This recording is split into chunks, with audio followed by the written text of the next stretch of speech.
memorialized here in Minnesota. The Twins great, forever adored by these fans. And we're getting ready for the middle game of a 3-game set between the Yankees and the Twins. We'll take a look at the Yankees starting lineup, brought to you by Lexus. Aaron Hicks leading off, with DJ LeMahieu getting the day off, as Meredith detailed on the pregame show. Aaron Judge in the 2-hole. Then it's Edwin Encarnacion and Luke Voigt in the middle of the order, with Didi Gregorius back in there batting 5th. Gary Sanchez in the 6th hole. Then it's Torres Urshela and the piping hot Mike Tauchman rounding out the Yankees starting lineup. And the Yankees will be facing the veteran right-hander Kyle Gibson on the season. This will be his 20th start. He's a former #1 draft pick 10 years ago in 2009 out of the University of Missouri in Columbia. My neck of the woods, Ryan, from another life. Very nice. 29 strikeouts, good control in 105 1/3 innings. And let's go ahead and tell you a little bit more in our pitcher scouting report, brought to you by your local Honda dealers. And the strikeouts are up this year compared to his career norm.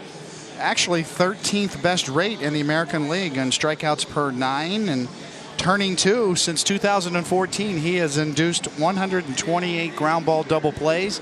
That is the most in the major leagues over that period of time, and a really good changeup to kind of equalize things. Batters are 13 for 83 when changeup is the final pitch of the at-bat and put in play, and that's a 157 batting average against on that pitch. The Yankees certainly would like to avoid hitting into any more double plays or triple plays after last night. Aaron Hicks will lead off. Hicks actually sort of an under-the-radar rocket that he hit for that final out, was just snared by Taylor Rogers. Yeah, the ball kind of found his glove. And you made the point, David, if he wasn't a lefty, might have found center field instead. So Hicks to lead off, and he takes ball 1.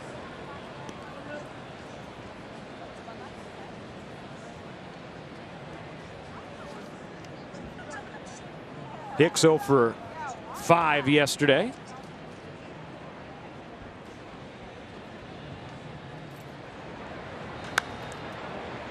Towering pop-up into the seats and foul ground. 1-1.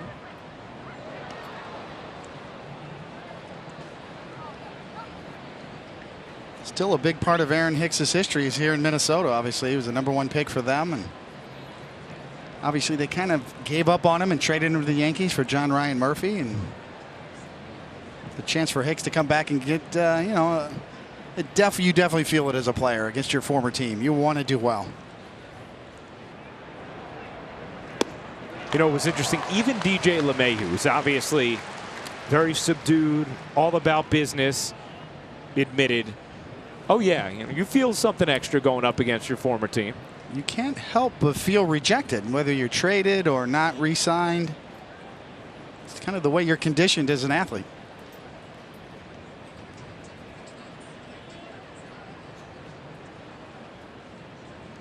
The 1-2. Hicks held up, 2-2. Ramon DeJesus is our home plate umpire. Dave Rackley at first, Eric Cooper at second, and Larry Vanover at third.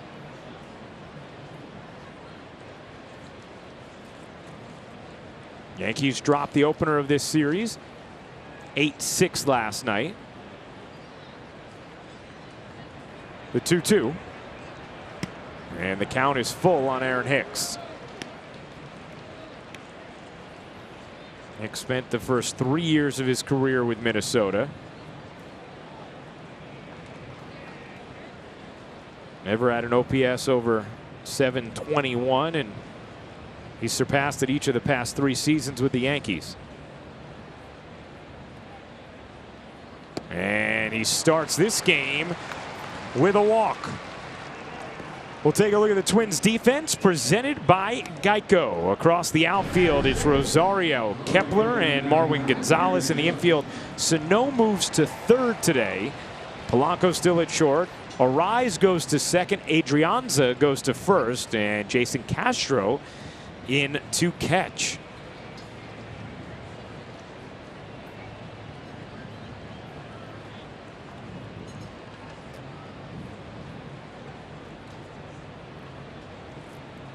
Well, after 18 base runners last night, the Yankees don't waste any time getting their first one tonight. And Judge takes the ball 1-0. Aaron Boone always loves to use the phrase traffic on the bases. The Yankees had limitless traffic on the bases last night.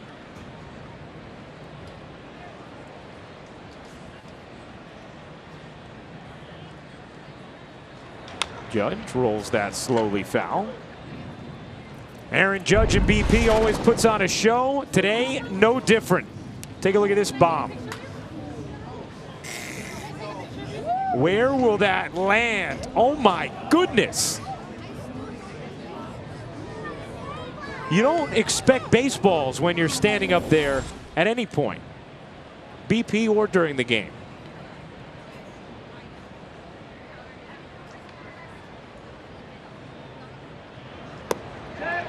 Judge went around, and it's 1-2. I mean, that is, and you're going to get a feel for it right now, that is so far away and so high at that point. Almost out of the stadium, a little bit higher. That goes over the target field sign.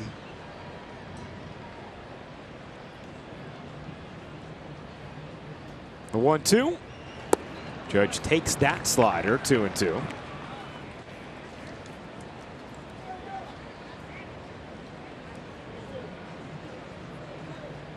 It's one of the biggest improvement in Aaron Judge's plate appearances is he may swing at a slider here and there and look bad, but he makes adjustments on the fly very well and always seems to get deep counts.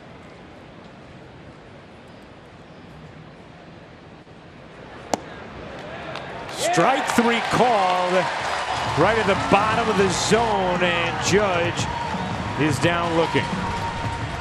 Excellent movement on this pitch from Kyle Gibson, and boy, that's borderline at best. We've seen that a lot with Aaron Judge. I think it's certainly on the plate is that swing back two-seamer. The question is right here on the height. It's borderline at best, but a really good pitch from Gibson. So Judge punched out again on a low strike, and here's Encarnacion taking ball 1.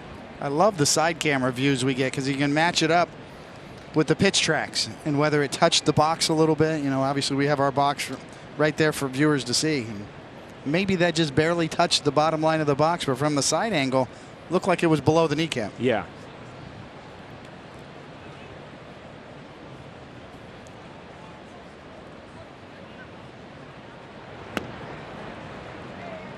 I mean, David, if you were pitching against him, would you just be trying to hit that spot all day long, seeing the way it's called?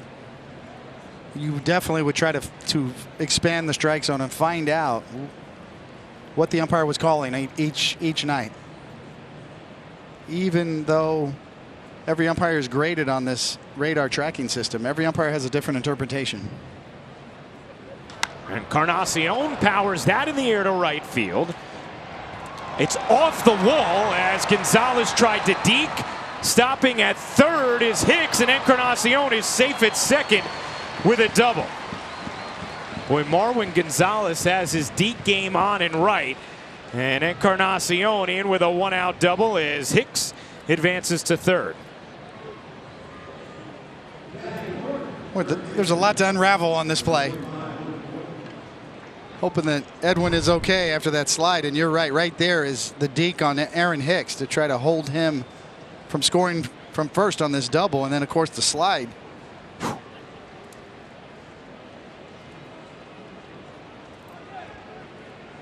Ooh, kind of stuck in the mud there. One flap down from the Parrot. Here's Luke Voigt, second and third, 1 out in the first. Yankees threatening. Infield coming in for Minnesota as Voigt takes low, ball 1. Gibson historically has issues in the first inning. A career .506 ERA in the first, 6th highest since 2013.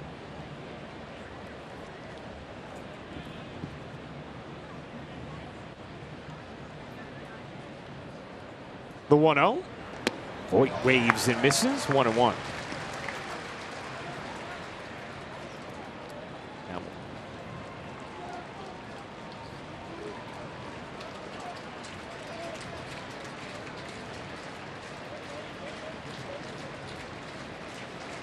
Scott.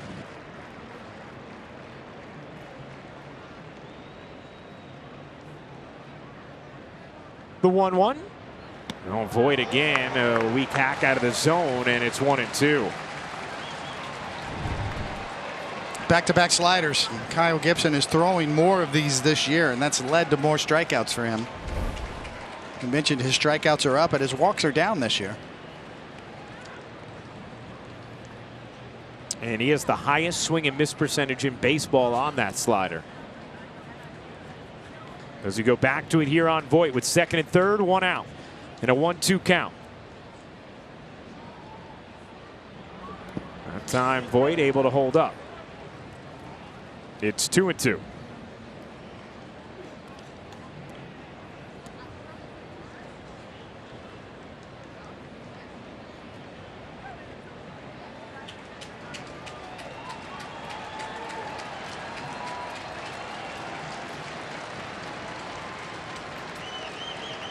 Gibson trying to navigate this top of the first like Perez did last night. Voit takes down, and the count is full on Luke Voit.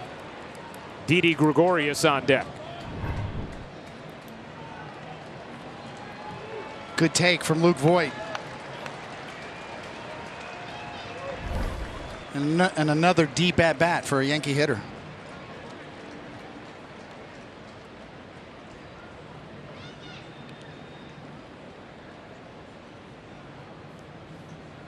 The 3-2.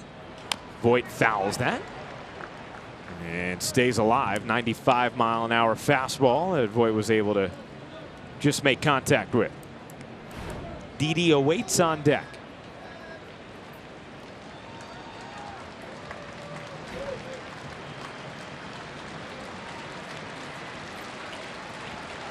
The pitch number 21 coming from Kyle Gibson here in the first. Last night's 20th pitch produced a triple play. They won't need that tonight.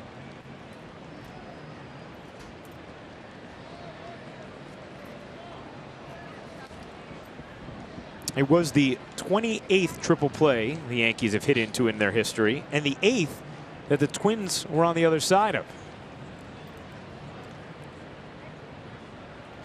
The 3-2 is strike three, a 95-mile-an-hour fastball, and Voit couldn't pull the trigger, 2 down. Well, this is what happens when a hitter is guessing, looking probably for a slider. And if you're wondering at home, how can you take a fastball down the middle? Well, that happens when hitters are deep into a count and they're trying to guess a little bit. Luke Voit sitting on slider there.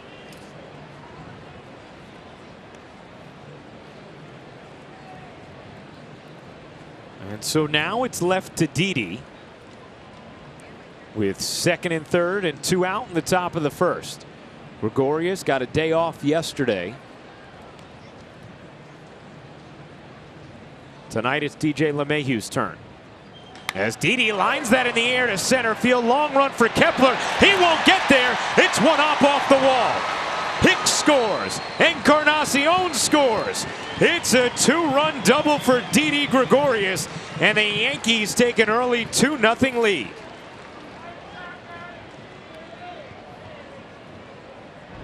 Really good sign from Didi here, as we've seen him get pull happy in recent at-bats, but to be able to take that pitch and drive it the other way deep into the gap, that means your swing is on point. Didi certainly is here. And on the first pitch, 2 RBIs and a double, and Gibson knows it. Those 2-out hits like that just kill you when you're on the mound. A big pick-me-up hit from Didi Gregorius to give the Yankees an early lead, and now here's Gary Sanchez. Sanchez, good take, 1-0.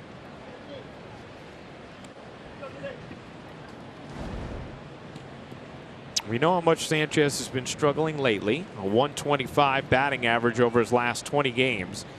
And just a 188 slugging percentage over that same stretch.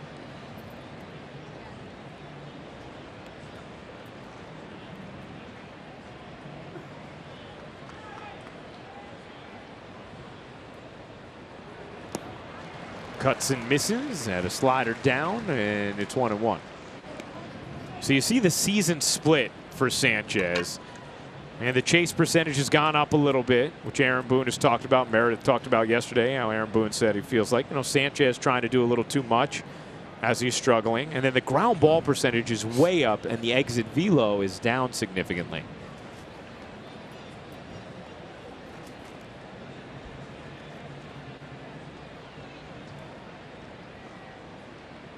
The 1-1. I asked Aaron Boone about that, what those last two numbers mean specifically, and he said for him, he believes it is a product of putting pitches in play that are not necessarily great pitches to drive. And the pitches that Gary Sanchez has been getting to drive, feels like his swing has been okay, but the timing's just been a little off, and he's fouling them back. And the ones he's actually putting in play are just not pitches that you can really mash. Yeah, pitchers' pitches. 2-1. Sanchez cues that to first. Adrianza will step on the bag and end the inning, but not before Didi Gregorius gives the Yankees an early 2 spot. First pitch swinging, first pitch lacing. 2-0 Yankees after a half inning of play.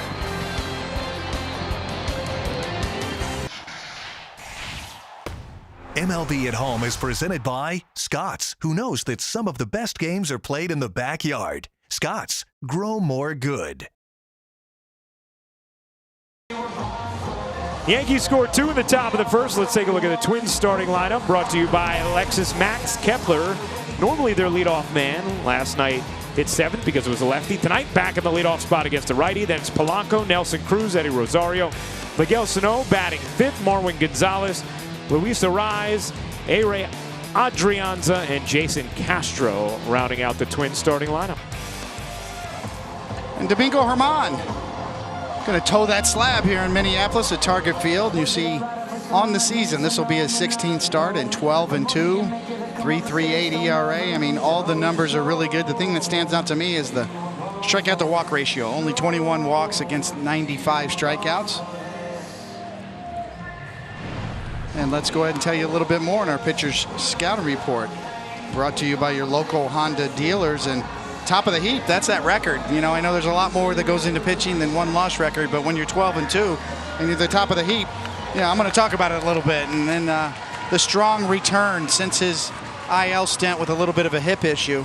He's 3-0 with a 1.50 ERA. That's storming back from that return. And death by curveball. I mean, we talk about Domingo's curveball. It's elite, one of the best in the game. And with 2 strikes, when he finishes hitters with a curveball, his rate is at 34.4%. That's the second highest in the major leagues at putting away hitters with that curveball.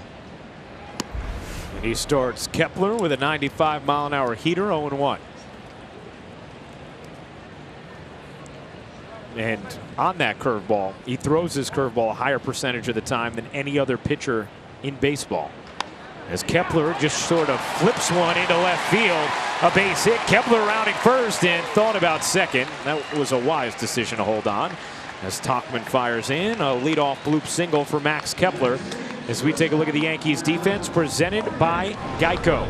In the outfield, Tauchman in left. Aaron Hicks in center, Aaron Judge in right, Urshela at third, Didi Gregorius, Gleyber Torres up the middle, Luke Voigt starting at first, and Gary Sanchez catches Domingo Germán.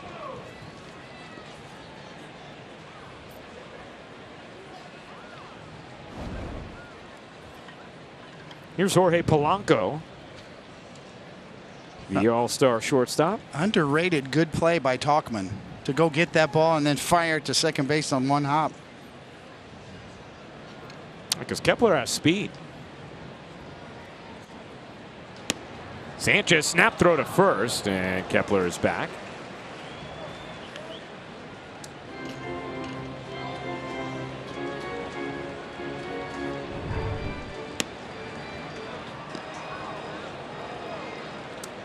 It's a good idea by Gary. Even though you didn't get him, you're sending a message.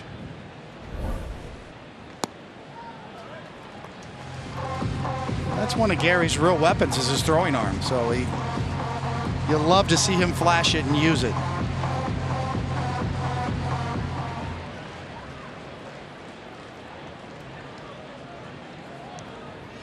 Her mom behind Polanco 2-0. And a check at first.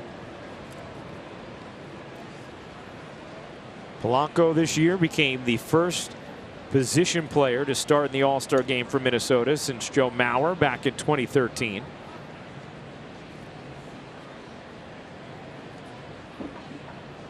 He homered and singled last night.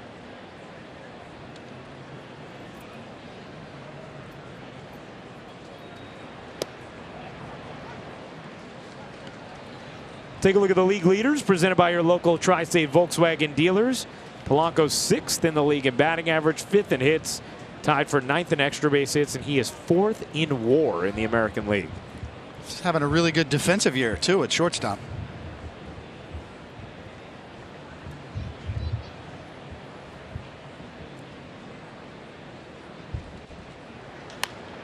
Rips that foul.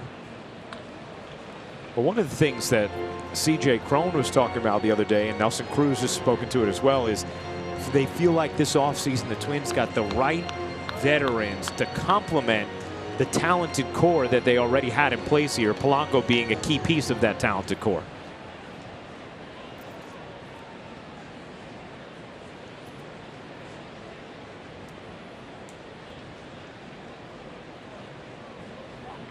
Think about the addition of Cron and Cruz and Marwin Gonzalez around Kepler and Polanco and Rosario and Sano.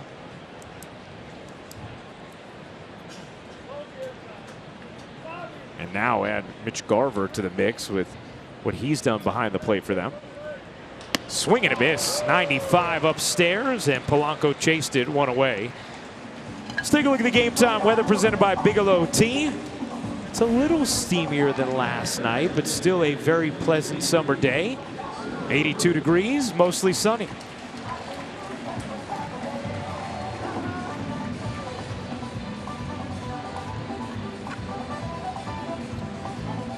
You know, I told you, as you see Nelson Cruz going to stand in. This is my first trip to the ballpark here. It is gorgeous. It really is. And you're talking, you know, I'm a guy that played in the old Metrodome.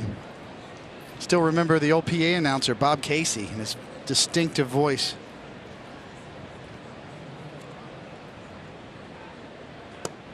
Legend, like 40-year career, Bob Casey, the PA announcer, and his voice was just like nobody else. You know?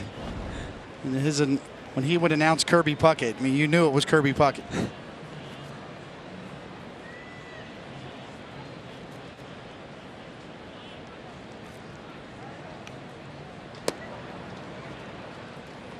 And you're right, David. It is a spectacular ballpark here. Just a beautiful place to watch a game. Kirby Puckett. Bob Casey, legend.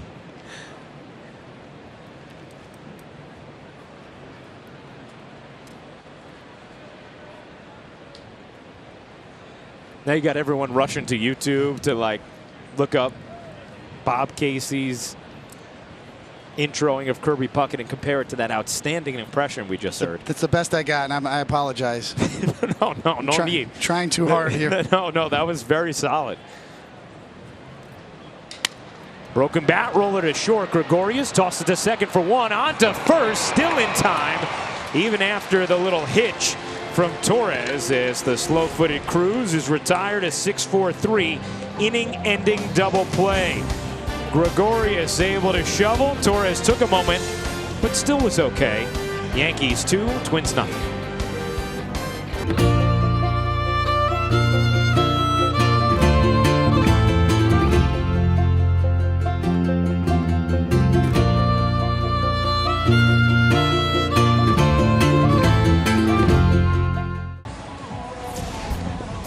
Time for today's conversation, brought to you by Toyota. The Toyota Prius is the official hybrid vehicle of the New York Yankees. We've asked on Twitter, do you like how the rate of home runs has increased so dramatically around MLB? Why or why not? MEGNYC responded, I definitely enjoy the bombs, but an ideal game includes small ball and a good pitching matchup as well. The Yankees have had quite a few of those games this year, and it's been a lot of fun to watch. Follow Yes Network and tweet us your responses using the hashtag Yankees Prius Prime to keep the conversation going. Gleyber Torres leading off the second. 0-1. All right, David, you know, we love to get your take on the Toyota conversation. Well, the rate of increase is a little troubling when you look at it. You know, we mentioned it last night, and of course, at the Yes Network, we have a great research department with Jeff Quagliata and James Smythe, and they've noted it's been a 60% jump since 2014. It's a little too quick for my liking. I know I'm biased. I'm an ex-pitcher. But both sides have to use the same ball. And this is what you're talking about, David. Everybody agrees that the ball, something's going on with the ball. The question is why did it happen and what can you do about it? Do you want that kind of quick increase? I mean, unbelievable increase in rate of home runs in a short period of time, almost even year over year, much less 5 years.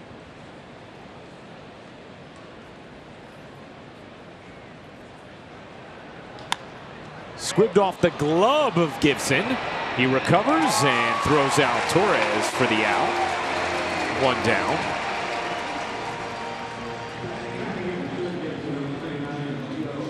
You know, David, obviously it became a huge topic at the All-Star game. Justin Verlander's comments, and Rob Manfred, the commissioner of baseball, said, look, we're investigating it ourselves. This idea that owners want more home runs, they're actually concerned about the number of home runs right now.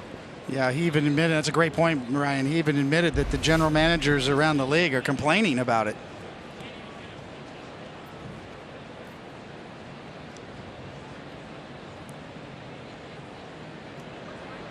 You know, you mentioned, as Urshela swings and misses, Jeff Quagliata, James Smythe, our entire research department, they're incredible. And they send us an email every day with just the most unbelievable information. And I thought, in regard to the home runs, the one that jumped out today more than anything, in 2014, there were 4,186 homers hit. Entering the games today, there have been 4,142 homers hit so far. So just 44 less home runs hit by July 23rd than were hit all of 2014. You could pass that tonight. Incredibly dramatic increase.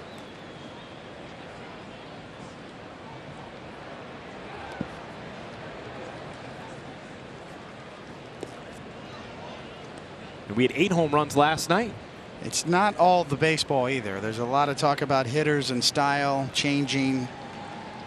I think a little too much has been put on the launch angle revolution, but there is one thing, and I was talking to Marcus Timms about it. They teach just get your good swing off, be aggressive, turn it loose, especially early in the count. Well, that's something A-Rod talks about all the time now, how for him it used to be, hey, you have your A swing, your B swing, your C swing, and now it's just you take your A swing. We've seen it pay off here with Gio Urshela taking more A swings this year, driving the ball. See that right there with the dramatic increase for Urshela compared to his first 3 seasons. The 2-2 rolled to short. Polanco tosses out Urshela. 2 out. Kind of a prime example right there. Ground balls are death nowadays with the shifts and getting the ball to the outfield grass. Elevated over the infield has been proved through data to be so much more valuable than was once thought.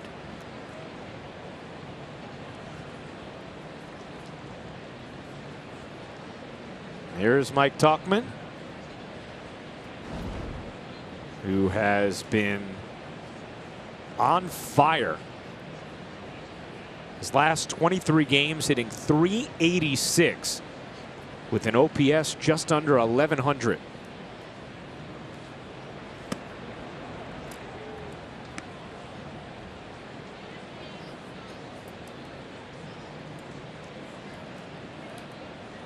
You know, Tauchman has talked about as well, coming up through the minor leagues, that he was just trying to make contact, put the ball in play, cut down on his swing, and now here with the Yankees, he's been encouraged to do just the opposite.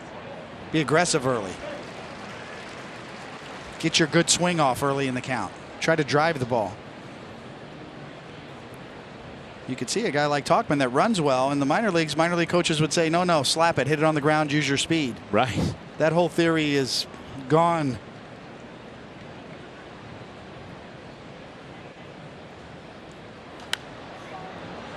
I was talking with Tauchman a little bit today about his recent success, and he said one of the other things he's been doing is, he said the scouting reports he gets from Marcus Timms and PJ Pilateri are so good. He said you go up there and you're ride or die with it. He said that's something he's had to really lock into. Yeah, one pitch might get you early on, but don't abandon that scouting report, because almost always it's going to stay true, and your philosophy will work out.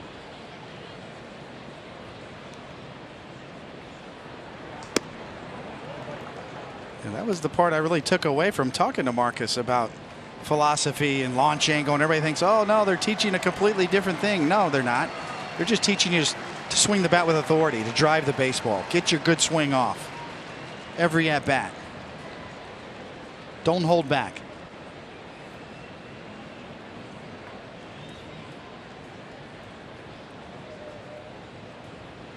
The 2-2. Tauchman shoots that in the air down the left field line, foul. Now, obviously, that does not preclude hitters from a two-strike approach, and we've seen that with Gleyber Torres, kiting down on his stride. Different ball game with two strikes, and then situational hitting. Still very important. But it's early in the counts. Just turn it loose is what the theory is. It's nothing really profound. It's just they've actually gone the other way. Just really simplify.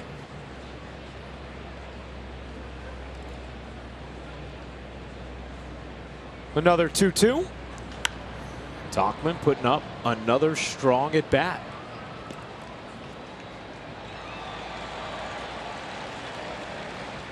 One of the things that we heard Aaron Boone tell Meredith Marakovitz before the game was, just what a tool the athleticism of Tauchman is as well.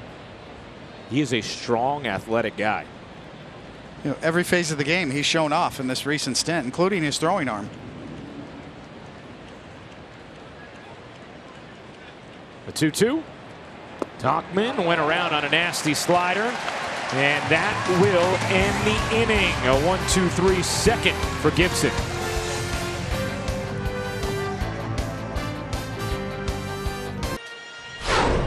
Taking a look at the Coors Light refreshing finish. How about the Twins at Fenway in 1990 turned 2 triple plays in one game. Gary Gaetti started both of them.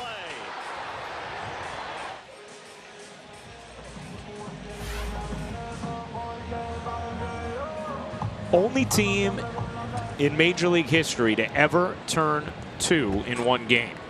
That was a really good defensive club. Gary Gaetti at third, Greg Gagne at short.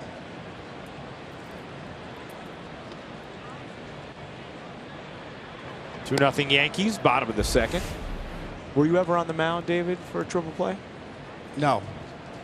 Never on the mound. See Dan Gladden there. Faced him many times.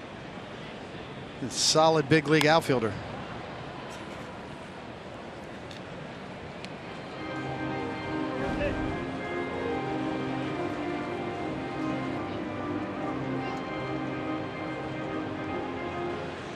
I was joking with Dan Gladden, who now does the radio coverage for the Twins after being a longtime player. He's now been a broadcaster longer than he was a player. He's now just officially a broadcaster. He said when he meets fans, they don't even realize he played. That happens. 19 years he's been the radio voice of the Twins.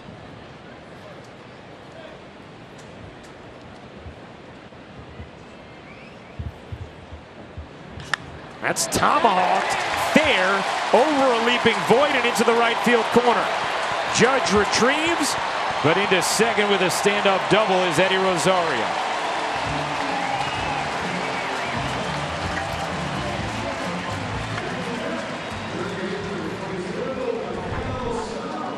You see the movement from Eddie Rosario. Starts with his hands forward, loads them back, but he's still lightning quick on that pitch.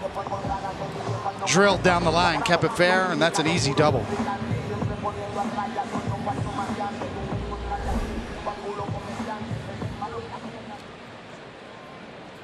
It's not a style of hitting that you would teach everyone, but it sure works for him. It's a lot of movement with his hands. Generates a lot of power, too.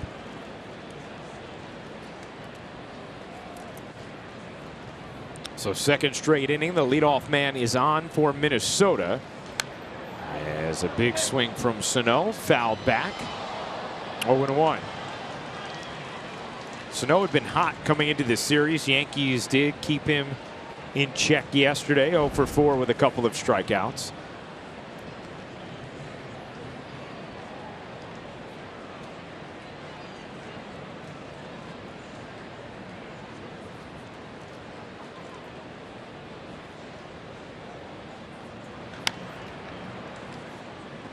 We mentioned the Yankees' strong record against winning teams this year. It actually got even stronger last night because a couple of teams under 500 jumped over who the Yankees have had success against, the Giants being one of them. So the Yankees now 30-17 this year, a .638 winning percentage against teams who are over 500. Best record in the big leagues. Twins with the 4th best winning percentage, 27-21. Yeah, about that Madison Bumgarner trade, hold the phone.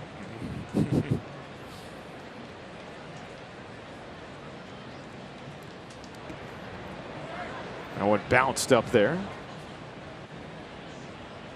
Yeah, you'd imagine it'd be, with especially the way that fan base is. You made a great point yesterday, David, about it also being Bruce Bochy's final year. You see all of the teams now that are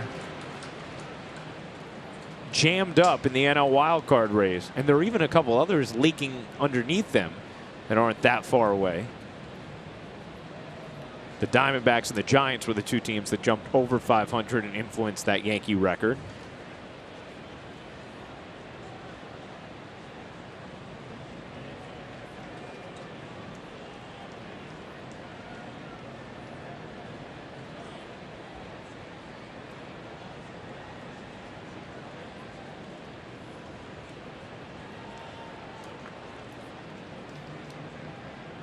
The 1-2.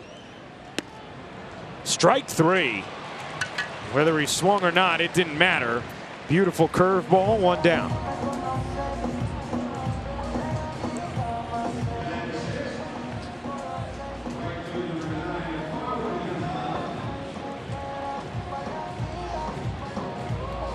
That pitch was set up by several fastballs inside by Domingo to Miguel Sano. Then locked him up with that curveball.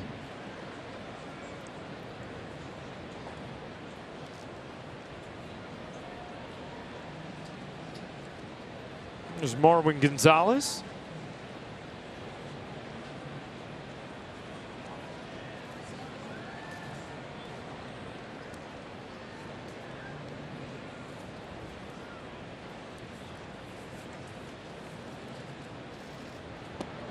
Big hack, 0-1. See, Marwin's been around for a while. He's a free agent in the offseason.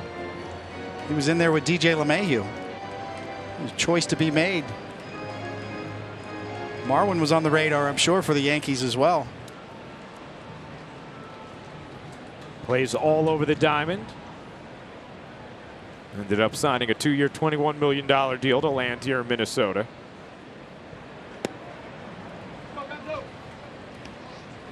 A.J. Hinch was talking about him recently, and he said, you end up noticing now not having him just how many guys it takes to fill in the role that he played.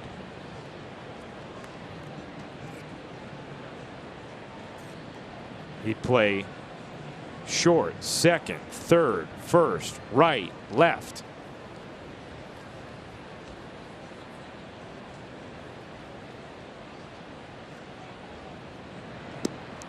Sanchez thought about snapping one down to second.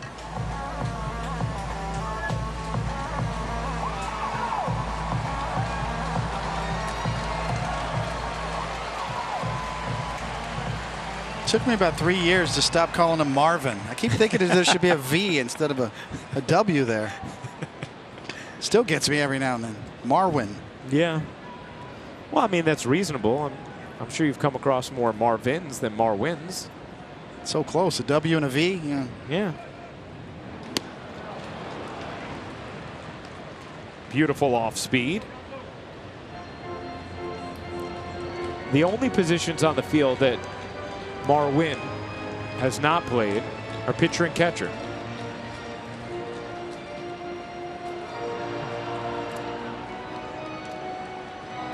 I get it, David. A W and a V, I mean, they're very similar when you just look at them as letters. No, I got it in your head. You're going to mess it up before the night's over. Well, serve Marwin right after the way he's been deking me out in right field.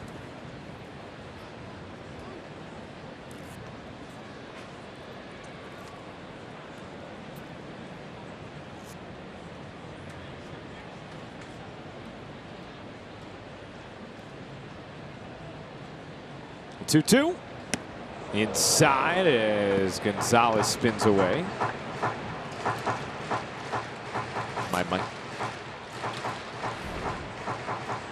And the book is out on Domingo about how good his curveball is. So you can see Gary trying to get a fastball on the inside corner there and maybe get Marwin looking, but missed, kind of yanked it in. But I would imagine he'd go back to that curveball here, or off speed at least.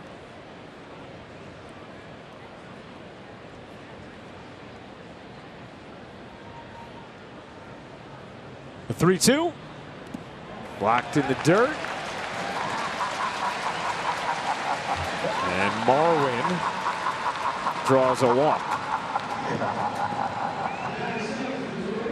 Been very impressed with the Twins' approach. They're very well schooled. They had a great game plan against CC Sabathia last night, hitting good pitches, but looking for that cutter, and seemed to be ready for Domingo's curveball tonight, too.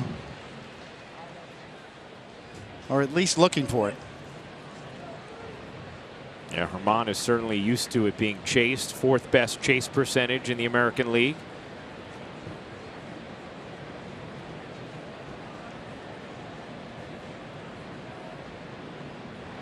Arise takes off the outside corner, 1-0.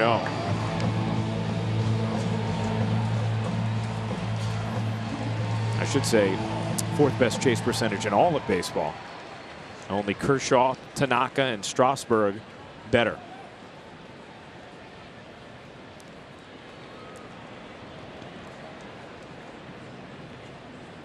The 1-0. Swing and a miss. Nice changeup there from Herman. That's the equalizer for him, because everybody knows how good his curveball is. But if he can get that changeup going, that will protect the curveball. So in a fastball count, 1-0, you can drop that right there. Hitter reads fastball way out in front.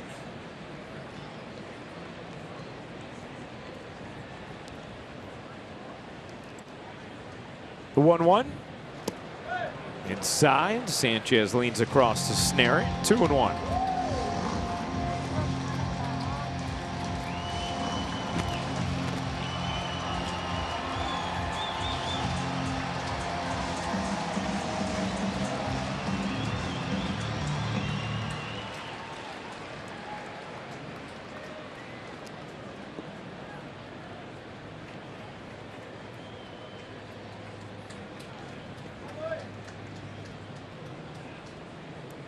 See Domingo trying to get on the right page, just staring at Sanchez, tries to stare off to a second set of signs.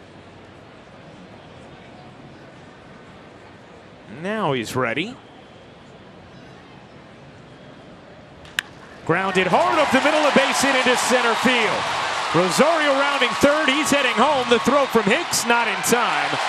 It's an RBI single for Luis Arise. And the Twins have cut their deficit to 1.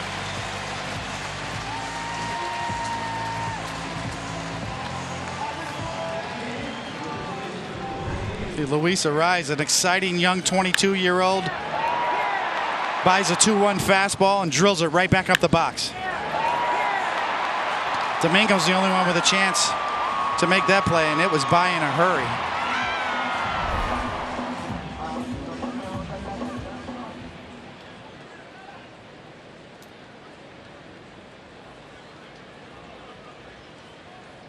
So the Twins still threatening, first and second, one out.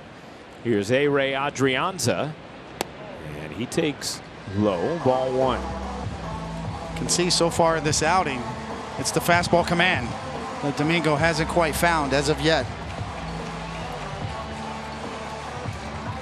And that's probably been the greatest improvement from him year over year, is that fastball command. Tonight kind of overthrowing it a little bit.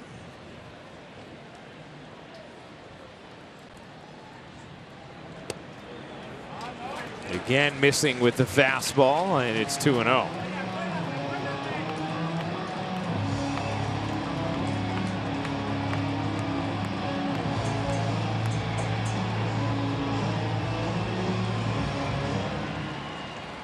Herman trying to wiggle his way through some trouble here in the second. Yankees scored 2 in the first. Twins with 1 in thus far in the bottom of the second. And that changeup catches the inside corner. 2-1.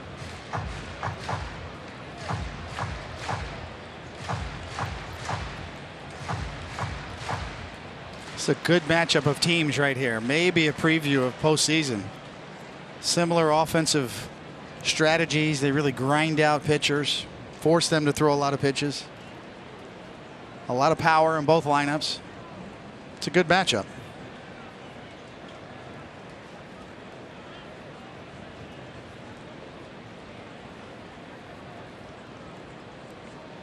Two one.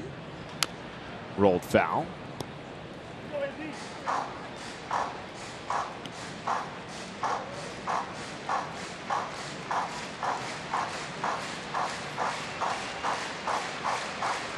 Yeah, just through 11 innings of this series, it is easy to tell how legitimate this Twins lineup is.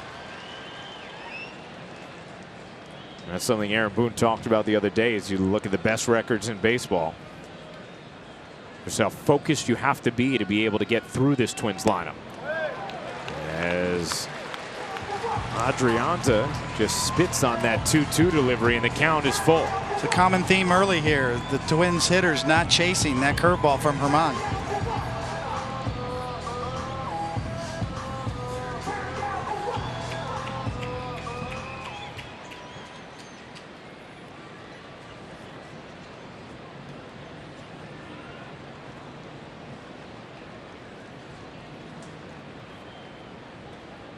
The payoff? Grounded foul. Now Gary Sanchez going to go out and chat with Domingo Herman. Well, that was the pitch you wanted put in play. It was a well-executed changeup, but Adrianza fouls it off. So now, do you got to throw another one, or are you going to go back to the curveball?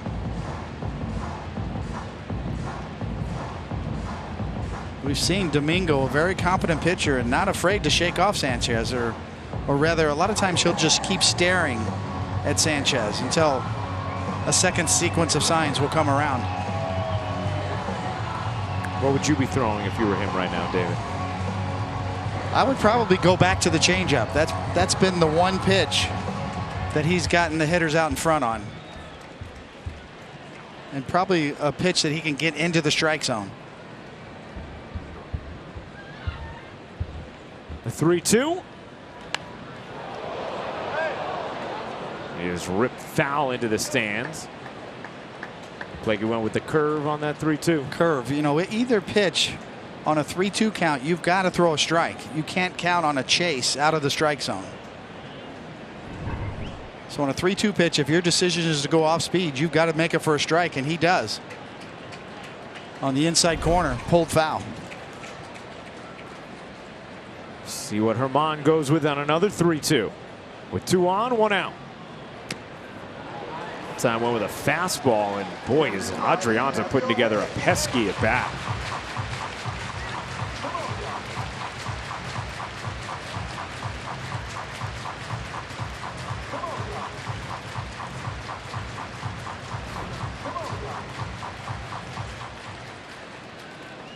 Adrianza having a career year offensively with Minnesota.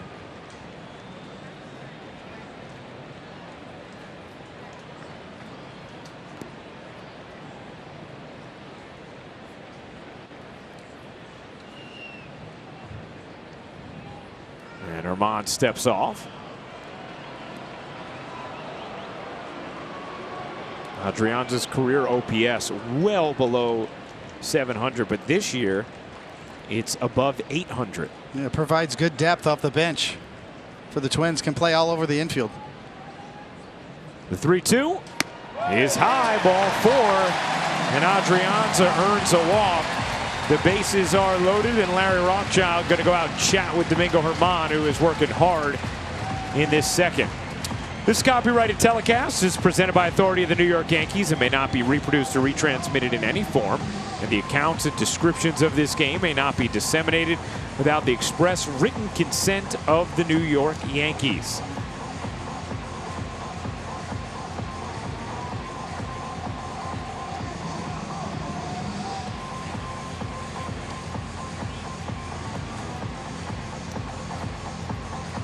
Larry Rothschild trying to help guide his young hurler through some traffic in the second.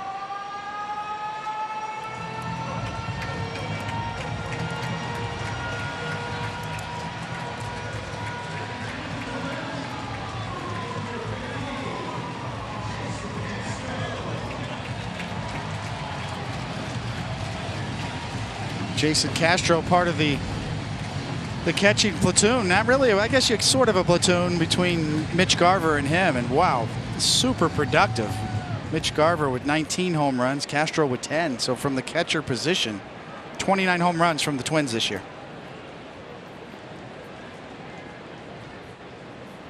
Castro cuts and misses at a curve, 0-1.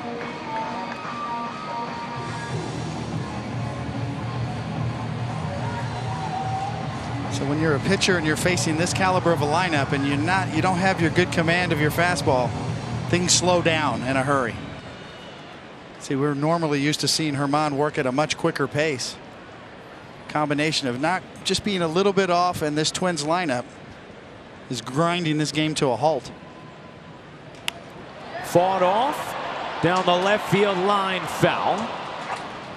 And the count is 0-2 on Castro.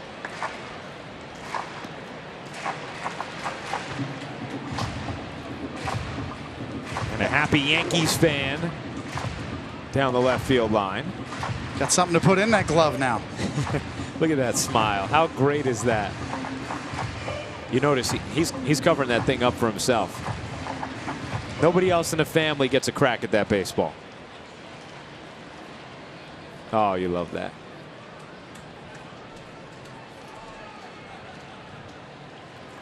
Bases loaded, 1 out, 0-2 on Castro. Pitch. Castro went around on a curve in the dirt, and a big strikeout for Domingo Germán, 2 away.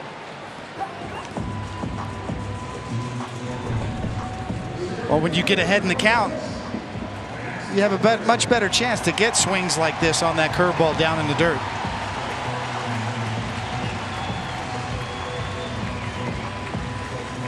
Castro just cannot hold up. The youngster is fired up. And I'd imagine he'd be even happier if Domingo Germán finds a way to retire Max Kepler and escape allowing just 1 run in this inning. Kepler singled a little flare to left field his first time up. He grounds that into the shift. Torres throws out Kepler, and Germán wiggles out of trouble. The Twins do score 1, but no more. It's a 2-1 game after 2. MLB Priceless Moments, presented by MasterCard. Gives them all to the kid. How awesome is that? Jimenez in the air. And there's one happy fan. That's why we love this great game and the great players in it. The moment. That's amazing. That is amazing. Big hug. A big Josh Bell fan. Wish you a long and happy life together. Mike Trout, as usual, signing autographs for some young fans, and the reaction, priceless. go to @YesNetwork on Twitter and vote for the Montefiore Doing More Player of the Week. Aaron Judge, Didi Gregorius, Mike Tauchman are your candidates. Sun blazing off the buildings here in Minneapolis, Minnesota. A 2-1 Yankee lead over the Twins, top of the third. It'll be the top of the order. Hicks, Judge, and Encarnacion. And immediately Aaron Hicks is going to call time after Gibson was taking a while. The Yankees rolling over their lineup for the second time here in the third.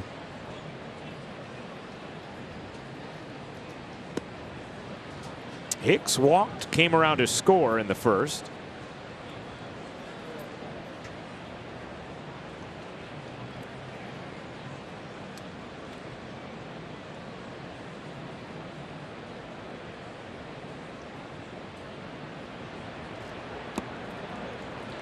He's ahead in the count 2-0.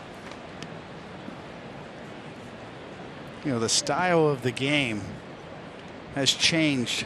Really, you can almost mark it with the escalation of the importance of on-base percentage. It used to be put it in play, pitch to contact.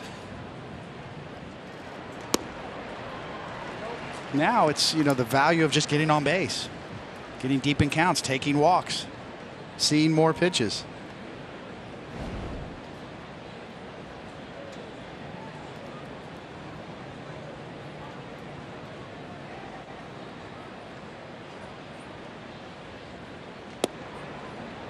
Misses down and away, 3-1.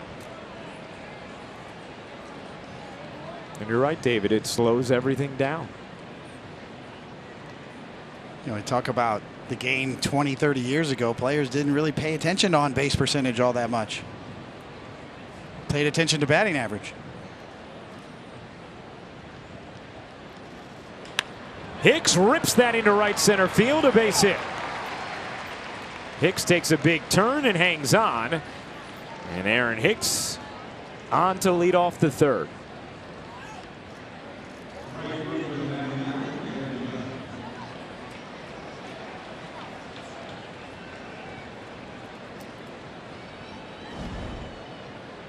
The 3-1 count's probably the most desirable pitch for any hitter, the most predictable.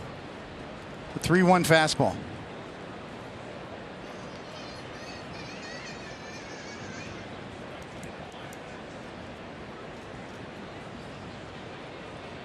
Here's Judge.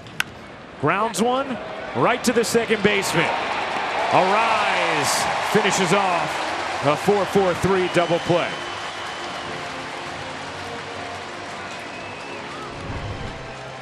Good pitch from Gibson, ties up Aaron Judge. And it doesn't get any easier than that.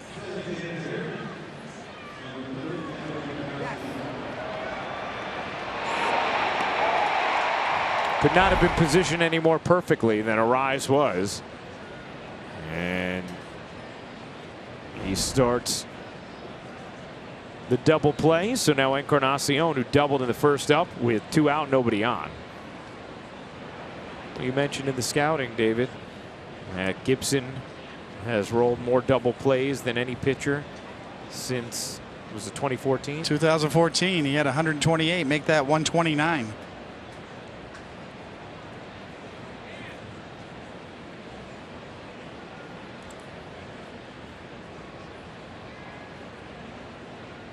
The 1-0. Slider misses, 2-0. Gibson, we mentioned, you know, the former #1 draft pick 10 years ago from the Twins, and now kind of at the end of the run. He's going to be a free agent at the end of the year. Been no talk of extension at this point with the Twins front office. And he has improved in key numbers, as you pointed out, David. His strikeout percentage has made the 10th biggest jump in baseball this year. His walk percentage has made the 2nd biggest improvement this year. Only John Lester has improved his more. And there you see those numbers and how they've both improved since last season.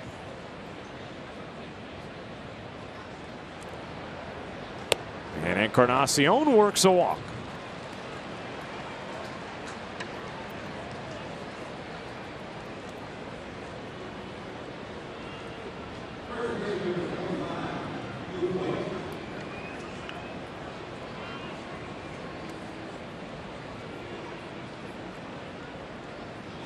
Here is Voit, who struck out looking his first time up.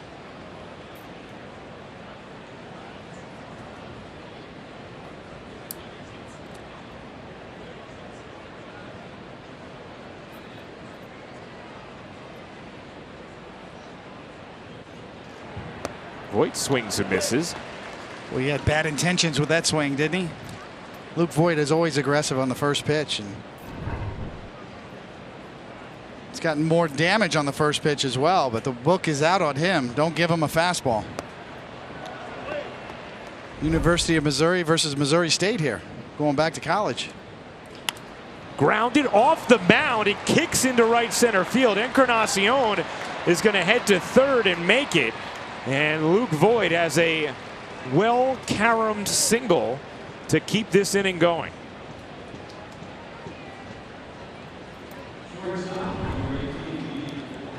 Another look, and you're right, kind of a short hop on the mound. Gibson's upset with himself. Thought maybe he could have at least got some glove on that.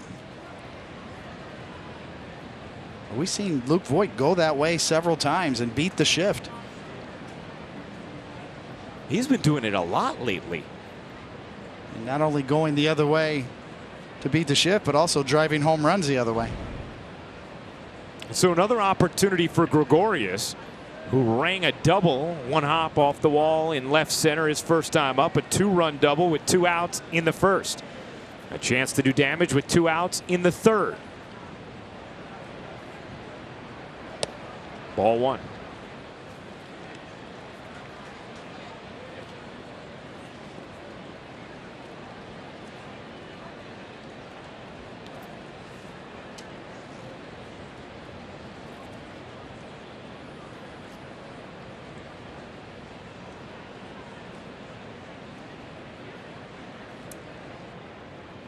The 1-0 in the dirt. Very nice play by Castro to keep that in front. Encarnacion has to stay anchored at third. Well, it's supposed to be a changeup away, and he ends up yanking it down and in. And that shows you the athleticism of Jason Castro, who's really good defensively back there. I know, Ryan, you and I talked about he grades out very well according to Baseball Prospectus on framing runs. You can see him move very well there.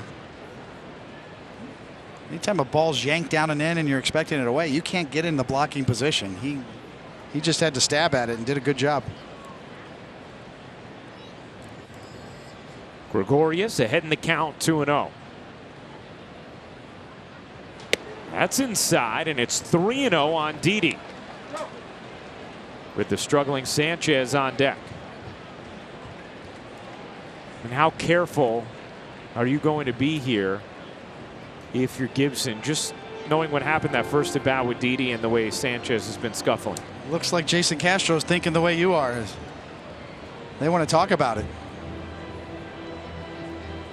With 2 outs and a 3-0 count, normally you would not want to face Gary Sanchez. But they're digging deep here. It's a lot of thought for one pitch. Yeah, especially 3-0. But we know the Yankees give green lights in this situation. Didi in his career 0 for 4 when putting 3-0 pitches in play.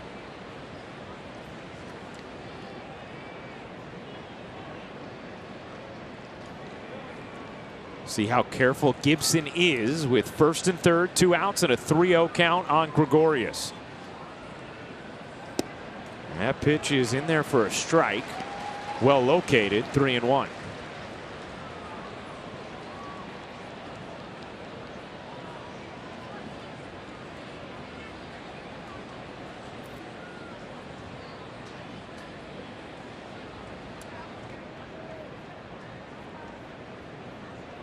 The 3-1. Swing and a miss, chased down, and the count now full on Gregorius.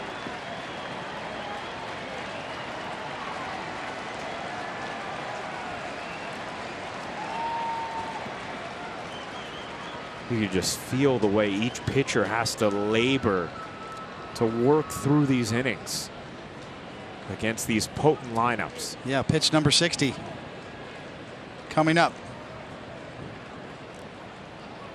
Encarnacion leads off third, Voit off first. The 3-2. Gregorius, check swing foul to stay alive. Well, he fell down 3-0 through a fastball, then a changeup, and then back to the fastball. So following that line of thinking, my guess would be another changeup. And we talked about Gibson's had pretty good success with his changeup. Batters are just 13 for 83 off of that pitch this year.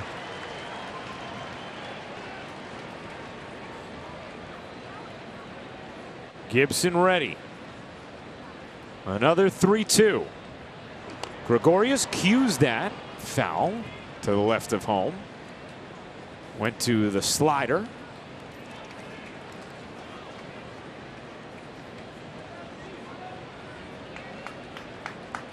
Maybe the change now.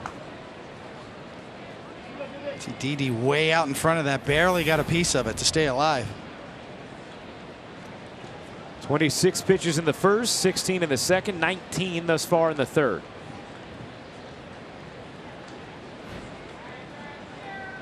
Famous Joe Girardi line in there somewhere, right? It's not what you want. Another 3-2. Gregorius pops it up foul.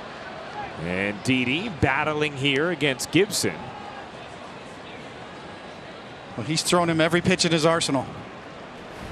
Didi's seen it all.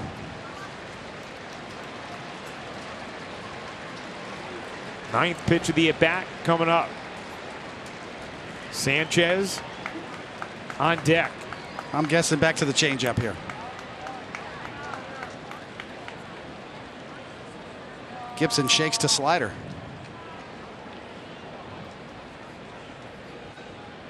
The 3-2. Gregorius checks his swing and works a walk. And so the bases are loaded for Gary Sanchez.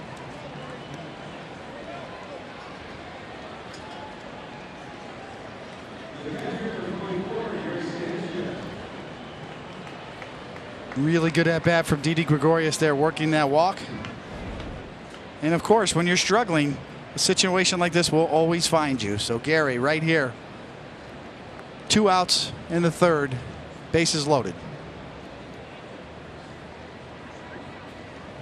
A big spot for Sanchez.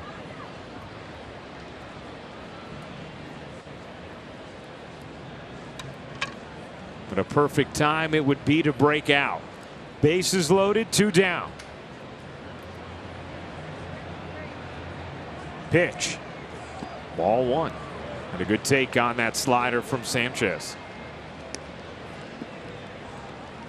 In his career with bases loaded, he's been tremendous, a .368 batting average.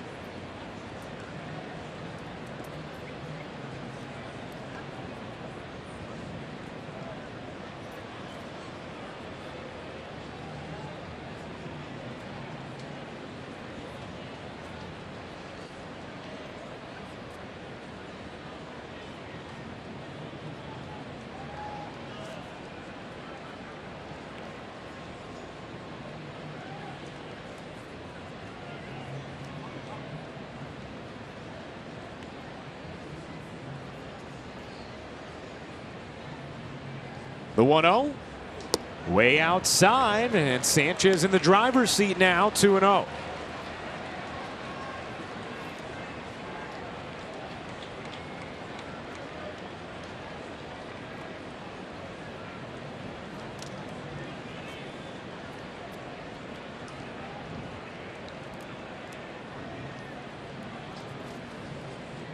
Bases loaded, 2 out. 2-0 pitch. Sanchez takes and ooh. Wow, was that a beneficial call for Gibson as that looked well above the zone, and Aaron Boone is reasonably upset. Well, you see Castro setting up away and even has to reach up and in. A lot of movement on the glove just above the strike zone. So rarely do you get that call when the catcher has to move that much, and it's borderline at best. But according to Pitch Tracks, this is just above the box. So instead of 3-0, it's now 2-1 on Sanchez. Gary takes low, does not bite, and it's 3-1. Now Gibson's upset. You can see an equal opportunity umpire back there, and that ball is a really good slider. And the best part about this pitch is Gary not swinging at it, and that's what we've seen him do, is chase pitchers' pitches. You don't want to put this one in play. As you can see, that is, boy, just off the black and just barely low. Gary Sanchez will call time. That's really it for Gary right there, is those type of pitches, whether he swings at them or not. Back in the driver's seat, 3-1. Pitch from Gibson. Sanchez chases way out of the zone on a 3-1 slider. That's just a hitter that is certain he's going to get a fastball and is trying to cheat and get ahead of it. That's what happens when you start to struggle a little bit. You start to guess. You get a little anxious.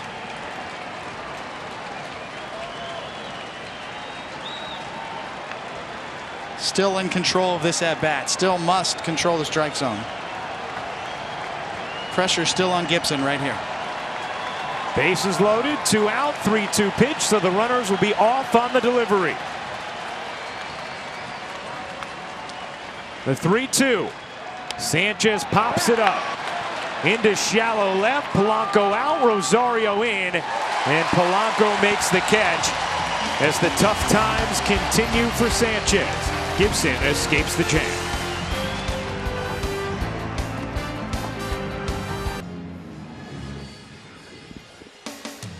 Yankees Baseball on Yes is brought to you in part by People's United Bank. Checking without curveballs, member FDIC. And by the New York Lottery. Get out there and play. Okay, Ryan, name that statue. Mary Tyler Moore. Oh, you're ready. Hey now. Oh, I used to watch Nick at Night back in the day. She was fantastic.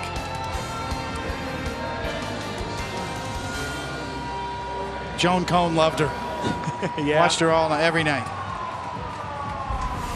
Which means Joan's son David had to get on board too then. Absolutely.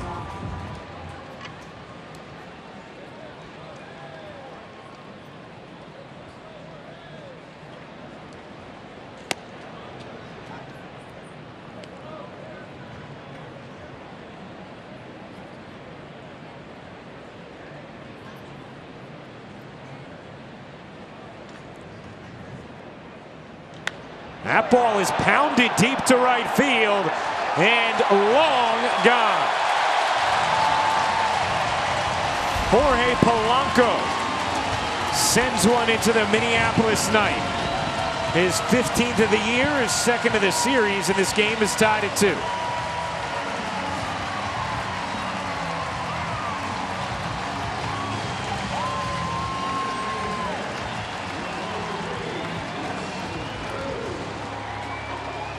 Well, we talked about the career year that Jorge Polanco is enjoying, and this is a fastball right in the middle, and he just comes unglued swinging at this pitch.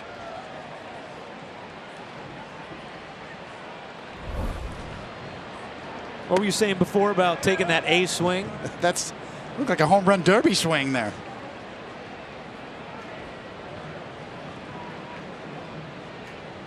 This is a talented Twins lineup as Cruz launches one to left. Tauchman back on the track at the wall, leaping, and that ball is gone. Back-to-back home runs for a second straight night from Polanco and Cruz, and the Twins have shot in front. It's 3-2.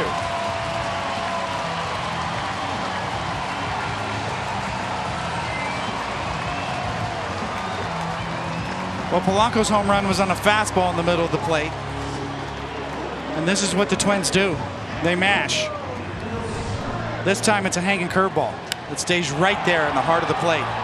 Cruz doesn't get all of it, but he got just enough of it.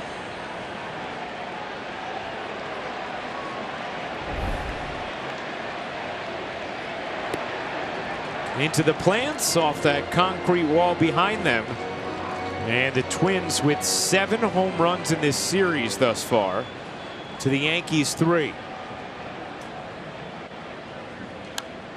And after the Bombers loaded the bases in the top of the 3rd but unable to score, the Twins put together back-to-back solo shots. All 7 of their home runs in this series have been solo home runs. And to your point earlier, the veteran presence in the middle of the lineup of Nelson Cruz changes the dynamic. He is always productive. And he said he signed with Minnesota because he thought they really had a shot to be a playoff team.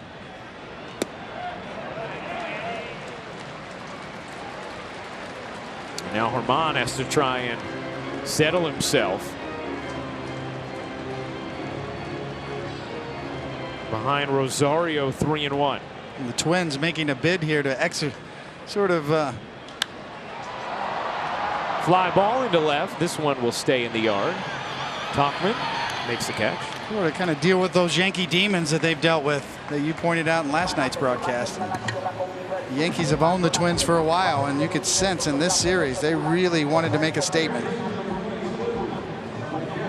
Well, after last night's loss, the Yankees 85-35 since 2002 against the Twins. 21-11 here at Target Field. They entered this series with the best winning percentage of any team here at Target Field. And 13-2 in the playoffs against Minnesota.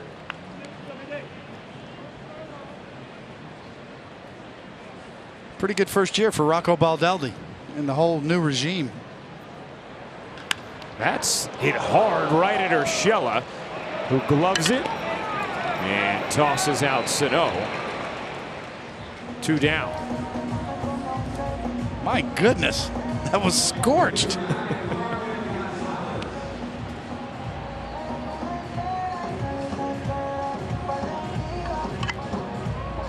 Protect your grill. Gio's playing back too, and he still has to duck.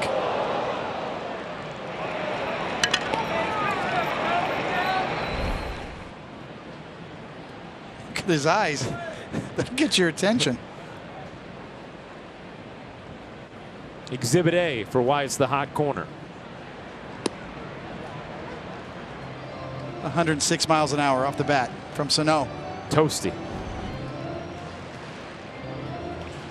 Now we've seen Herman recently. You pointed out in the open.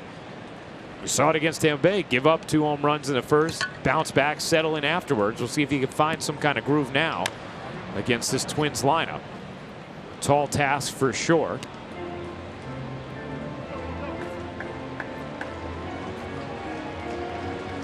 Let's take a look at Jorge Polanco's StatCast AI powered by AWS. 102.8 off the bat, 385 feet later, a no doubter to right.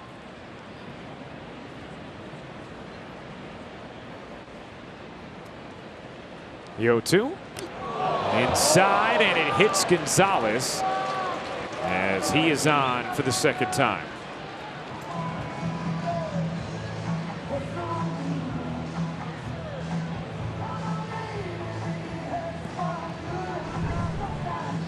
Well, we've seen this several times from Domingo, yanking that fastball inside, and that's just rushing your delivery. You can tell by his body language on the mound that he's a little out of whack in terms of his mechanics, especially with the fastball tonight. Here's Luis Arraez, who drove in the Twins' first run with a single in the second. And he squibs that to third. Tough hop. Urshela fields it and throws out Arraez to end the inning. But the Twins slugging. Polanco and Cruz go back-to-back for a second straight night. It's 3-2 Minnesota.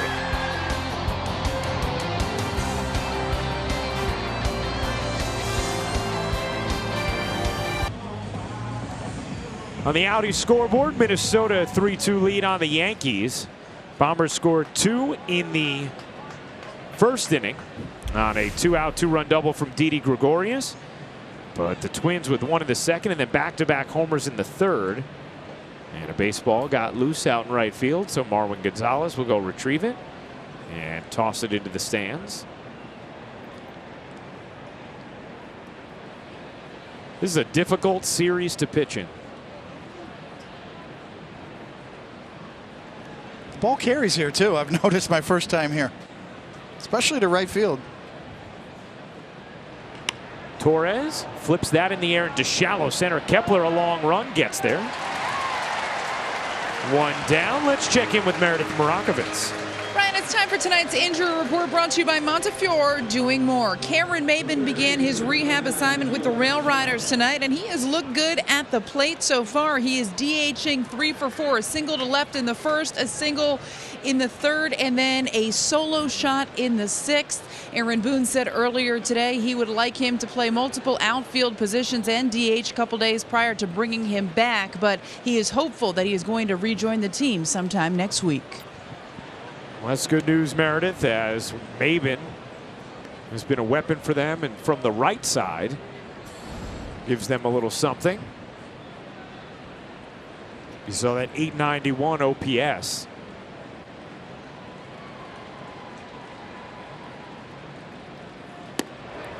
Still presents a bit of a roster dilemma for the Yankees organization. He was a big-time decision the last time before he got hurt, so finding a spot on the roster is not a given.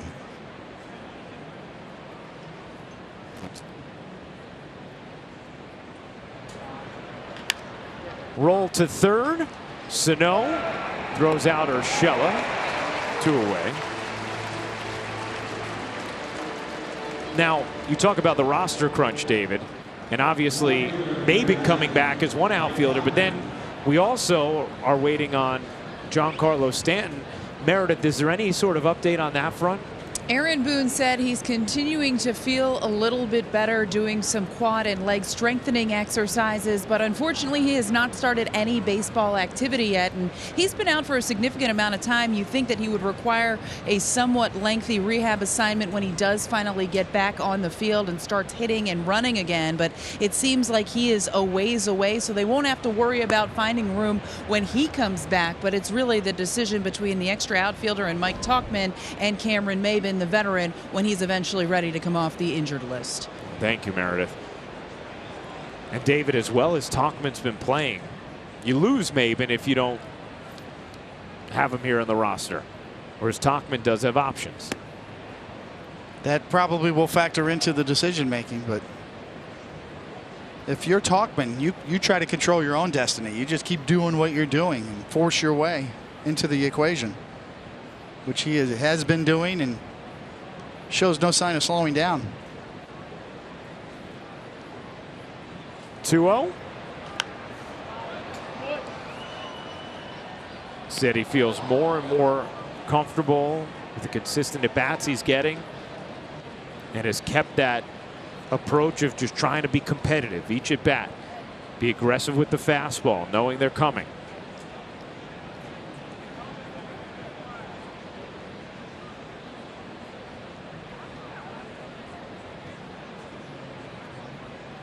The 2-1. In there for a strike. 2-2.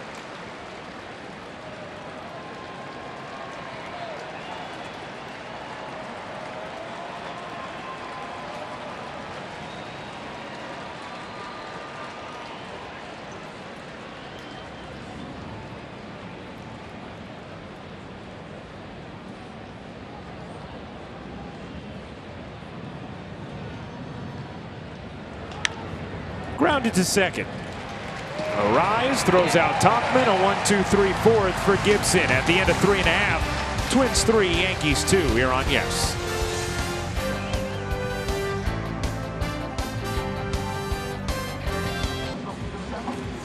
Watch every out-of-market regular season game live or on demand with MLB.tv. Your subscription includes MLB App App Premium, allowing you to stream live baseball on your favorite supported devices. Blackout and other restrictions apply. Visit MLB.tv for details. Bottom of the 4th inning. And the Twins a 3-2 lead on the Yankees. Domingo Germán back to work against 8-9-1 in the Twins order. Beginning with Adrianza, who put together a pesky at bat and walked his first time up. Audi scoreboard. You see that 1-run Twins lead.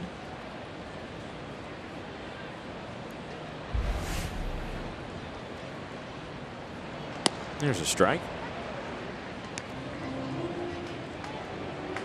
See if Germán can find some sort of rhythm now where he locks it back in like we have seen in some recent starts from him.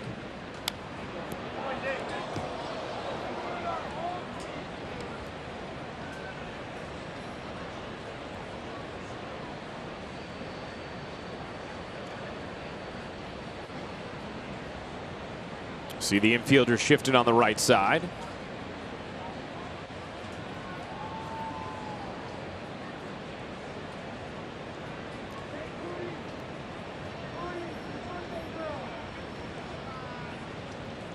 The 2-2.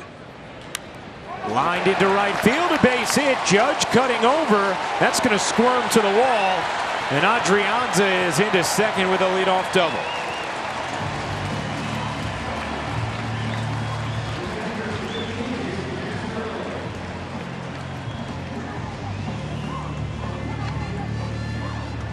Well, 4 straight fastballs, and then the choice is the changeup.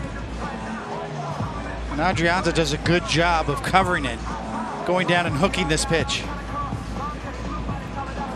So you kind of tell that Domingo's still in search mode along with Gary Sanchez. Generally speaking, the put-away pitch is the curveball. You can see he tries to go to the changeup there. It's kind of flat. Now you got a leadoff double. Strike to Castro. We mentioned it last night, but the Yankees starting pitching had been basically best in baseball in the month of July, heading into that series finale against the Rockies. But Paxton struggled that day. CeCe struggled last night, and now Germán trying to figure things out tonight against the Twins. That one skips away from Sanchez. On to third goes Adrianza on the wild pitch.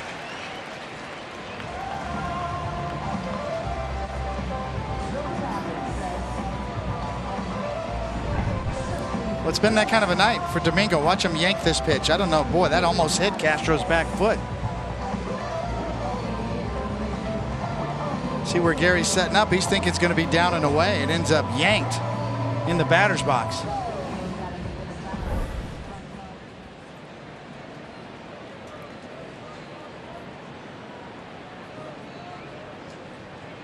Now, interestingly, the Yankees only in at the corners here. Gregorius and Torres back as that pitch misses away. 2-1. Yeah, with nobody out, probably thinking worst case scenario, stay away from the big inning and give away a hit here.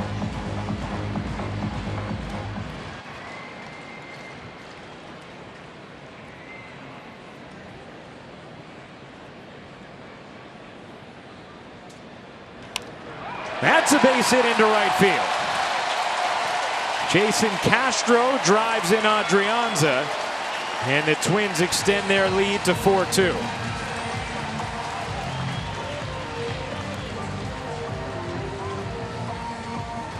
Well, we mentioned before the catcher position for the Twins is a two-headed monster this year, and Jason Castro continuing to do his part.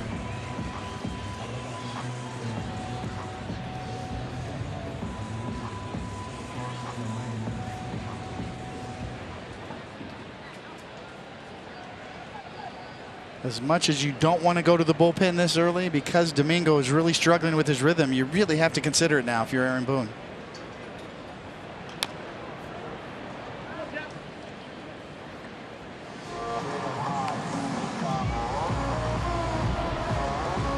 And if you're in that Yankee bullpen, You're up and moving around right now, anticipating that phone ringing if Max Kepler gets on here.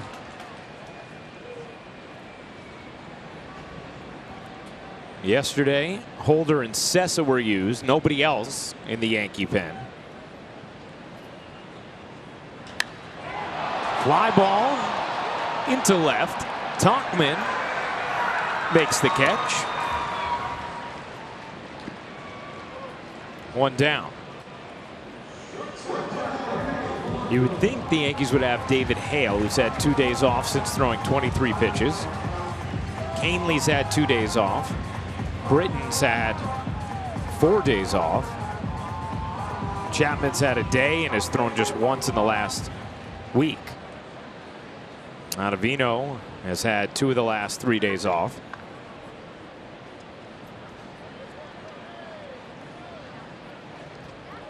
Kyle Gibson trying to stay loose on the Minnesota side.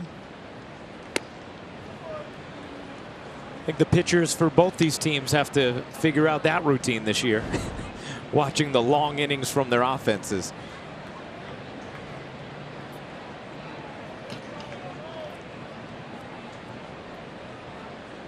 Polanco homered out to right his last time up. And he takes a strike. 1-1.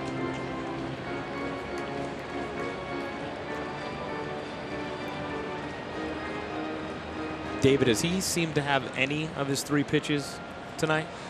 The changeup is the one he's been able to throw for strikes when in fastball counts, as we saw right there on a 1-0 pitch. That's ripped into right field. Another base hit for Polanco. Heading to third is Castro, and stopping at first with a hard hit single is Jorge Polanco, as the Twins are set up again here in the 4th.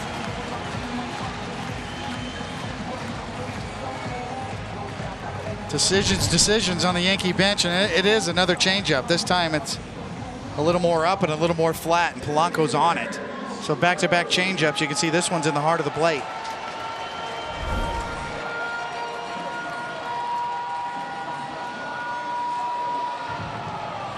And you know, you got to get somebody up right here. I mean, you don't want to let this game get out of hand, because the Yankees can score runs in bunches, as Yankee fans know. So David Hale getting going in the Yankee pen with first and third, 1 out, and the dangerous Nelson Cruz up. Herman could really use a double play here as he checks on Polanco. Cruz grounded into a double play his first time up, and then sent a solo home run into the flower boxes in left. Back in the 3rd.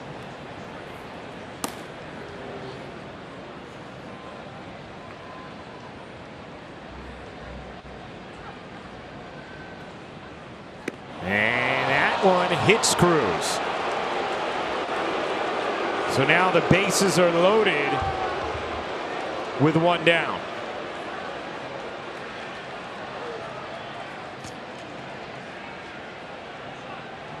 It's been that kind of a night for Domingo, who's been so good for the Yankees this year. As they say, Mama said there'd be nights like this or days like this, and this is it for Domingo. As you see, a lot of overthrown pitches, and another one there on a sinker inside that just got away from him.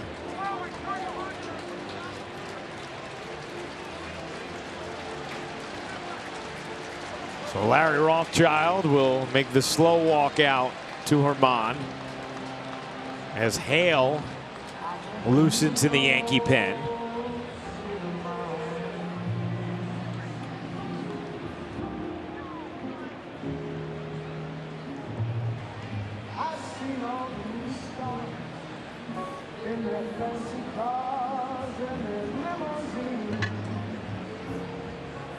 It's been tough sledding thus far for Yankee pitchers against this Twins lineup, which has lived up to the billing. I mean, we mentioned it last night, but this is a remarkable stat. Twins right now as a team are slugging .497, which, if it stayed that at the end of the season, would be the best slugging percentage all time for a team.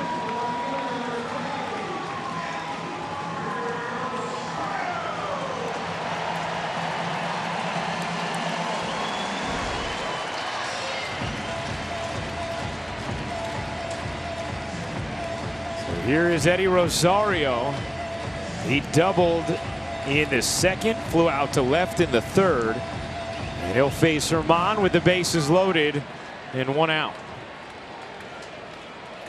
In the middle of the Twins order for the 3rd time already in the 4th.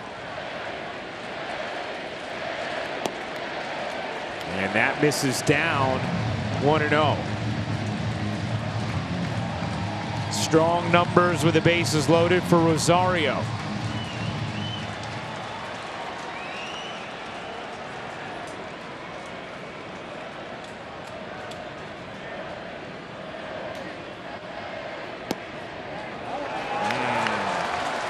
That pitch called a ball. Looked like it caught the bottom of the zone. 2-0.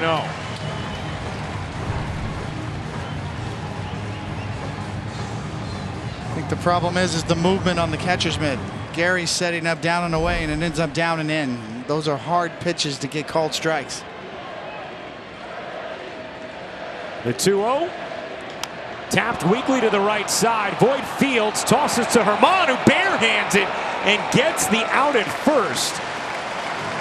That was a very athletic finish to the play from Domingo Herman to ensure an out as the Twins push across another run. Indeed, Ryan, this is a great play. Domingo with his back to the throw. Barehands it and gets there on time. For a pitcher, the degree of difficulty on that play is off the charts.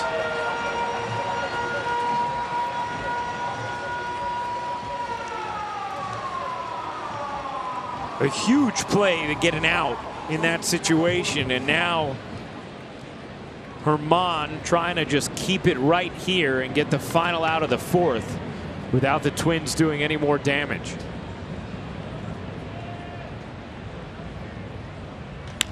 That's ripped foul. 0-1 on Miguel Sano. Sano hit a one-hop smash his last time up right at the face of Gio Urshela, who made the play and retired him. A dangerous pitch right there to a dangerous hitter.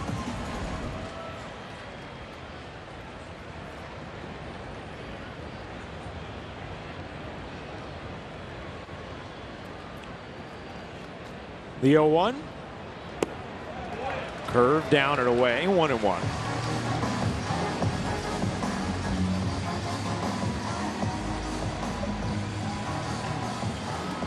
Think this would be Herman's last hitter? I think either way. I got to believe you go to the bullpen even if he gets him out here.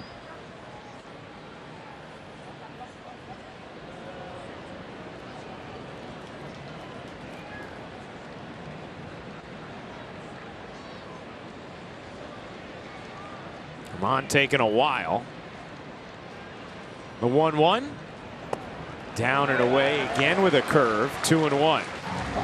It just feels like he doesn't have a weapon to go to that he can trust tonight.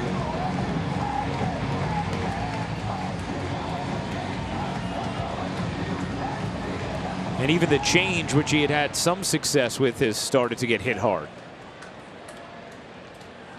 First tough outing for Herman since coming off the IL. He had been brilliant his first 3. 3 infielders on the left side, Voit alone on the right. That is hammered foul. And it's 2-2. 2 hard hit strikes from Sano. Gio Urshela, be ready.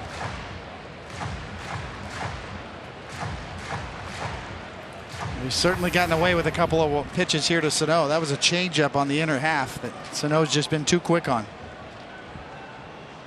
Herman trying to get a big out here to finish the 4th. Keep it 5-2. The 2-2. It's down and away with a fastball, and it's 3-2.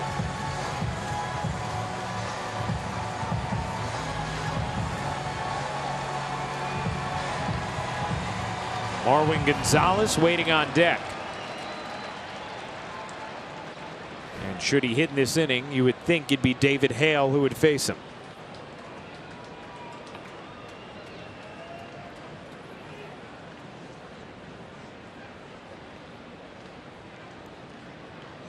The 3-2. Popped up.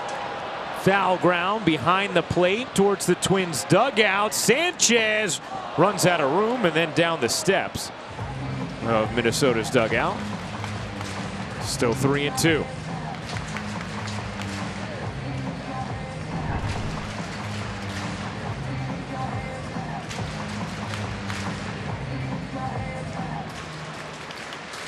Sort of lucky he didn't get hurt there. It's dangerous over there.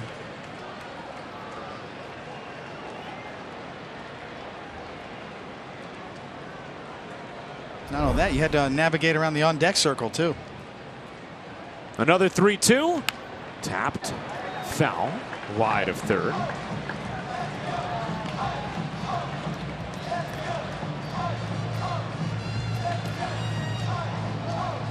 Gibson has been waiting a while in Minnesota's dugout.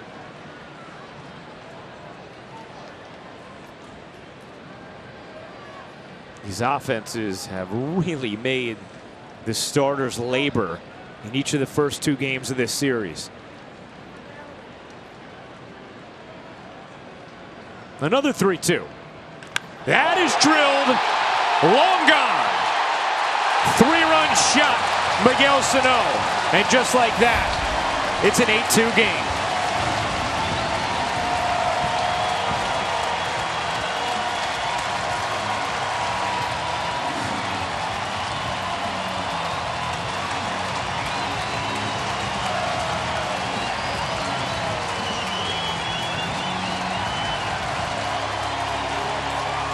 They tried to squeeze one more out of Domingo Germán, and Miguel Sano would have none of it. 109 miles per hour off the bat. A 3-run rocket, and Minnesota has broken it open. It's 8-2 in the 4th. And now the night is done for Germán. Aaron Boone was to the mound before Sano even got around the bases to make the pitching change, and this pitching change comes one batter too late. As a hanging breaking ball right there. And when it lands, the lead doubles. Minnesota has hung up 8 thus far tonight. Well, David Hale comes on to replace Domingo Germán, but one batter too late. Well, this is what you always worry about if you're a manager or a pitching coach, is letting the game get away, especially when you have such a potent offense.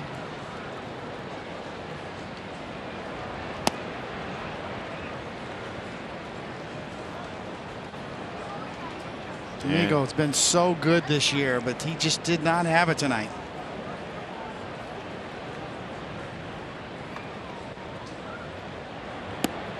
There's a strike to Gonzalez.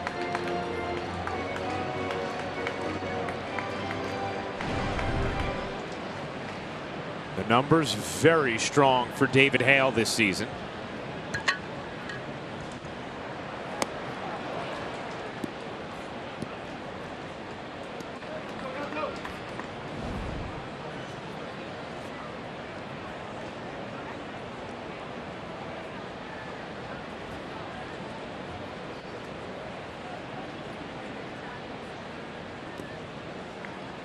Germán had just one start this year where he allowed more than 4 runs. I came back in Kansas City in late May. He allowed 7 in 5 innings. But clearly just didn't have it tonight, and this is a tough lineup to have one of those kind of nights against. Grounded towards the shift and into left center. A base hit for Marwin Gonzalez. Let's take a look at the exit velocity on that home run from Sano, presented by Spectrum Mobile. Best network, best devices, best value.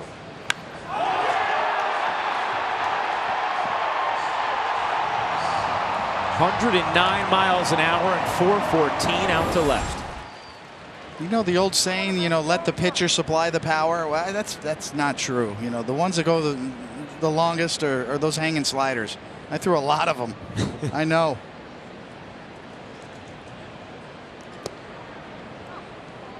And Sano can provide plenty of power himself. Power's not a problem.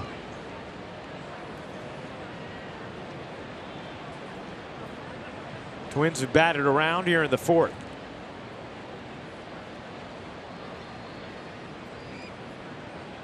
Arise laces a single into center field. Boy, he looks like a good young hitter.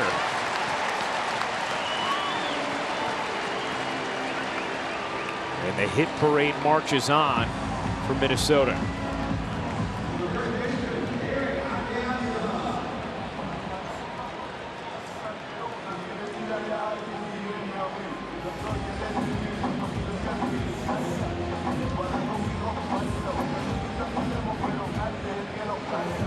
Twins now with 11 hits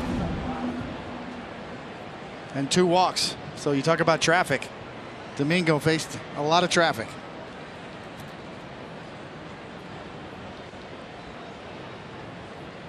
Adrianza flies that in the air to left field.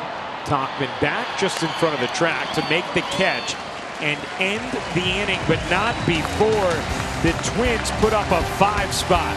Their lead is 8-2.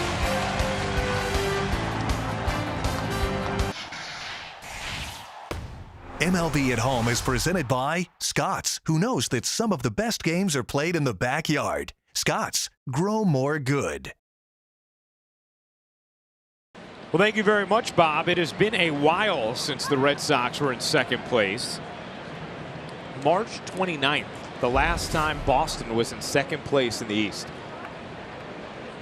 They've been looking up at the Yankees and the Rays for a while.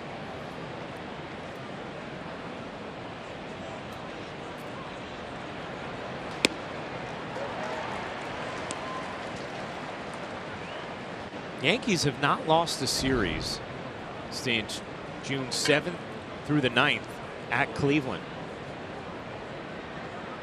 And they split with the Mets a couple times since, but split with the White Sox, but that's how good they've been. In danger of that ending here, obviously, after dropping the opener yesterday and down 8-2 in the 5th tonight.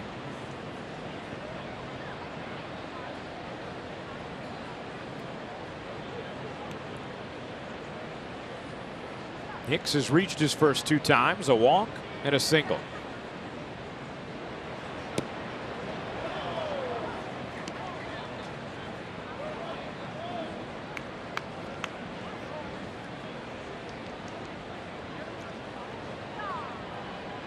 Seems like every year we get a reminder of how long the baseball season really is and how much is left to play.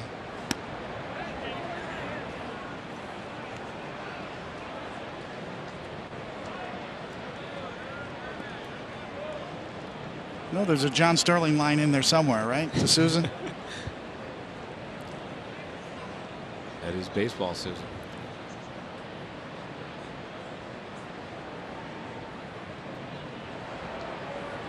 Hicks takes a big hack on 3-1. Have you seen the That's Baseball Susan shirts that RotoWear makes? It's a classic already, right? It is. Tremendous shirt. Susan has one.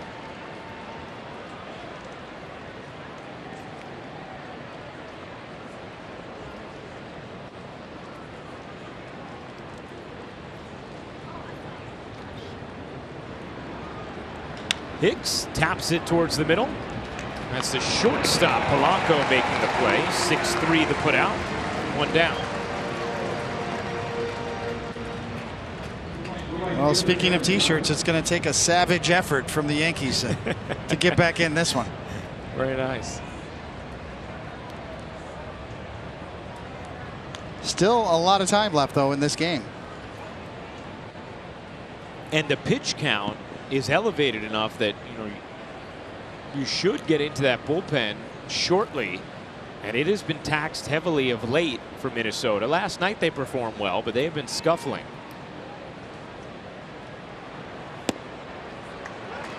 Judge takes a strike, maybe just brushing the outside corner. 0-1.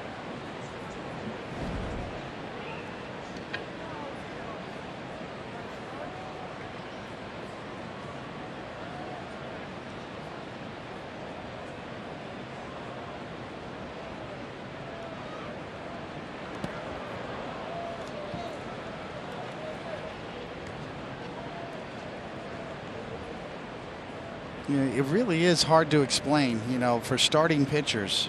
You know, how can you have such a struggling effort like Domingo had tonight after being so good for the majority of the season, in particular the last 3 starts?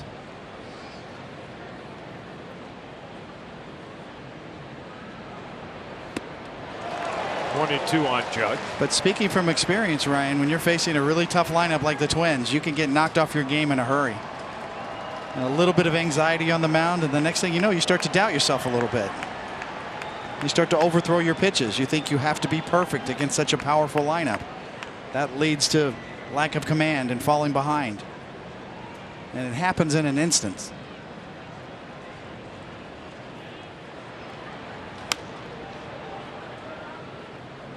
It's one of the toughest part of being a starting pitcher is dealing with nights like tonight. They are going to happen to you. You're going to get knocked off of your game. There's going to be nights you go out there where your best pitch just is not working.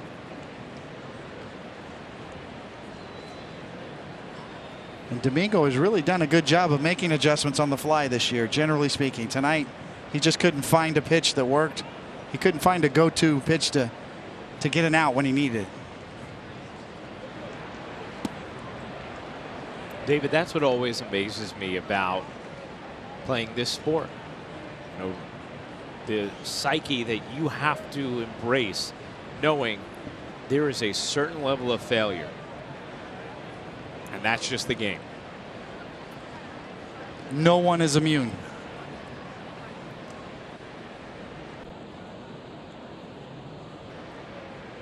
I just know what that felt like. You know, I feel for Domingo. I know what it feels like to be out there on the mound and helpless. You got nowhere to turn.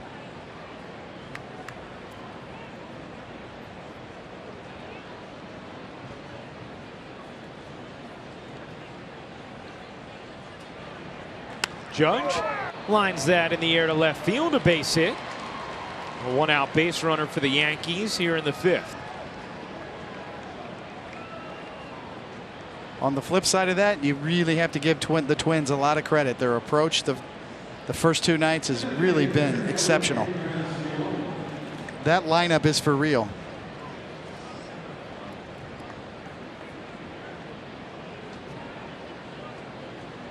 And if you're on the Yankee side, you're going to have to start hitting the ball over the wall too to get back in this one.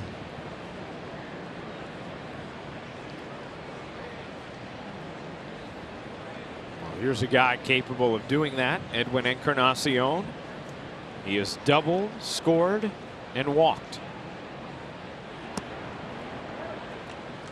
And he takes ball 1. Still a lot of time left in this game.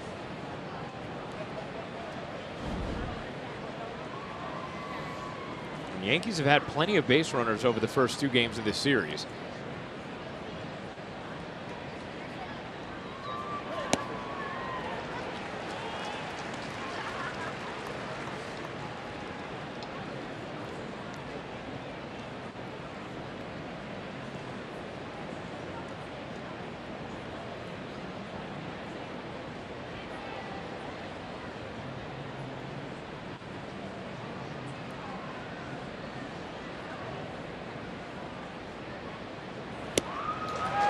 Vicious hack there from Encarnacion, 1-2.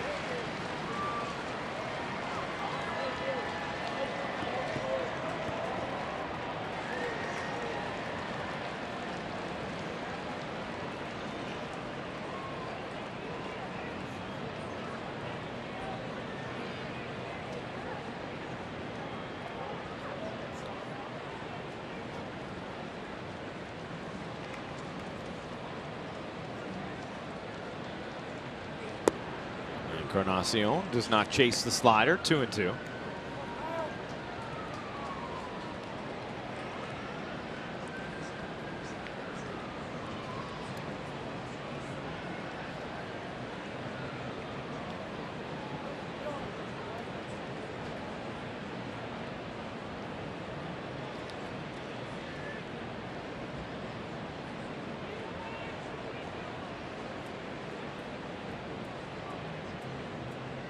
Encarnacion drills a single into center field. Judge will turn and hang on at second. Back-to-back hits from Aaron Judge and Edwin Encarnacion, and the Yankees looking to make some return noise here in the 5th.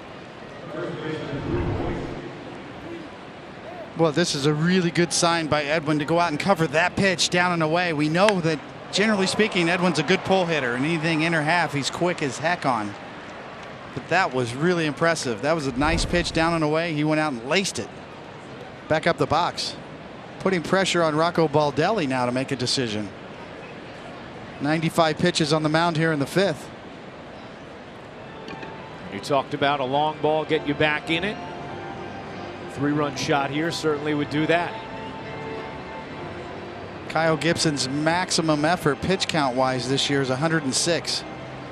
He averages about 90 and 5.5 innings per start, so getting close.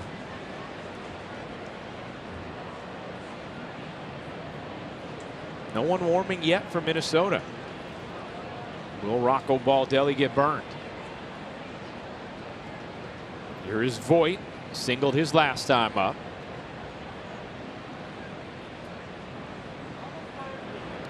And takes in the dirt, 1-0.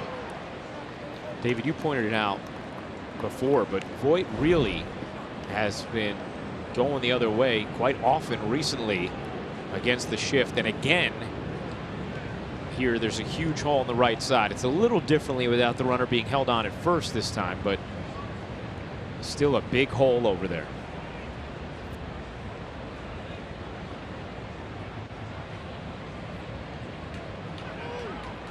Timeout called by Luke Voit.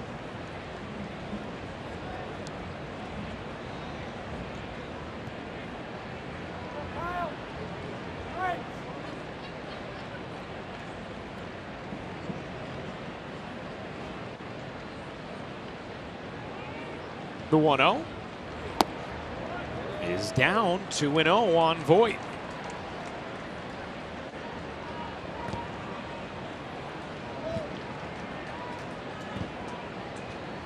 There is no landing spot in either of these lineups.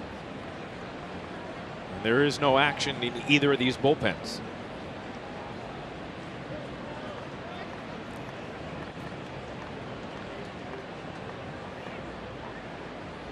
The 2-0. Voit hits it right at short. And Polanco makes the catch for out number 2.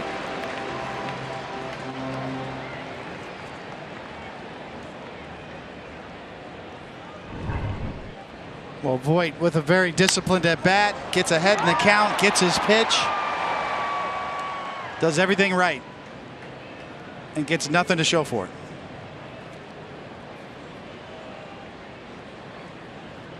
Them's the breaks.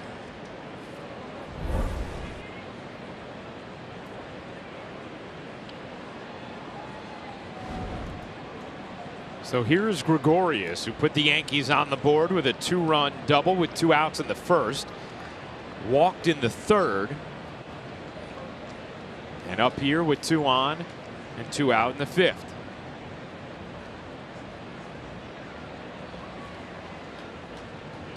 Didi hammers that deep to right field and gone. Just like that, they're back in it. A 3-run shot off the bat of Didi Gregorius, and it's an 8-5 game.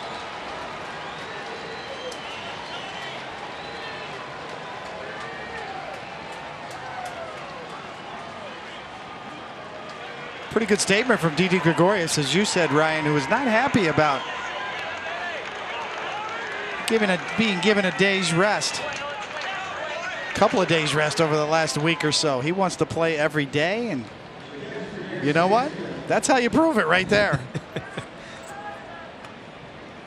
And the home run tally just went up for the Bombers. A 391-foot shot into right, and 5 ribbies thus far for Gregorius.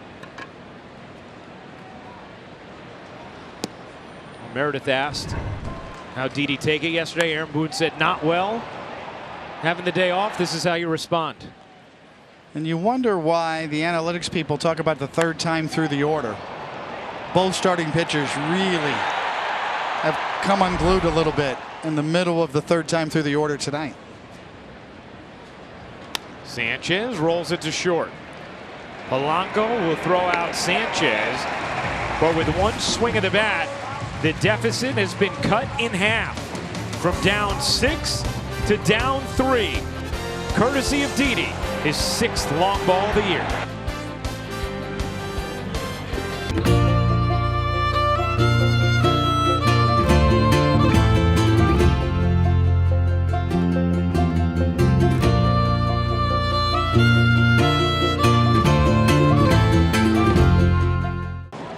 It's the Fios fast play of the game. Didi Gregorius getting the Yankees back in it with one swing.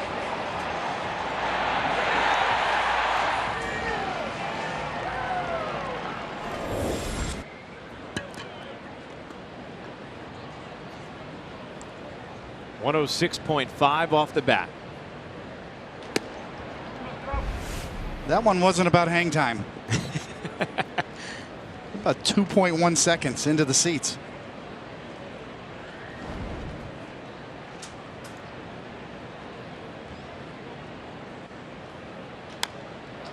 And now the onus is on Hale to keep it right here against a Twins lineup that's been relentless so far in this series and really all season.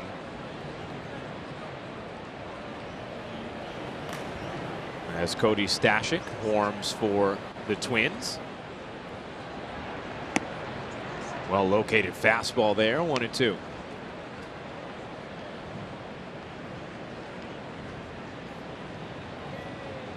That's been the impressive part from David Hill, is his overall command. Throws a lot of quality strikes.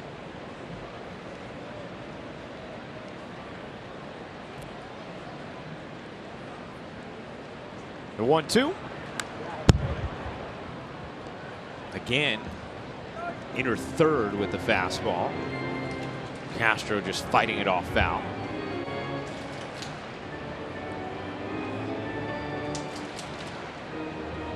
Castro struck out his first time, delivered a ribby single last time up.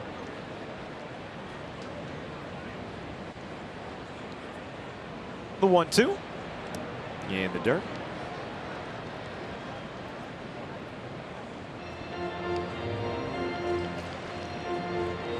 Yankees won a lot of games this year because of guys like Hale coming in and allowing the offense time to do its thing.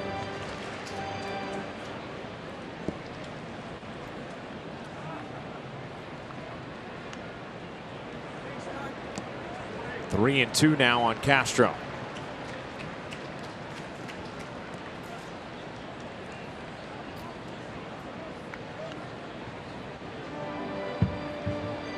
Yankee bullpen best in the majors in the month of July.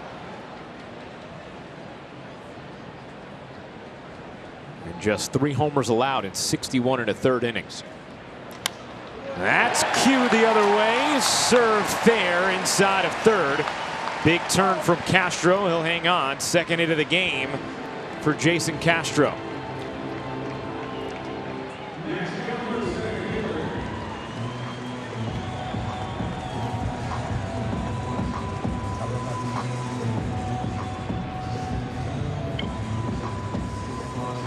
If you're the Yankees, you're thinking, oh, good. You know, that catcher hit 2 home runs yesterday. He's not in the lineup today. Well, the other guy has 2 hits.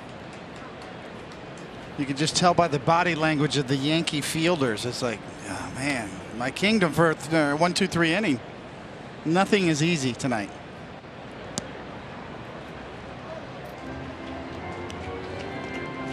Twins sent 9 to the plate in the 4th.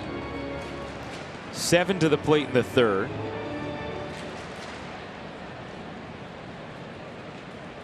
7 to the plate in the 2nd.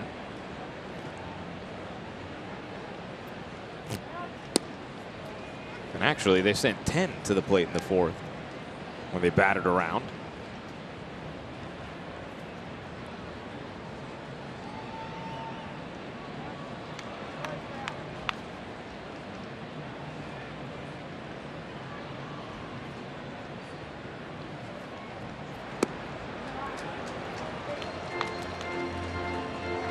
we make a lot of shutdown innings. Yankees, obviously Didi Gregorius hitting the big 3-run home run in the top of the 5th and getting your team back in the dugout quickly for the momentum swing potentially here. In the middle of this game, it's a big spot right here for David Hale to get his team off the field back in the dugout. Chopped high to second. Torres plays it nicely. Voit recovers for the out.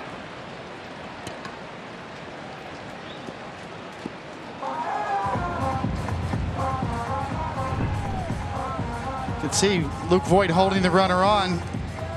Takes a leap, and he's got some ground to cover to get there. A good job by Glaber to kind of lead him back to the bag.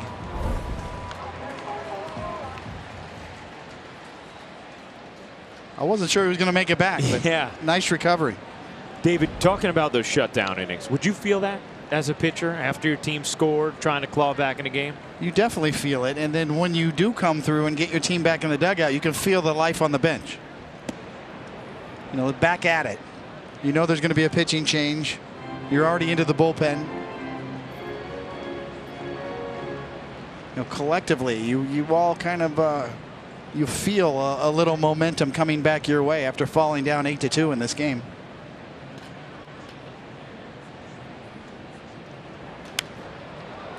Polanco has been right in the middle of the Twins attack. A homer, a single, 2 runs scored.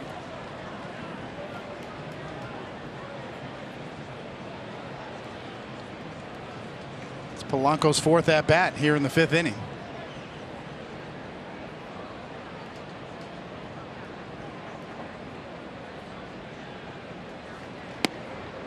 There's a strike, 1-2.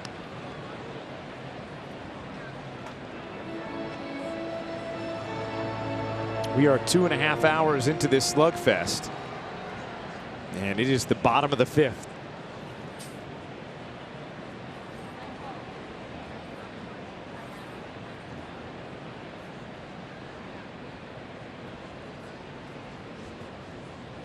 The 1-2.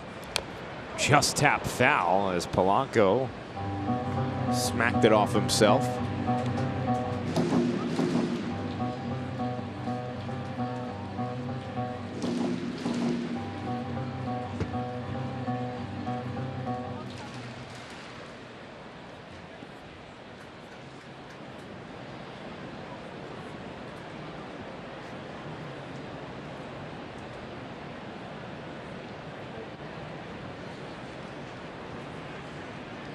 The 1-2.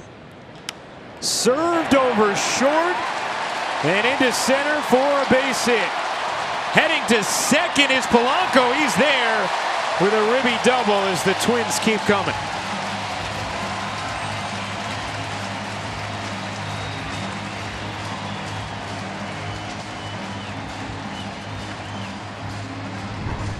Well, they have a ton of hitters that are hard to put away, and this is on the ground. Changeup from Hale that's down almost on top of home plate. The Polanco goes down. And the impressive part here is he's thinking double right out of the box. You can see the angle of the bat on that attack. Just incredible. To be able to dig that out and then get a hustle double off of that swing. And here's Cruz, who takes a strike. So no shutdown inning. A ground ball single. And now this. And the hustle. No hesitation. Easily in there.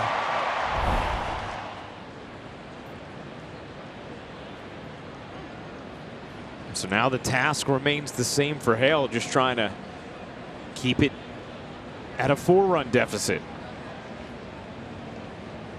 Cruz is homered, grounded to do a double play, and been hit by a pitch. He scored twice.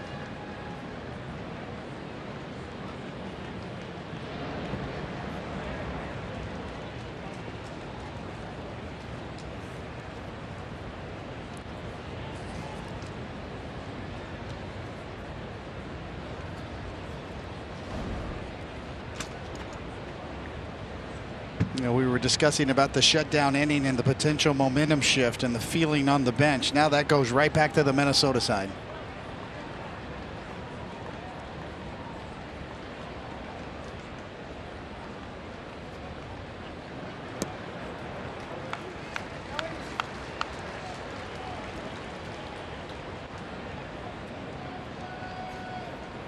Just a lot of hitters counts tonight. A lot of these 2-1 situations, 3-1.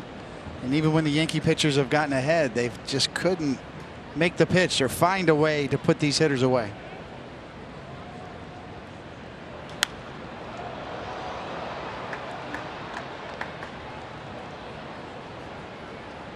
I mean, I'm sure a lot of our audience is watching Minnesota closely for the first time since that series at the beginning of the season at Yankee Stadium, and I mean, you could see just how formidable this lineup is and just how mature the approach is from these Twins hitters.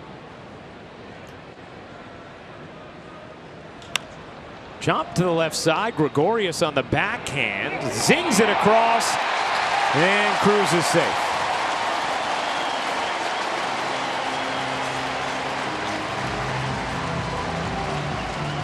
And that'll be an E6. You can tell by Didi's body language that he threw a sinker as this ball tails on him. Starts out on line and ends up offline, as Luke Voigt's got to come off the base and try to make a tag and just misses.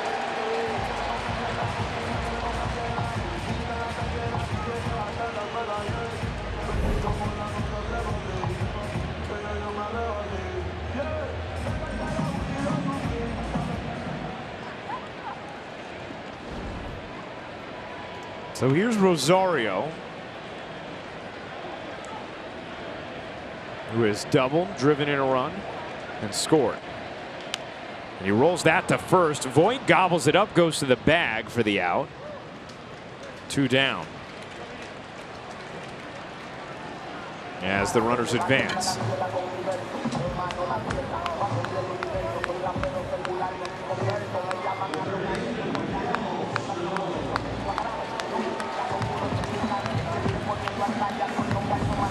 Sort of a similar situation to what we saw in the 4th. Miguel Sano, a big 3-run home run off of Domingo Germán that knocked him out of the game his last at bat.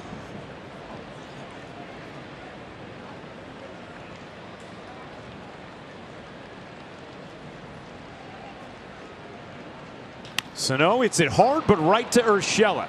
He stays down on it and throws out Sano to end the inning. Twins do tack on another at the end of 5. It's 9-5 Minnesota.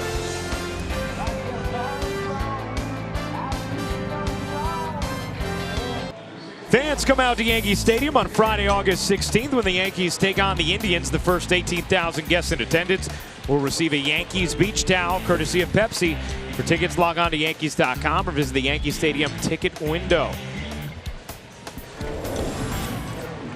Cody Stashik making his major league debut. Pitched at St. John's. A 13th round pick back in 2015 from Somers Point, New Jersey.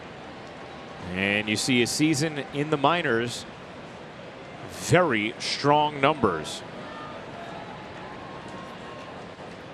We'll face Gleyber Torres leading off. Ball 1. Last inning, that 3-run shot from Didi Gregorius, the 100th home run of his career. 53rd player to do so, who has played most of his career at short, as Torres greets Stashik with a line drive base hit to left. Torres rounding first, will hang on there. And the Yankees offense with the leadoff runner on in the 6th. Well, welcome to the big leagues, kid. And that's a big deal. New York kid, St. John's. Mm-hmm.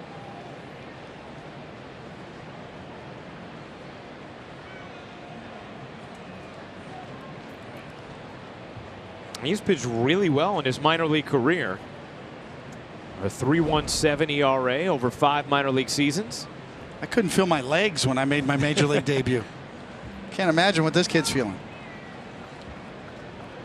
Grow up in the area and debut against the Yankees.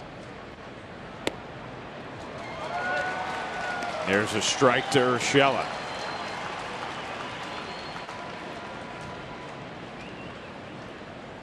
We mentioned the Twins bullpen has been thoroughly taxed. And as a result, they've had to shuttle guys up and down just to have the arms they need.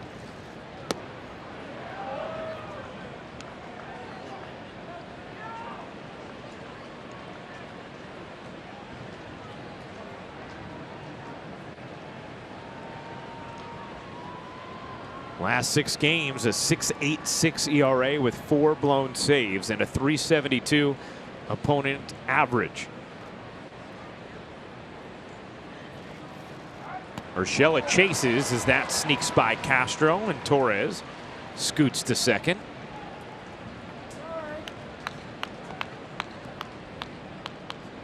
Scoot. Castro setting up inside. This pitch really sails, kind of cuts. Fools Gio and fools Castro.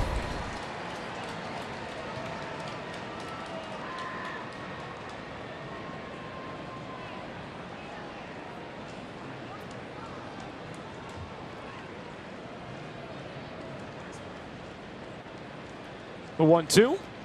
Urshela goes around, and there is the first career Major League strikeout for Cody Stashik. They toss the ball into the dugout. Make sure to keep that one. We're not used to seeing Gio take wild swings like this and chase. 2 pitches in a row way out of the zone.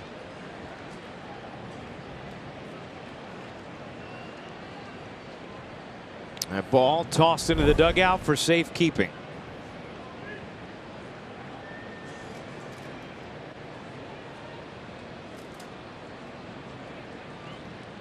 Here is Tauchman. 0 for 2 so far tonight.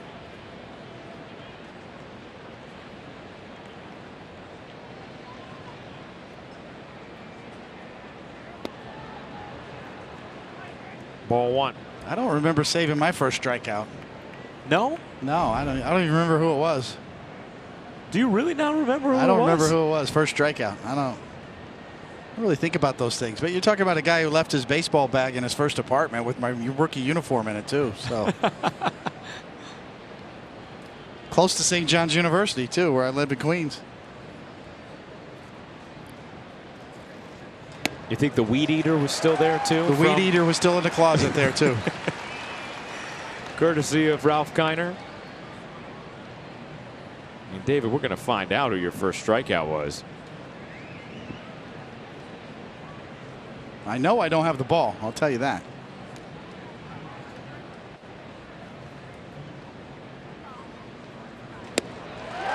Cuts and misses. Danny Tartable. That's a brand name.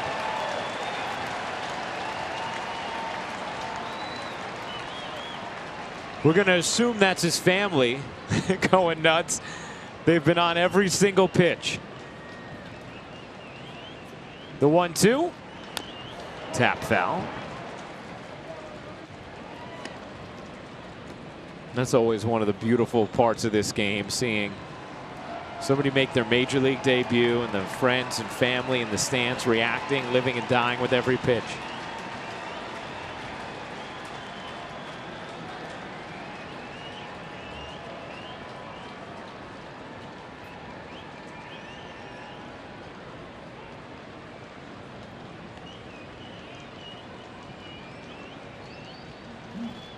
Tauchman grounds that through into right field, a base hit. Torres will hang on at third. Tauchman is on, and the Yankees have runners at the corners as they turn things over to the top of the order here in the 6th.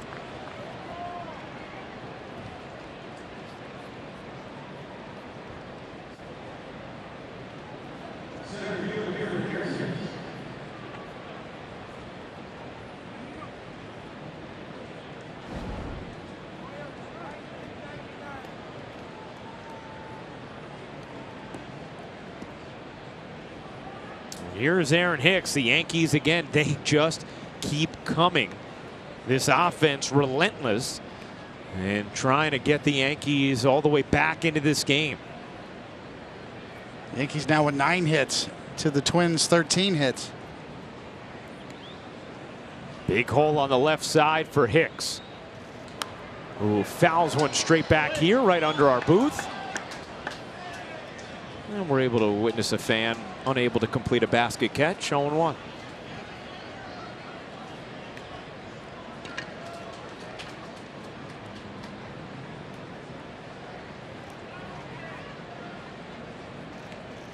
Big spot in the major league debut of Cody Stashik. And a big spot for Aaron Hicks and the Yankees, trying to propel themselves even further back into this game. I'll say this, he doesn't look nervous. He looks under control. Hicks skies one into shallow left. Racing in Rosario. He gets there, and that is not far enough to score Torres. So it will be left to Judge.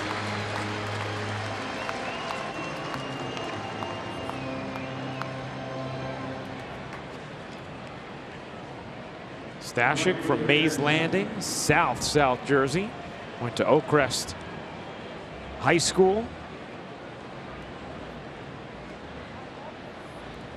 And now faces Aaron Judge with 2 on and 2 out. It's Philly territory, isn't it? Phillies? Yes.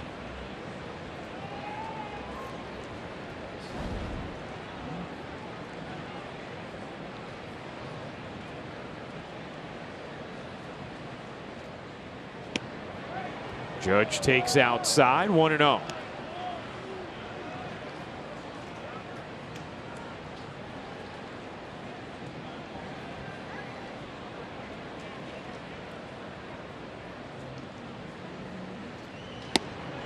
There's a strike, 1-1 on Aaron Judge. Well, nothing like getting a real test in your major league debut here and facing Aaron Judge.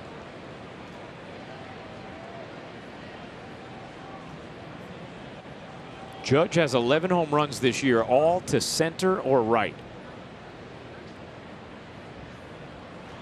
As he takes a fastball down the middle, 1-2.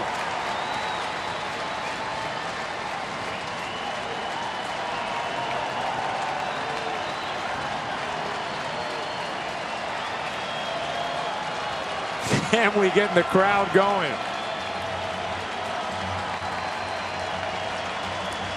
The 1-2 pitch, swing and a miss, and Stashik fans Judge and escapes the jam.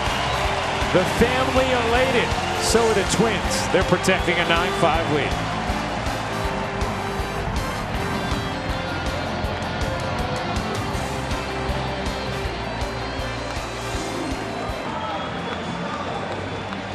Well, Cody Stashik in his major league debut with a couple of strikeouts, including this one to end the 6th with 2 on. Absolutely fearless from the rookie, making his debut, and his dad with the beet red face, feeling the emotion. Nothing like it. And in the dugout, finally cracks a little smile.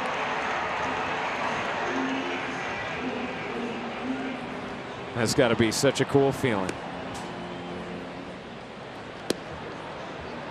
Well, nothing will endear you to your new pitching coach and manager than that style of, you know what, Aaron Judge, here's a fastball right down the middle. I'm going to challenge you, and then I'm going to throw a little razor blade slider and strike you out.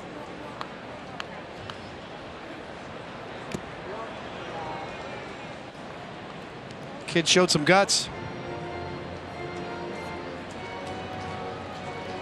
David, was your family in the crowd for your first appearance? Yes, they were. And I can only imagine the emotion they were feeling as we just witnessed that from Stashik's parents.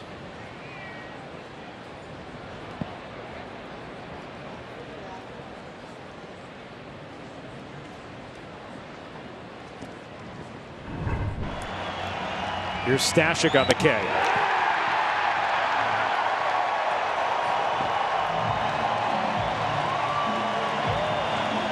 Trying to keep his cool after that awesome moment for him. You really don't know how to act, you know. That's not something you rehearse.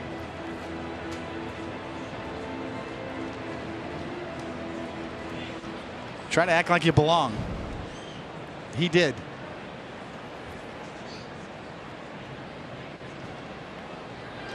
Gonzalez flares that in the air to center.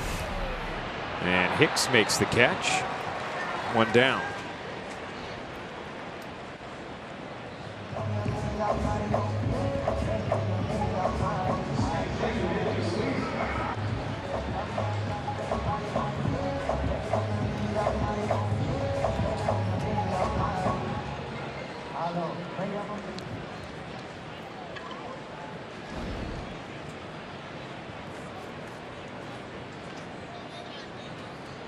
Luis Arise with 2 more hits today.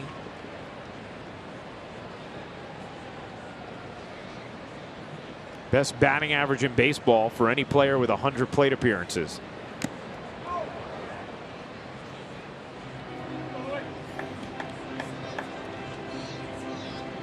He's up to 378. And he is just a bundle of energy in the box.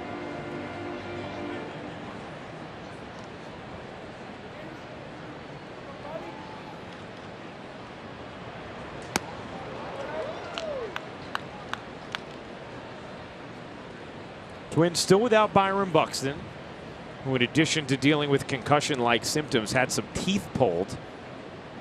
So they're waiting for him to get all the way right with both of those dilemmas.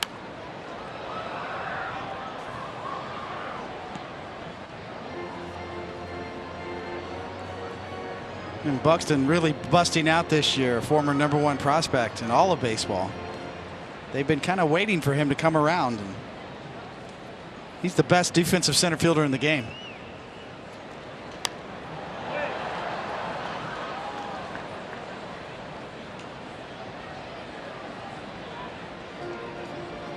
And with him out, and now C.J. Cron on the IL.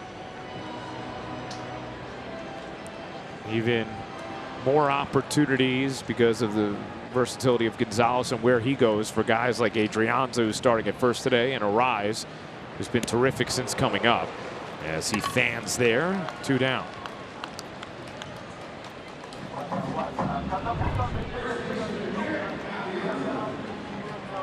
Kind of gets him with the old high slider, trying to go down and in, and leaves it up. And Arise just swings under it. Now you see the 42 pitches from Hale. This year, he has thrown 61, 65, 46 here with the Yankees. He's had 2 days off since throwing in the mid-20s.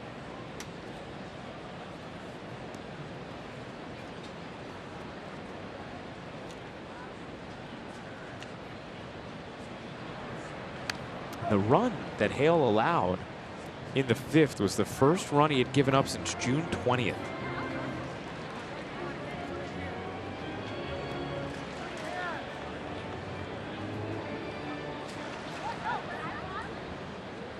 They've gone 12 1/3 shutout innings entering today.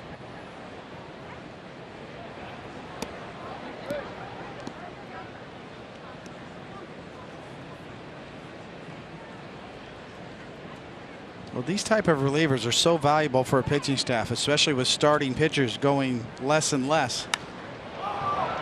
Fly ball deep to left. Tauchman just before the track makes the catch to end the inning. A 1-2-3 frame for David Hale. We go to the 7th.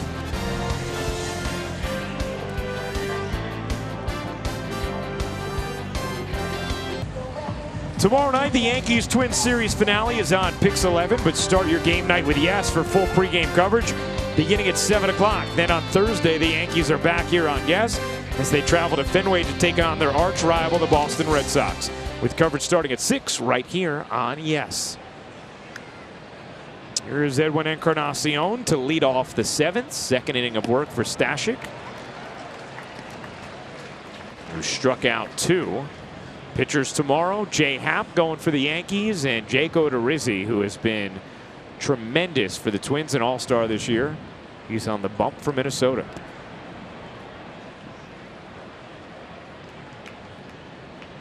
Cadillac scoreboard, 9-5 Twins. Twins starting rotation, it's been pretty good, really, across the board.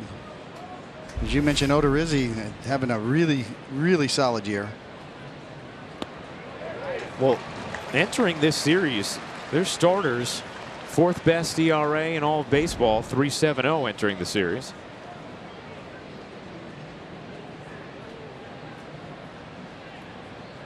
One and 2 on Encarnacion.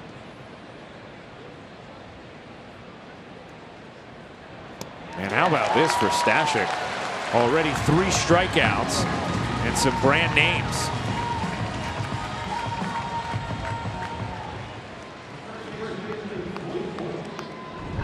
But we saw his minor league numbers and big strikeout numbers, and that's a tight little slider. And now you can see what he goes to get swings and misses and strikeouts. More of a true slider. You know, nowadays we get caught up in descriptions of breaking balls. Is that slurvy or curve or slider? That's a true slider. Voit took a massive hack at one. 0-1. Tommy Kahnle starting to get going in the Yankee pen.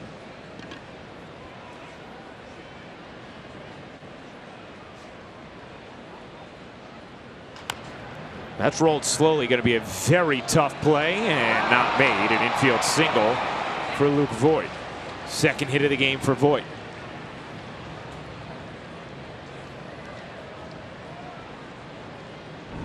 Well, you got a big fella that's got to go get it and a big fella that's running, and who's going to win? Voit over Sano.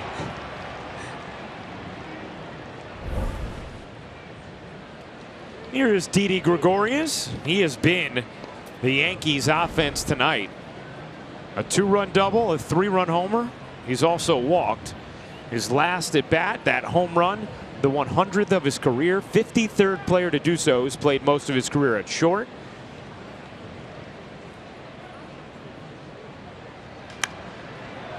He is the 54th player to hit his 100th home run with the Yankees.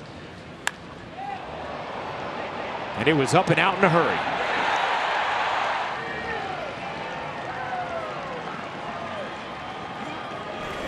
Yeah, no fans out there were rushing to try to catch that one, right? Just kind of let it bang against the seat and go pick it up. You pay for that souvenir. Gregorius fouls it straight back, 0-2.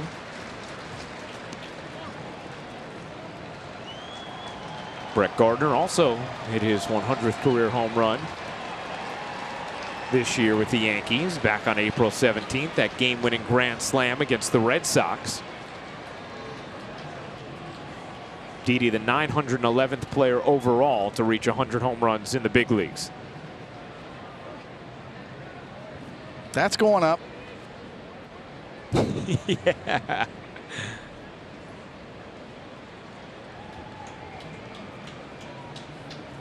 Voit leads off first.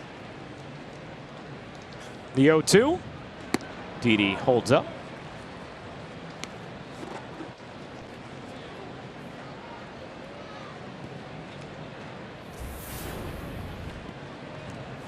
A pretty solid ratio there.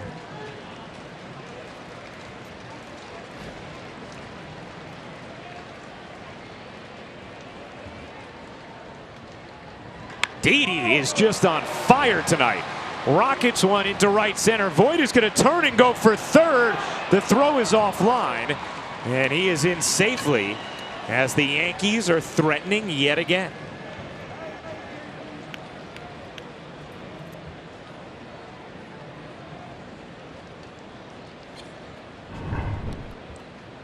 Well, you're right. Just exit velocity galore for Didi tonight.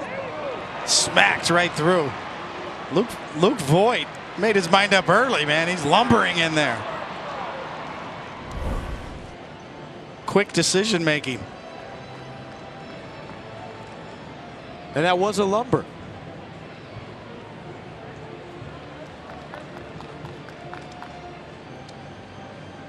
Little conversation with Wes Johnson, the pitching coach of the Twins. The concerned eyes of a pitching coach.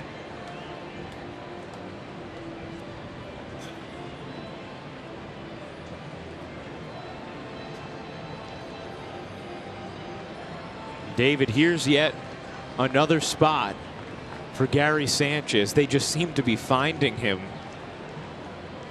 in this series as he's gone through these struggles.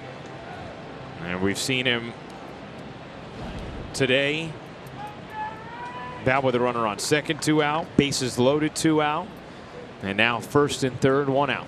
And it's been out of the strike zone again tonight for Gary. Mission number 1, get a good pitch to hit. That's not it.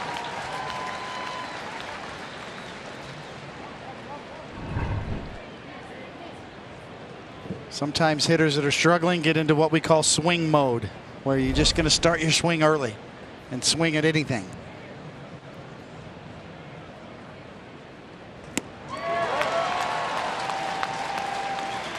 Oh, and 2 on Sanchez.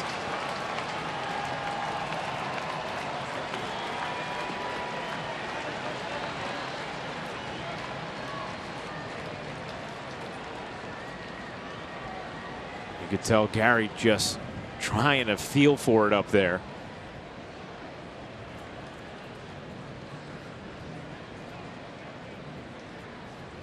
The 0-2. Sanchez hits it hard, but right it short. On to second for 1, and to first in time for the double play. And that's the way things have been going for Gary Sanchez. Even when he hits it on the button, it turns into a DP and ends the inning.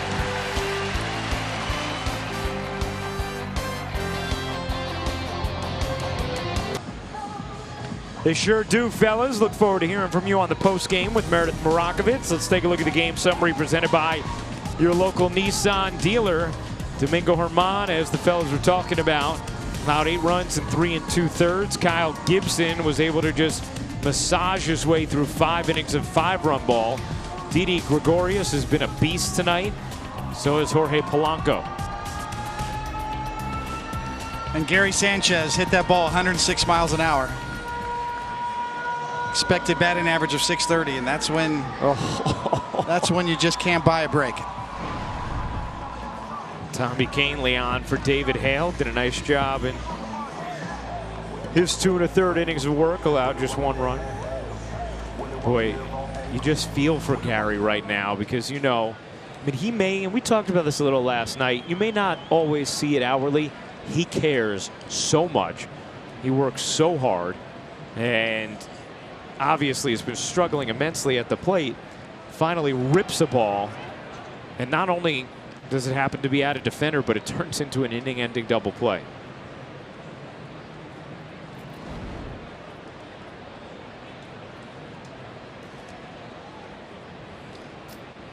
Cadillac scoreboard, 9-5 Twins. And you know what? It goes back to, that's baseball, Susan.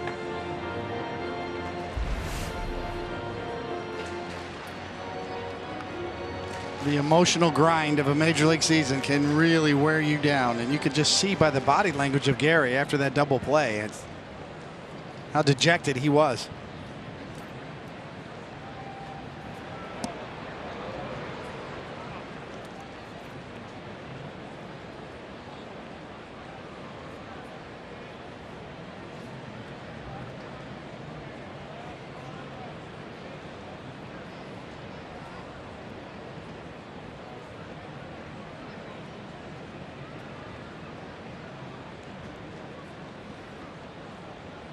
Yankees have had to use some of their higher leverage relievers in some spots they normally wouldn't over these last few games just because they have not gotten length out of their starters.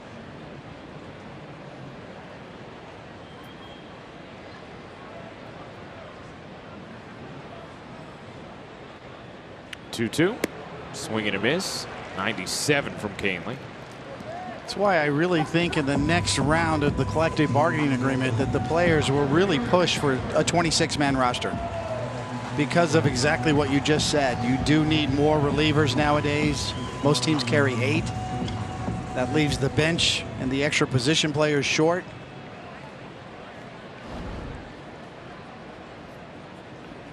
Well, if you think about the evolution of the game, I mean, we've already seen just how many more pitchers take up rosters than, say, 5 years ago, and then 10 years ago, and 15 years ago, and you've still had your same 25-man. And even on the offensive side of things, you know, yes, teams have put fewer and fewer position players on the bench just because they need the pitchers, but they rest their regulars much more than they used to. So you could still make the argument for needing more bench players. They just don't have them because of the need for pitchers. You know, out of the 3 bench players that most teams carry, one of them's a catcher, which is usually a guy you have to hold out in case there's an injury to your primary catcher. So that leaves you with 2. And it's why players like Marwin Gonzalez or Ben Zobrist, or now an infield version in DJ LeMahieu, have become so valuable because their bat is one you'd regularly want in the lineup anyway, and they afford you that flexibility to still get guys breathers without taking up multiple roster spots.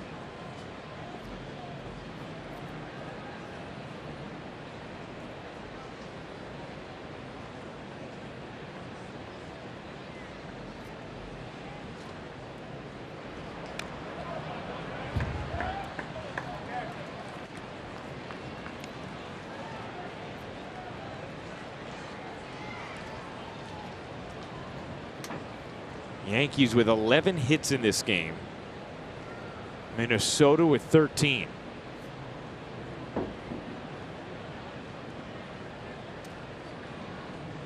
Already more than 3 hours into this contest, with both offenses just grinding. Well, David Hale had a 1-2-3 inning, really the first clean inning the Yankees have had. Although Domingo Germán did get a double play in the first inning and faced the minimum 3 batters, but a 1-2-3 inning has been a real anomaly in this particular game. Canely looks sharp. Now a quick word from Spectrum. Spectrum Internet. No data caps, no contracts. Just faster speeds with better performance. So Canely back-to-back strikeouts to begin the bottom of the 7th.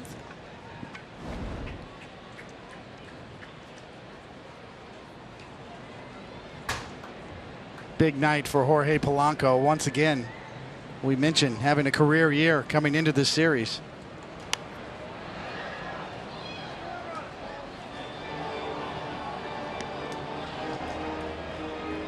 Blake Parker, former Yankee, warming in the Minnesota pen.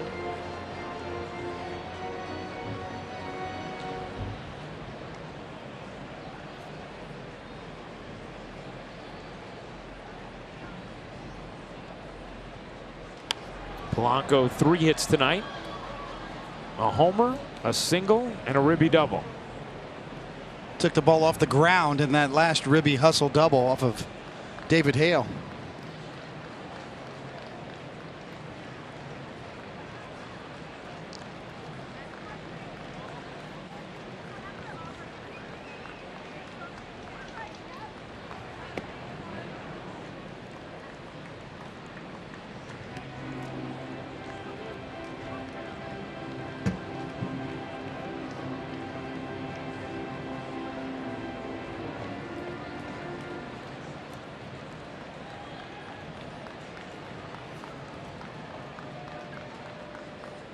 The 1-2. And in the air to center. Hicks underneath it, waiting. Inning over. So back-to-back 1-2-3 innings to the Yankees pitching staff as Canely delivers one in the 7th.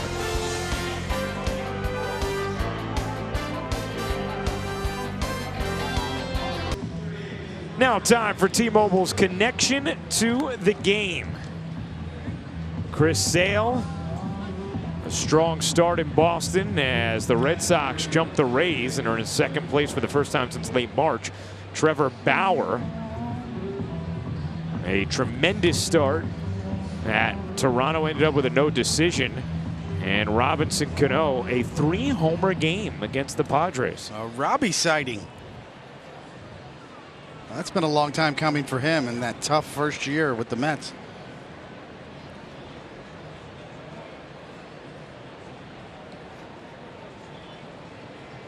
New pitcher is Blake Parker, a former Yankee. Pitched 16 games with the Bombers back in 2016. And has had a nice few seasons as a reliever on the Hyundai scoreboard. Minnesota 9, Rays 5, Yankees 5. That split finger is his best pitch. Can see him start with the grip right there. Start with the splitter, and then you switch the grip to the fastball in the glove if you throw it.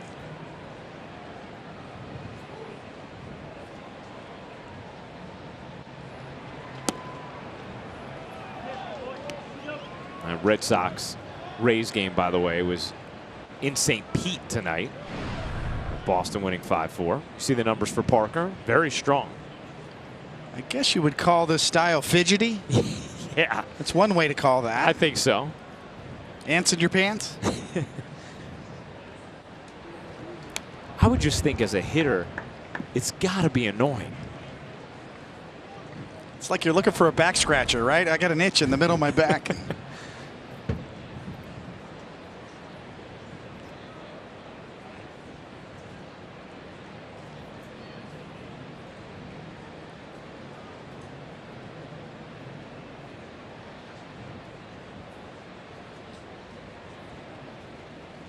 Two one, and it's 3-1.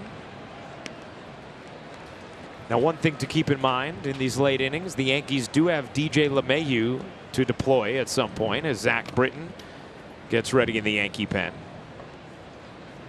You know, I do think these type of at-bats, as you see, you know, Glaber taking his time, Blake Parker taking his time, that kind of cries out for a pitch clock. And even though the Players Association has been reluctant to agree to it, that's going to be an issue that continues to be pushed. Torres works a walk to lead off the 8th.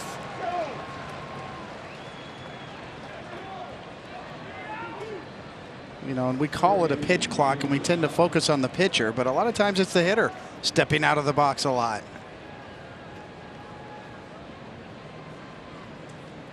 But right now he's got the ball. The pitch clock would start. 21 seconds, whatever, 25 seconds. It also could just add a little drama to what's otherwise dead time currently.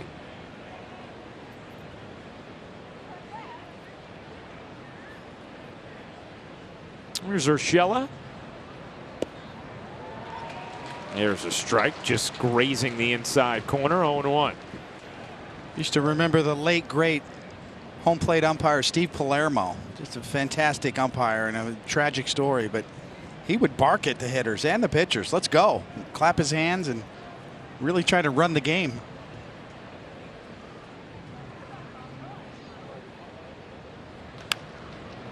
Urshela rifles that off the facing of the Yankee dugout. 0-2. The Yankees have had runners on every inning but the second and the fourth. And they've had multiple runners in the first, third, fifth, sixth, and seventh.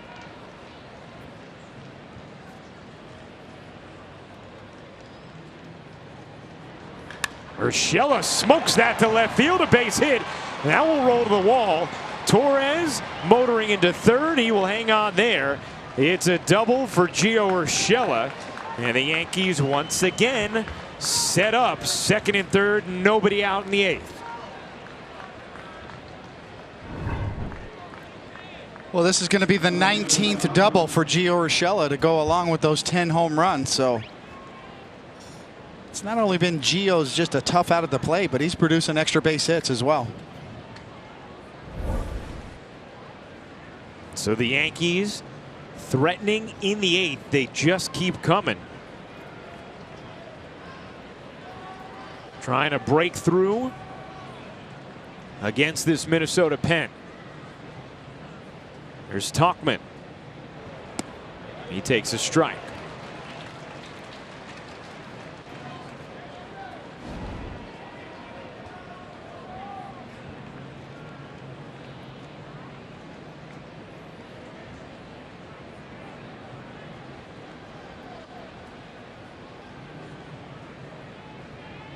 The 0-1. In the dirt, blocked nicely by Castro. A lot of movement on Parker's split finger, and you know there's different styles to throw a split finger. His is more of a fork ball, which takes more spin off the ball and gets more movement. Bruce Sutter, the Hall of Famer, going back several years, threw a fork ball. You can see the split is very wide there. Difference being his velocity and movement. Split finger is more of a fastball. His is a fork ball. That's inside and low to Talkman. So 2-1. You know, a split finger fastball will have more rotation on it. More like a super sinker. Forkball almost looks like a knuckleball at times. You can see that's a really wide split.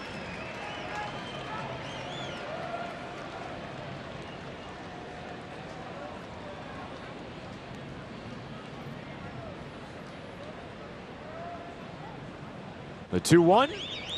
Talkman taps it slowly and foul.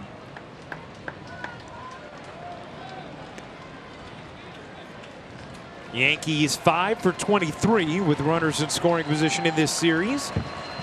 A .217 batting average. They've been the best team in baseball when it comes to that, hitting over 300 as a team.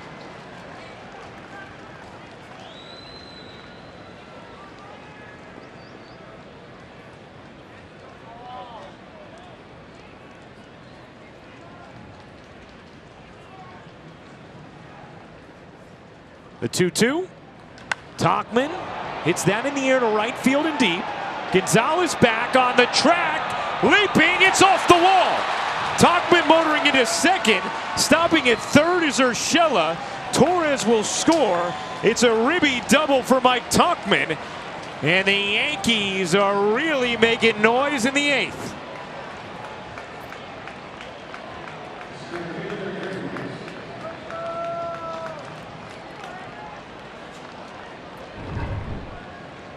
Well, another look off the bat of the scorching hot swinging Talkman, and he thinks he got it, and it is high and it is far, but it is off the wall. You see, even with that big ricochet, Gio Urshela is tagging up. He's thinking, I got to get to third with one out. So that's why he is not able to score. So here is Hicks as the tying run now. Second and third, nobody out in this eighth. He has singled and walked. And that just floats to the top quadrant outside. 0-1.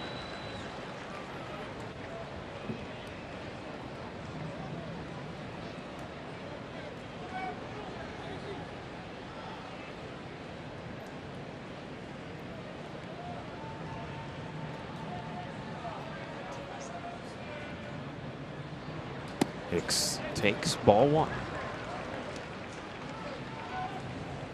Tyler Duffy, Ryan Harper.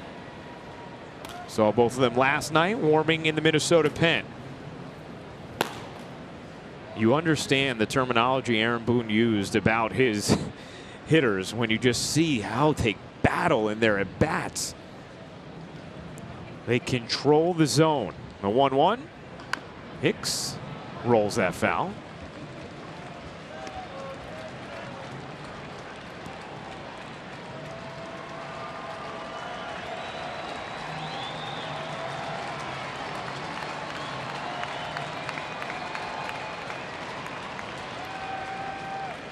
Rocco Baldelli and Wes Johnson going through the matchups.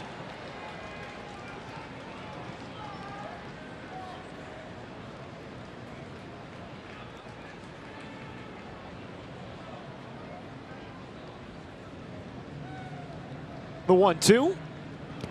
Good take from Hicks, 2-2.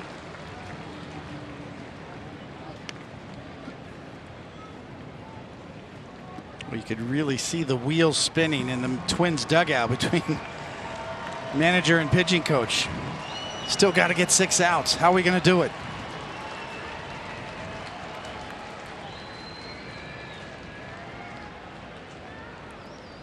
I don't know either.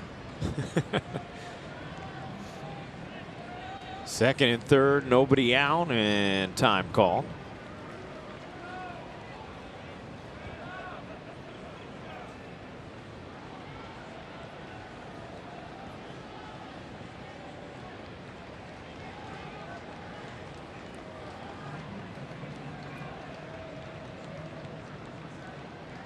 The 2-2. Hicks chases, flailing for it, and he is down on strikes, one away.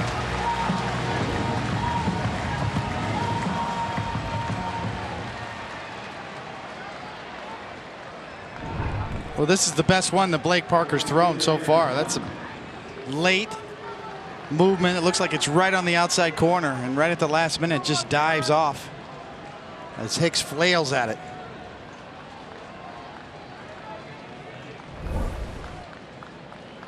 Here is Judge. One out now, second and third. Yankees down 3.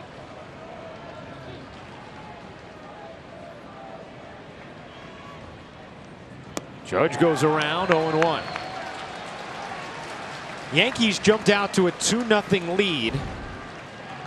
Then the Twins were able to score 1 in the second, 2 in the third, 5 in the fourth. Took an 8-2 lead.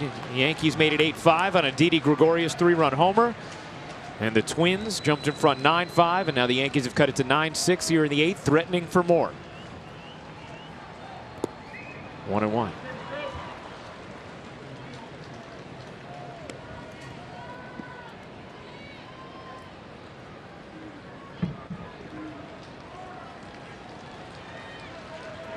Judge 1 for 4 in this game. Has struck out twice, grounded into a double play, singled and scored.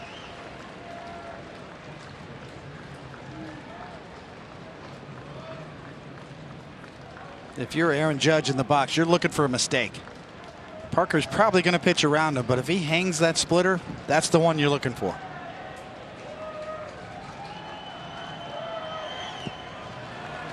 Dumps it in the dirt instead, 2-1.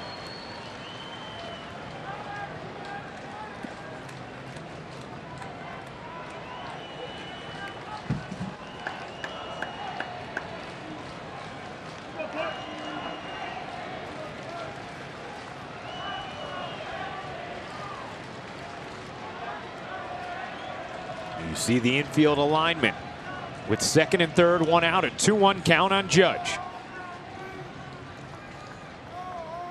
Judge drives that in the air to center.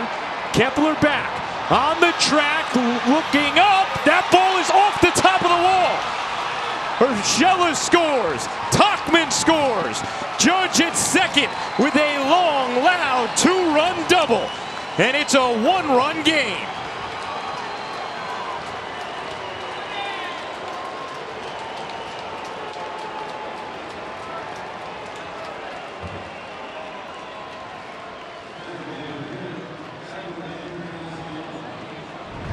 The look of concern, and hanger thrown, hanger hammered. Exactly what you're looking for if you're Aaron Judge, and if not for the high wall, this game would be tied. Bang! You cannot hit it any higher on that wall than Aaron Judge just did. Off the top of the wall in center. It's a 1-run game as Rocco Baldelli goes back to the pen. Tonight, following Yankees coverage, don't miss an all-new episode of Homegrown: The Path to Pinstripes. On this episode, go behind the scenes as we go down to Jersey to get a look at the Trenton Thunder. Plus, get a look at top pitching prospect Davy Garcia. That's tonight following the postgame right here on ES. Well, maybe Phil Nevin was just talking to Aaron Judge about this. Thought it was gone, and then realized, oh, I got to start the motor, and ended up at second instead of third. Yeah, with the ricochet off of the wall. Could be standing on third base right now.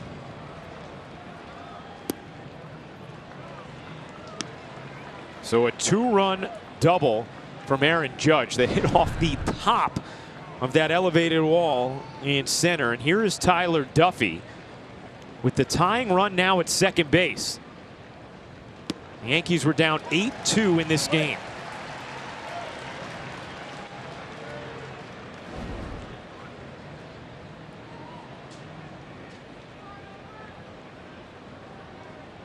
Two hits already tonight for Encarnacion. Big swing and a miss, 1-2.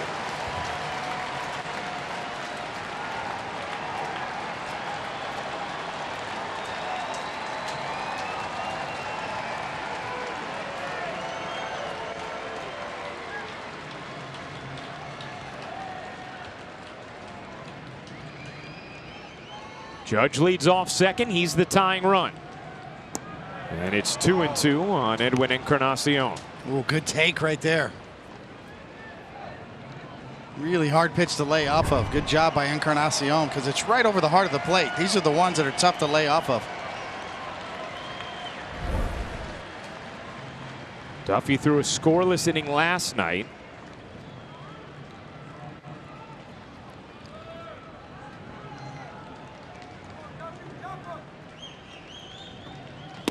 Late swing and a miss. Encarnacion down on strikes.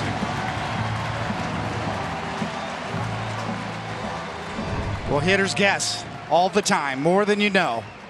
And he's just sure he's going to get a slider, and he gets a heater right down the middle.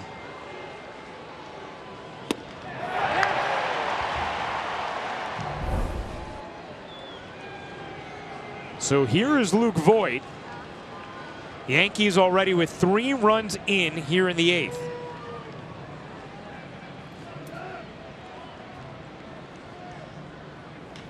Voit hits that in the air down the right field line into the corner foul. 0-1.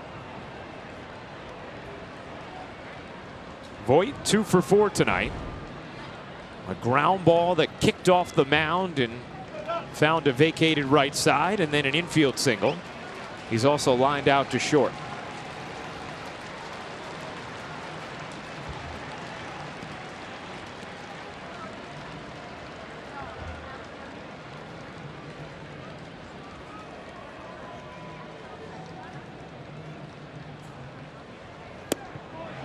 That's on the inside corner, perfectly located, 0-2.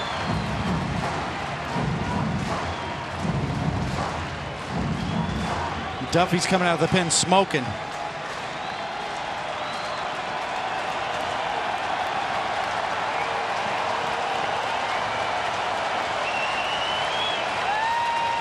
The 0-2.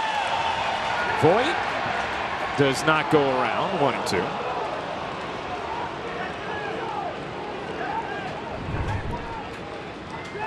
From the side. It's a good call. The Yankees a base hit away from tying this game. And digging out of what was an 8-2 hole. Judge at second. And now Voit will call time.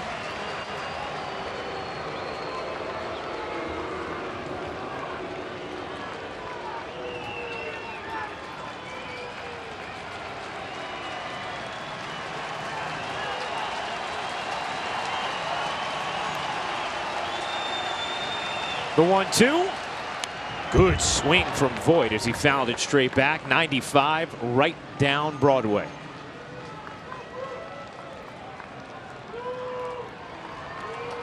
Is he getting another heater after that swing? We saw it in the previous at-bat with Encarnacion that he could, in order to not swing at really good sliders, you leave yourself susceptible to fastballs. So it's either or. It's hard to guard against both.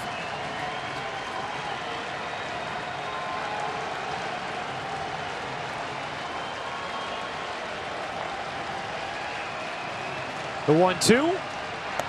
Voit just spits on that slider. 2-2.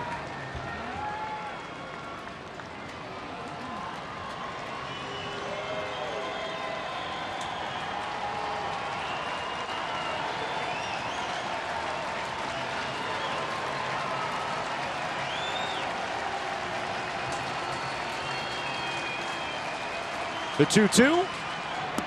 Voit takes again on a slider. Just down, and it's 3-2.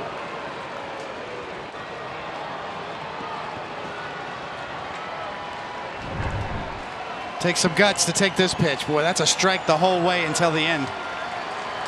It looked like it was right down the middle. Just below the zone. Red hot Didi on deck. Judge leads off second, the 3-2. And Voit takes ball 4.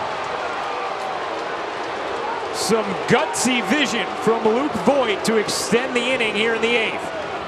And Tyler Duffy is fired up and barking at Ramon De Jesus.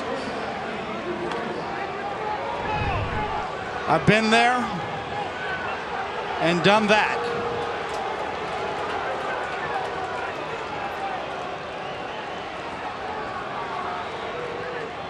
Boy, shaving the black. I mean, this is a perfect pitch. Is it high enough? Is it on the plate? I mean, it is just so well thrown. And yeah, I know the feeling when you're on the mound. You want to scream at the umpire.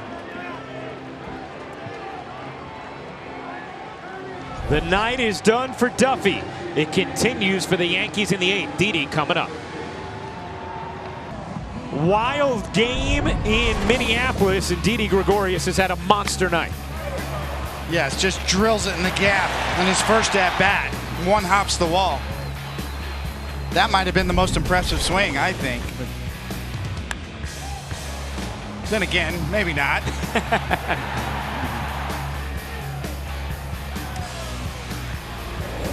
His 100th career home run in the 5th, 5 ribbies, 3 hits for Gregorius. And DJ LeMahieu pinch running for Luke Voit at first. Judge at second.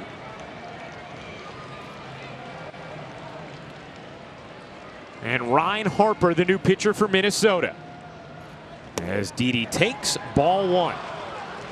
What a gutsy take on 3-2 from Voit on what was a perfect pitch from Duffy. Called the ball maybe just a hair down, maybe. Well, put it this way, if it was called a strike, nobody probably would have had a beef. The 1-0. Didi. Whether he went around or not, the pitch is called a strike. 1-1. And Gregorius will take a moment to gather himself. Now Didi has been just locked in all night. Gary Sanchez on deck, still struggling.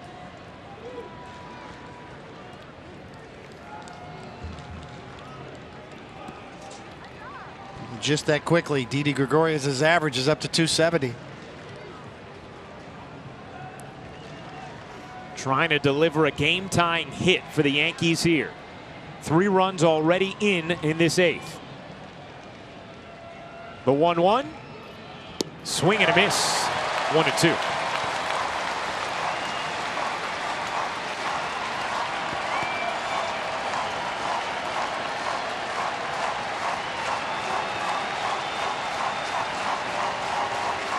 Harper faced one batter through 2 pitches yesterday.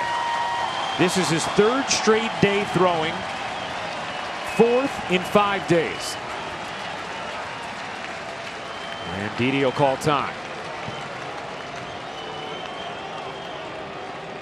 And obviously Rocco Baldelli likes this matchup better than Duffy because of Harper's curveball that we just saw Didi swing over.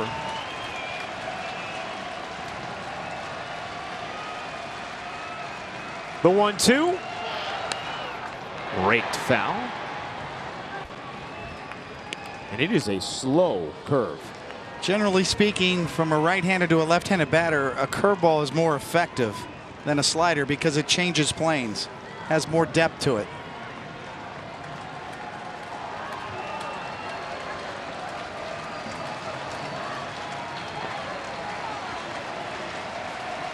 Tying run at second, go ahead run at first.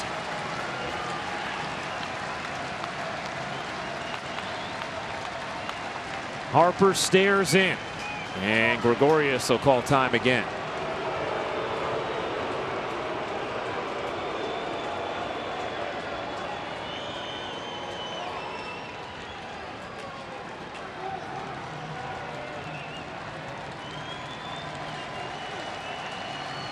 The 1-2.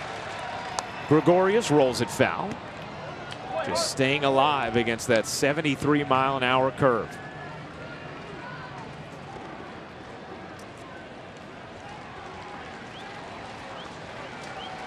Zach Britton has been ready for a while.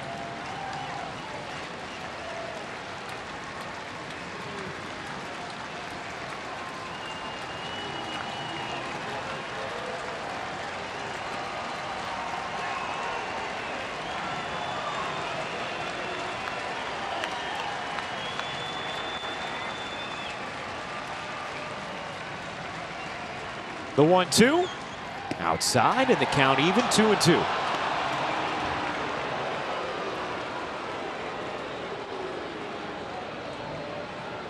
And there, Harper went back to the fastball. Yeah, that's it. It's sort of a fastball for show and curveball for dough for Harper.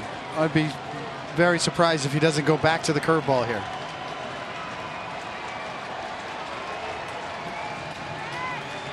Two on, two out, Yanks down one. Another 2-2. Lifted in the air to right center and deep. Kepler back at the wall, leaping, and he dropped it. 2 runs will score.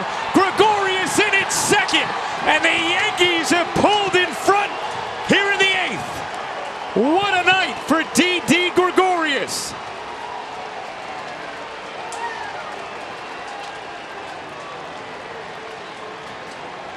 Kepler was there, wedged against the wall, and just could not come down with it as Didi scrapes it.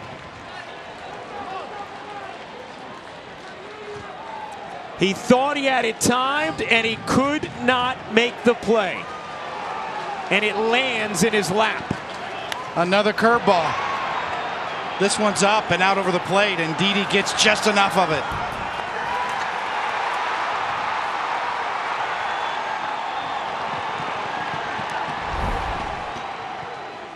And Rocco Baldelli, no doubt, is going back to that pitch from Duffy, thinking the inning should have been over.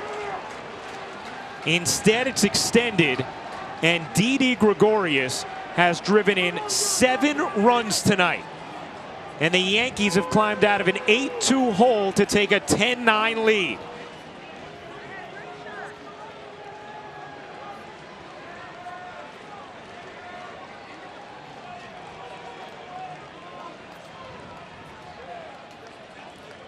Veteran umpire Larry Vanover, the crew chief, allowing Rocco Baldelli to vent here.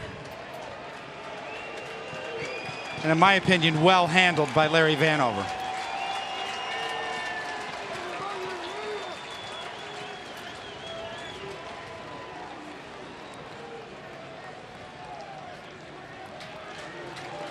Understandable frustration from the Twins. But an absolutely savage comeback from the Yankees.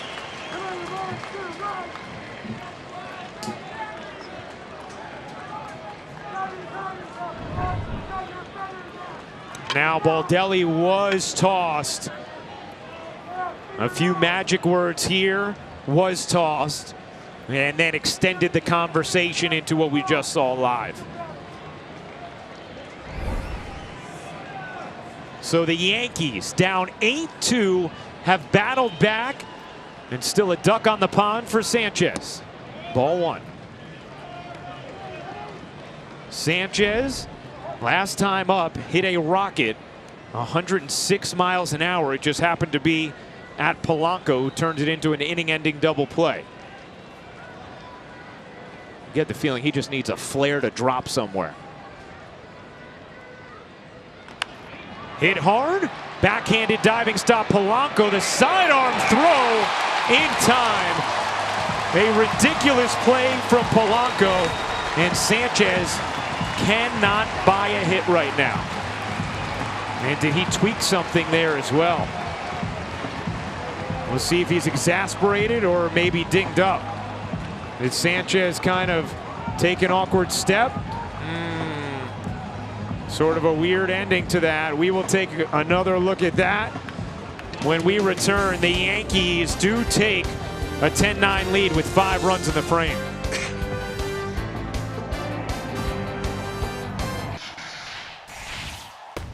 MLB at Home is presented by Scott's, who knows that some of the best games are played in the backyard. Scott's, grow more good. Gary Sanchez robbed again and also turned his ankle. First, just taking a look at the play. David, it's unbelievable. He just cannot buy a hit right now. No, it is. And right when he hit the bag with his right foot, you'll see it here. The dreaded roll of the ankle.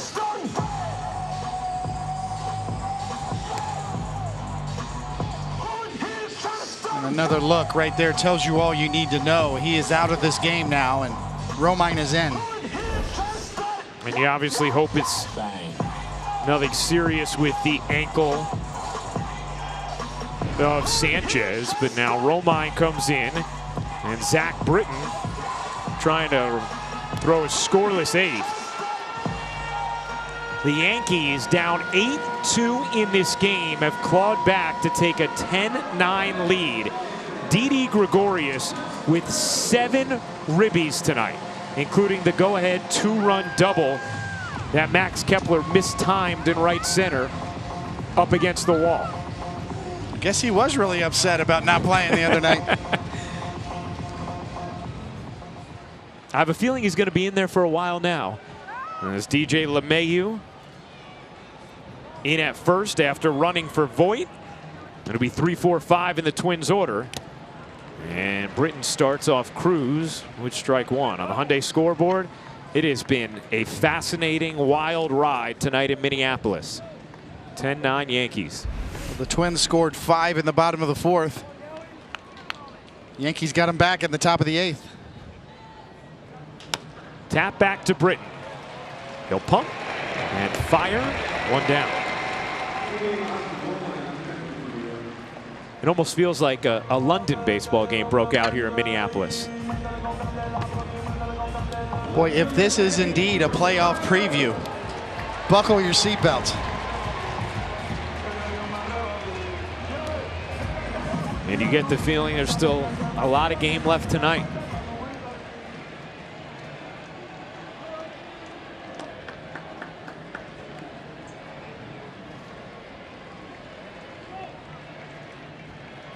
Here's Rosario. Ball one. Rosario 1 for 4. He's doubled, scored, and driven in a run. Cole Stewart warming in the Minnesota pen. Just relentless at bats from the Yankees tonight as they put runner after runner on base and finally broke through in the 8th. Huge doubles from Tauchman, Judge, and Didi.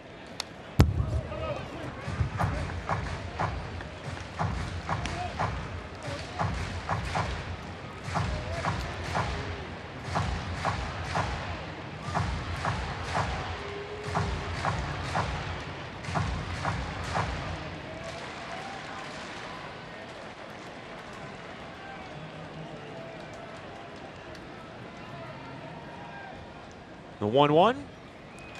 Fought off the glove of Urshela. Gregorius doesn't have a play. And it's going to be a base hit for Rosario.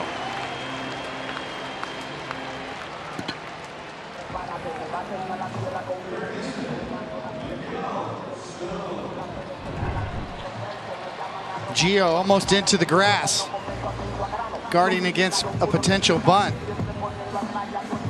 Lays out and off the end of the glove.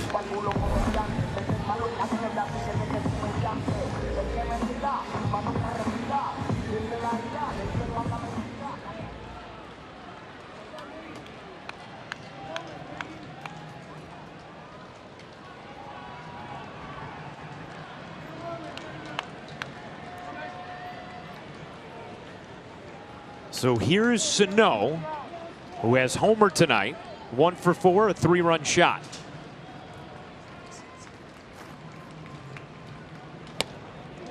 One misses outside. Ball one. We know Sano has the sort of exit velo off the bat that if he does hit it on the ground to someone, can easily be 2.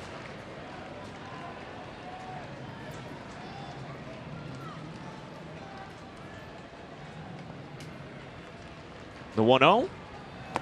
And it's 2-0 on Sano.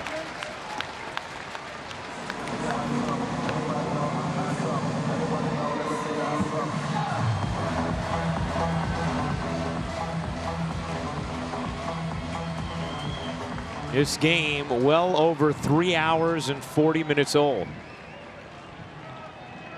Still kind of feels like we got a long way to go here. It does.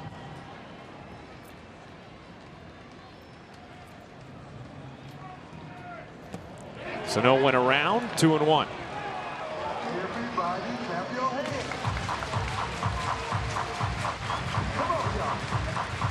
Three hours and 47 minutes. A back and forth slugfest. It's another example of a hitter getting into swing mode, guessing, looking for something he can hit a home run on, and committing before he actually sees the pitch. And it happens more than you think it does from very good hitters.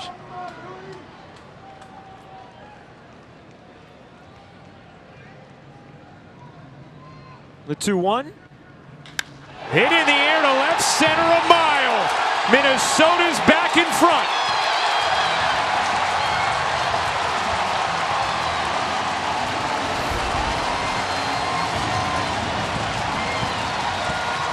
Miguel Sano puts one into orbit off of Zach Britton, and it's 11-10 Twins.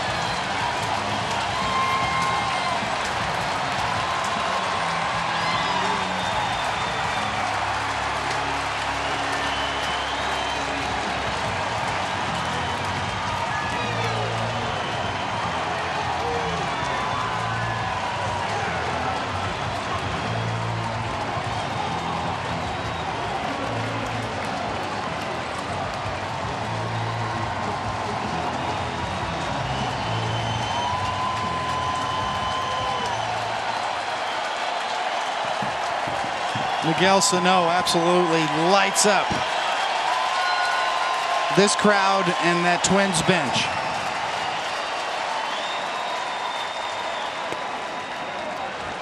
And so the humpback liner off the glove of Urshela leads to the two-run homer from Sano. The one pitch that Britton has thrown that didn't sink.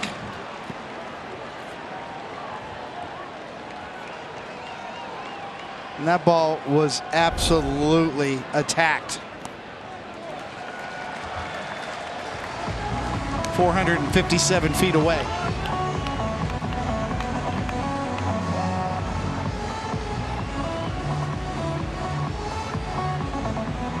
And now, as crazy as it seems, if you're Britton, you got to make sure and keep it right here and give your offense one more crack.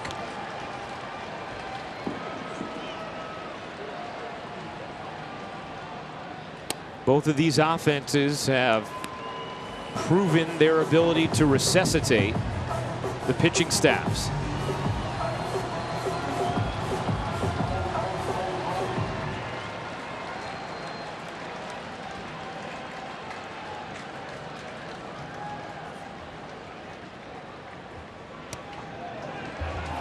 And it's 3-1 on Marwin Gonzalez. Zach Britton knows it right away. He can't bear to watch.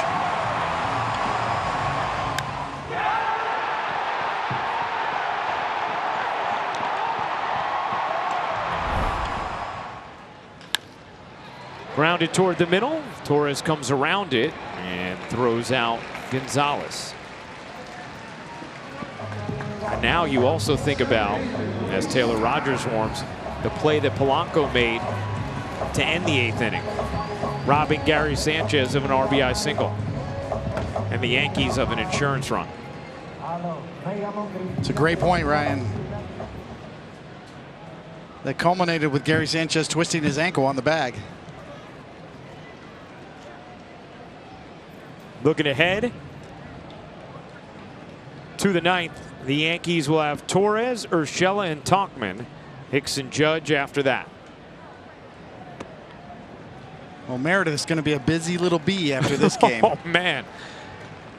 Got a lot to unpack, Rocky. And if you've hung with us this long, you got to hang for the WB Mason postgame show.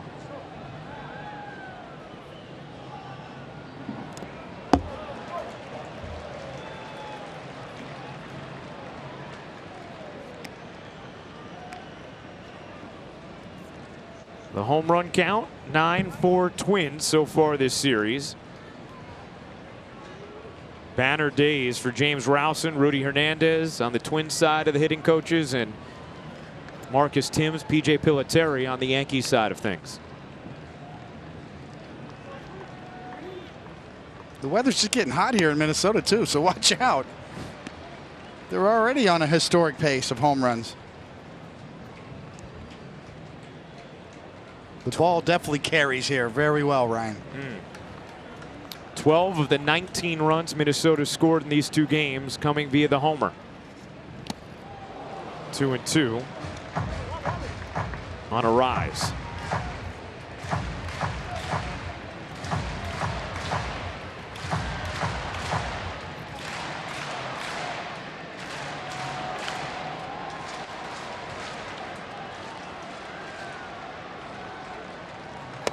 Swing and a miss, and that ends the inning. But the damage was done. Miguel Sano plants one, 457 feet away. Twins take the lead back. The Yankees looking for one more rally in the ninth.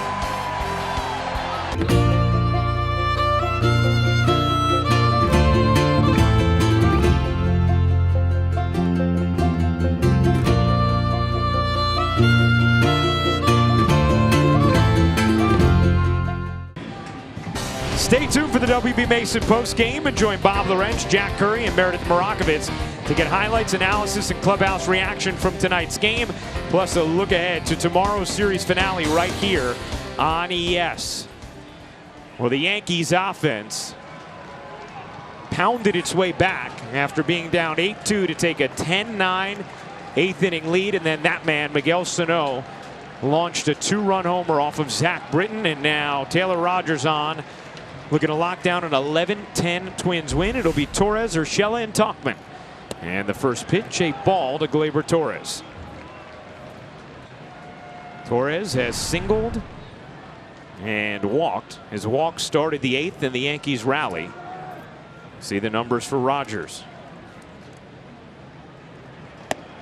1-1.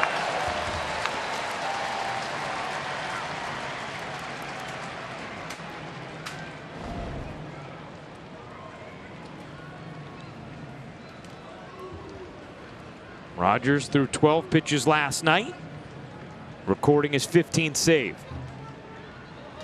That's outside, 2-1.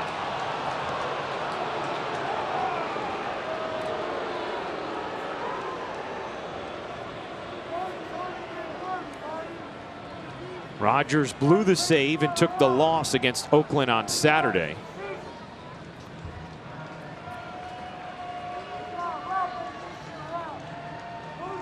Torres flares that in the air to right. Over is Gonzalez, one down.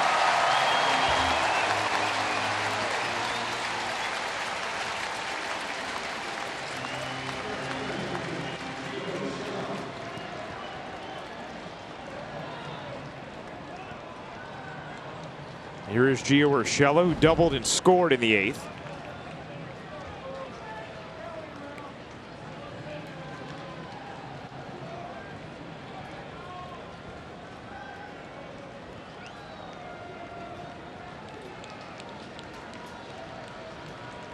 Yankees looking for a little more offensive magic. 0-1.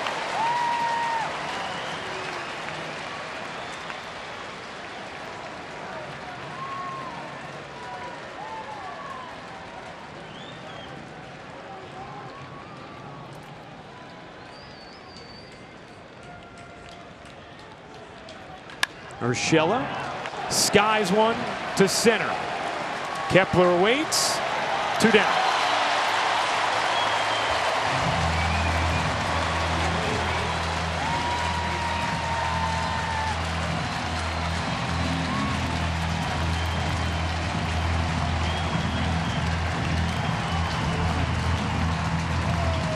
Another nice night for Tauchman. 2 for 4, a double and a single with an RBI. A tough matchup here against the lefty slinging Rogers. Tauchman just trying to keep this alive for Aaron Hicks.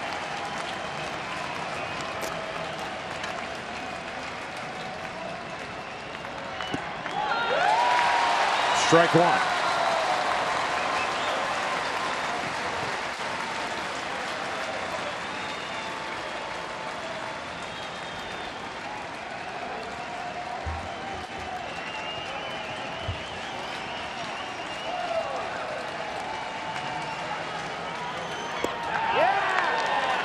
One and one is Tauchman able to hold up.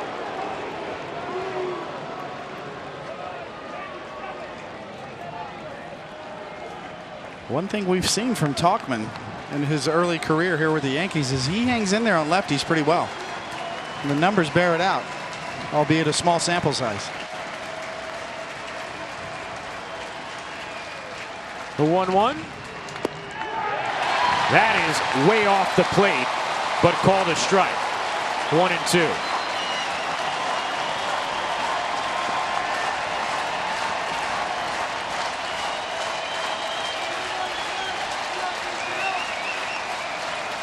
So now Tauchman has to battle. The 1-2 pitch. And the count even.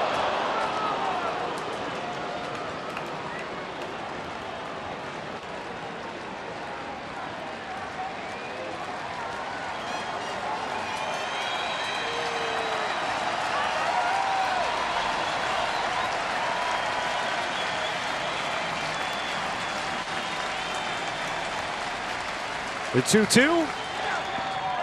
Tauchman doing a great job laying off, and the count is full. With Aaron Hicks on deck. No give to Tauchman at all on a tough lefty here. 13 for 29 is Tauchman off of left-handed pitching so far this year.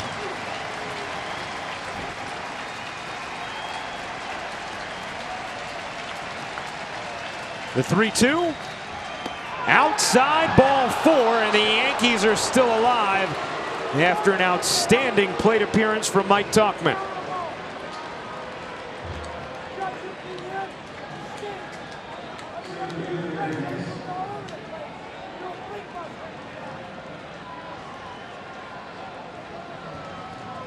Now can Aaron Hicks get Aaron Judge a crack in the ninth? And with Tauchman's speed, anything in the gap would score him.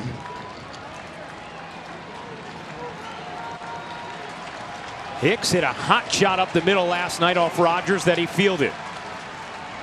Hits this one deep in the air to left field. That ball is gone! Aaron Hicks delivers a 2-out, 2-run blow, and the Bombers have done it again.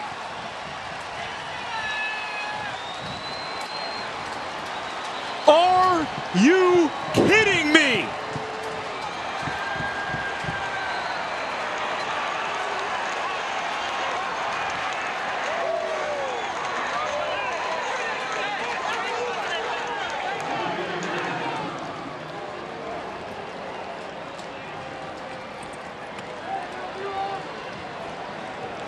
We hope you stayed up. Yeah, you didn't give up in the fourth in this one, did you? Oh, man. And a big hug from Zach Britton, who says thank you.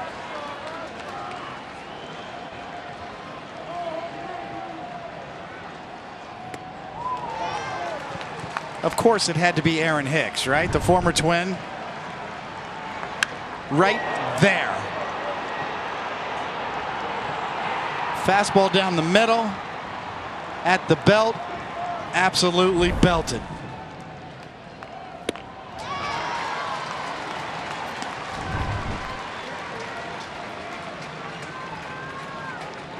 Into the Yankee pen. And this relentless lineup just keeps fighting. And the incredible at bat from Mike Tauchman leads to the 2-run homer from Hicks. Now Judge laces one into left field. That is over a leaping Rosario up against the wall. Judge motoring into second. He is there with his second double and his third hit of the night.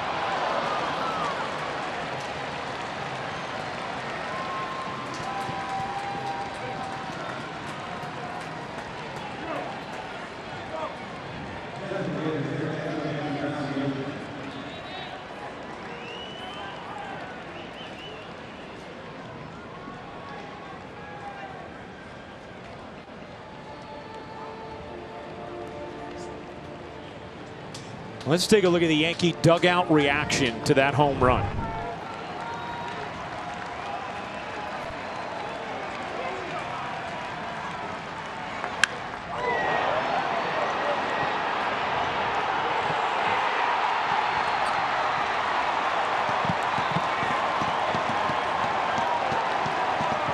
Awesome stuff. The range of emotions on both sides in this game.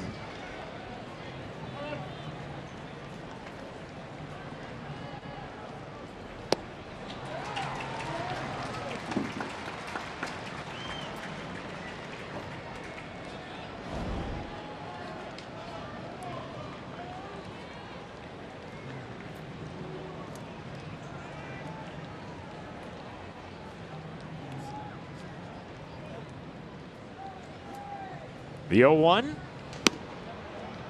And it's 1-1 on Encarnacion. And now Aroldis Chapman getting the gun loose.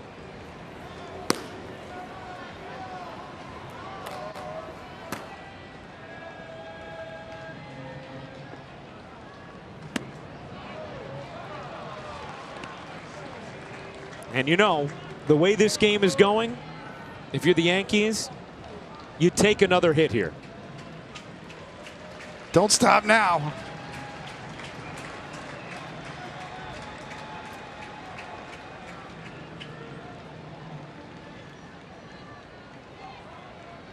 The 2-1 is high, and it's 3-1. And remember, it's LeMahieu on deck after he ran for Voit in the 8th.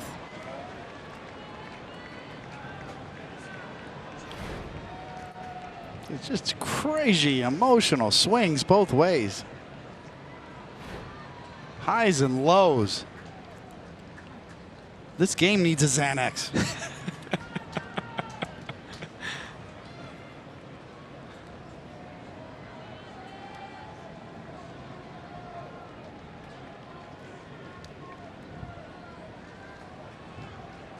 The 3-1, swing and a miss. And the count is full on Edwin Encarnacion.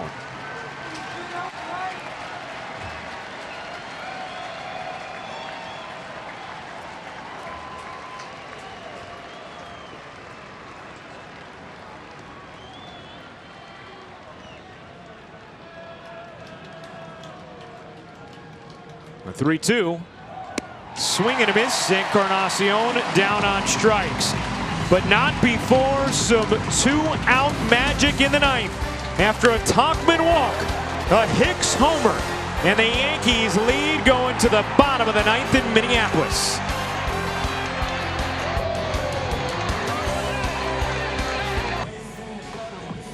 This Thursday on Yes, don't miss the premiere of a new Center Stage with Michael Kay, as polarizing sports television personality Stephen A. Smith takes the stage to discuss his journey from the Bronx to nationwide notoriety. It all starts Thursday night at 11, only on ES. Third game-tying or go-ahead home run in the 7th inning or later for Aaron Hicks this season. And they've all come in the month of July. Aaron Hicks with a 2-run homer with 2 outs and the Yankees down 1 in the top of the 9th off of Taylor Rogers to give the Yankees a 1-run lead. And now it's on Aroldis Chapman to try and lock down this victory in a wild back-and-forth game. 8-9-1 up for the Twins. Adriana shows bunt and takes a ball.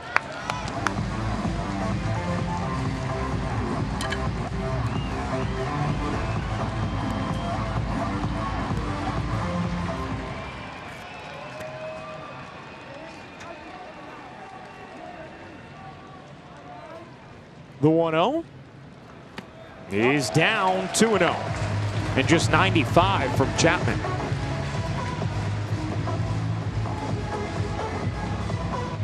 I know this is a little bit of a captain obvious statement, but you can't run the clock out in baseball. You got to get 3 more outs. 3 lead changes in the last 3 half innings. And Adrianza did not like that call. It's been that kind of night.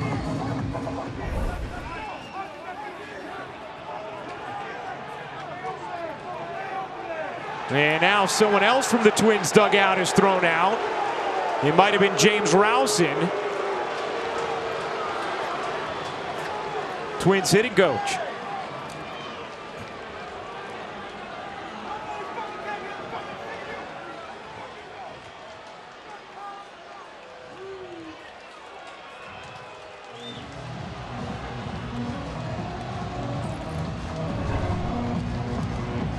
Another look, and you could see, according to pitch tracks, it was above the strike zone.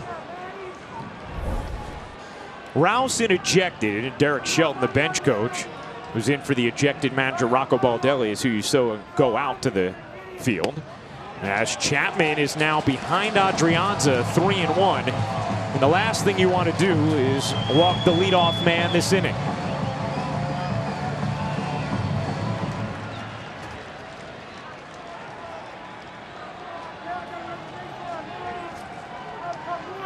The 3-1 in there for a strike, and the count is full on Adrianza. Chapman's velocity not quite as high as what we're used to. Almost see him just try to guide that in there to get the strike right down the middle.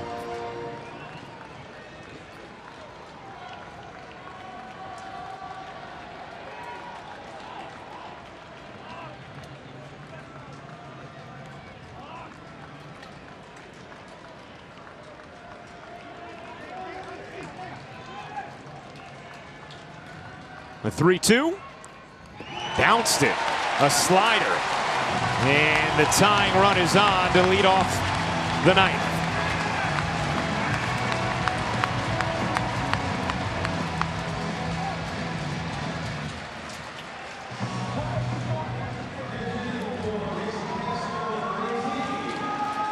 And Mitch Garver, who homered twice yesterday, will pinch hit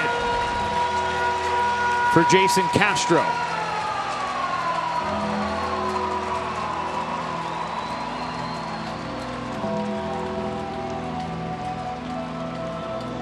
One of the most important things for pitchers, no matter what pitch you throw, is to throw it with conviction. That last pitch Chapman threw was anything but that.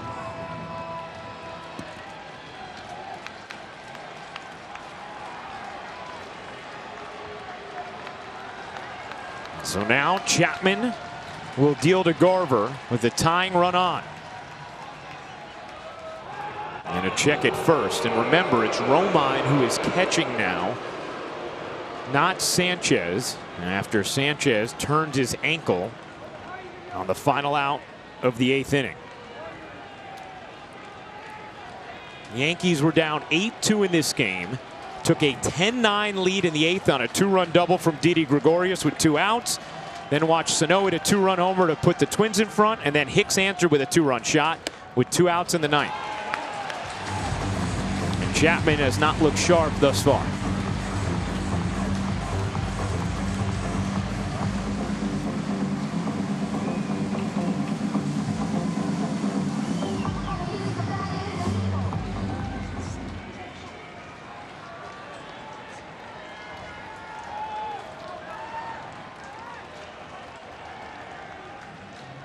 The 1-0, slider low, and it's 2-0 on Garver.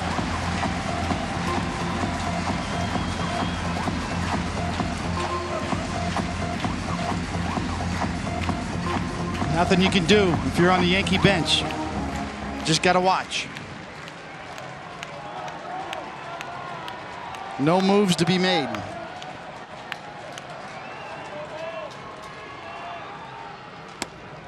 3-0 on Garver.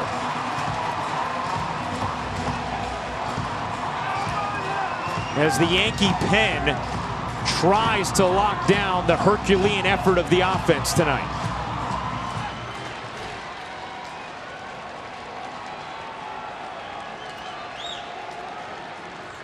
A 3-0 in there for a strike. It's 3-1.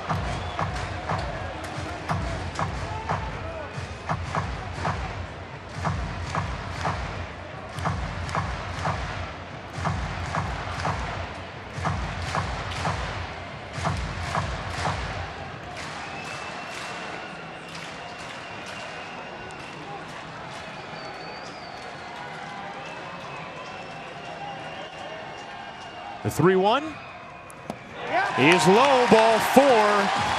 And Chapman is struggling here in the 9th. Back-to-back walks to the 8 and 9 spot in the order.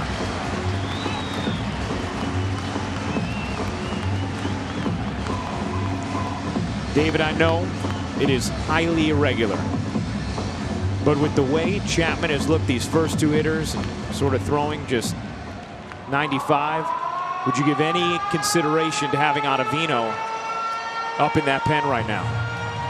It's a valid point. Absolutely. It requires a quick read, and you're dealing with human beings and emotions. And on one hand, you want to show confidence in your closer, the guy you need to be the rock at the end of the game, especially if you expect to get through to the World Series. Chapman's going to play a big role if you're going to win the World Series. But with all that being said, yes, Ryan, I think that's a valid point. So Kepler, 2 sacrifice bunts in his career. 5 seasons in the bigs, first and second, nobody out. And Chapman just can't find the zone right now at all.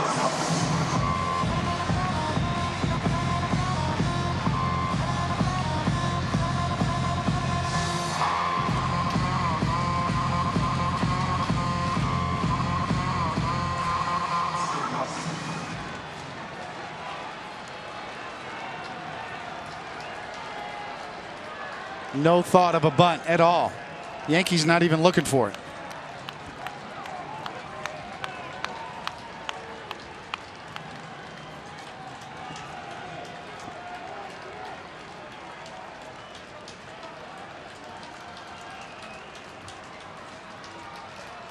The 1-0. Chapman cannot find the zone, and Larry Rothschild's going to go out and talk with him.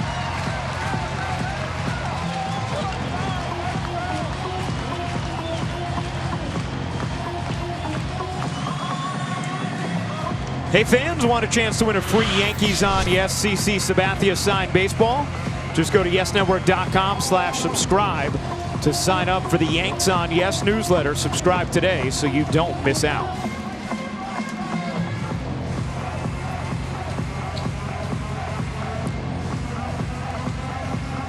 Aaron Boone looking on as Chapman has put himself in a huge hole in this 9th.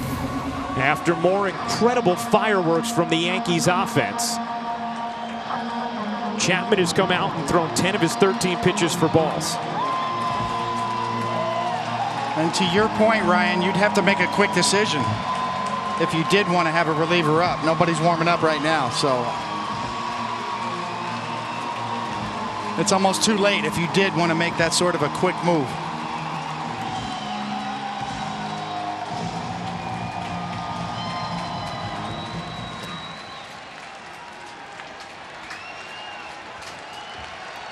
First and second, nobody out. 2-0. Can Chapman find it? No.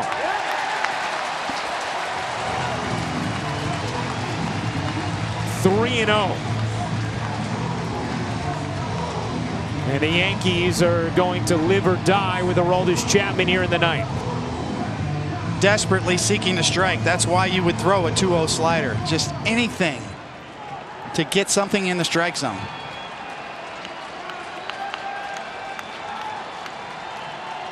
A 3-0. is in there for a strike, 3-1. The velocity has not been what we usually see from Chapman in July.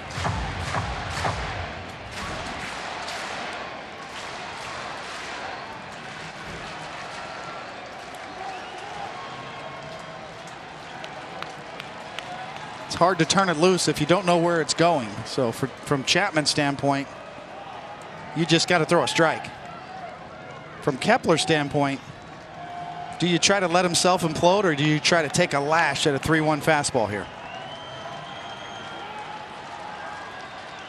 Kepler now steps out. The Yankees could use a rocket hit right at somebody.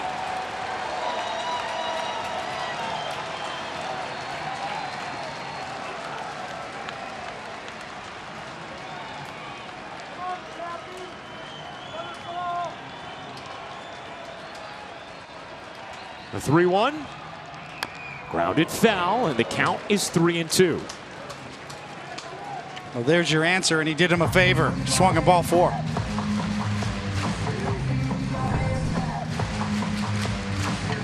Kepler's thinking game winner. Yankees are saying thank you.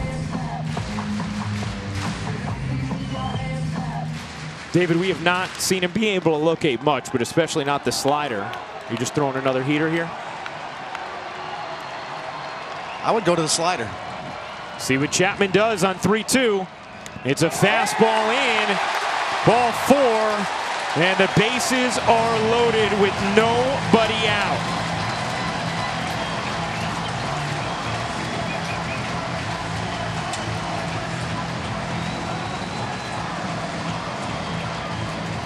And either Chapman's going to pull a Houdini, or the Yankees, absolutely mesmerizing come from behind effort, is going to go to waste.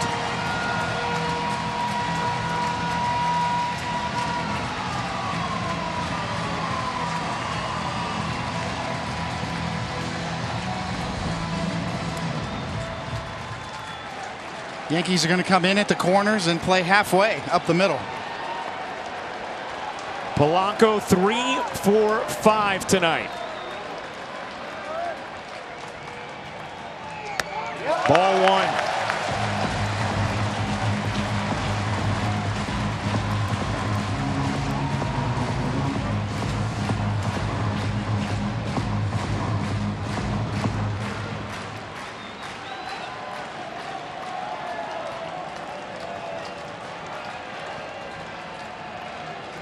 The 1-0.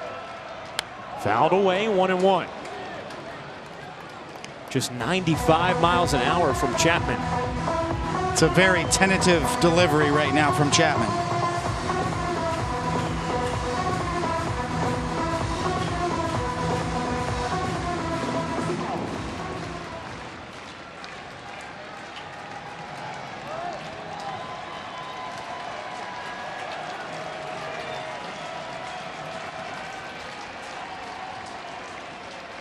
The 1-1.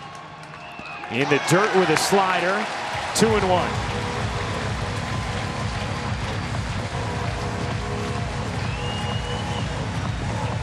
The Yankees scored 5 in the 8th to take a 10-9 lead after being down 8-2 early in this game.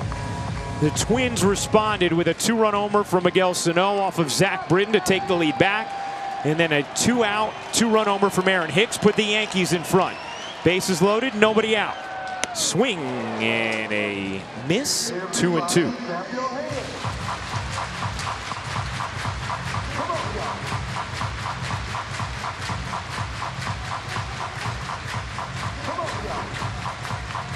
Chapman trying to make a big pitch right here. And what has been an unforgettably wild night in Minneapolis. A 2-2. Just stayed alive. A little better location on the last couple fastballs.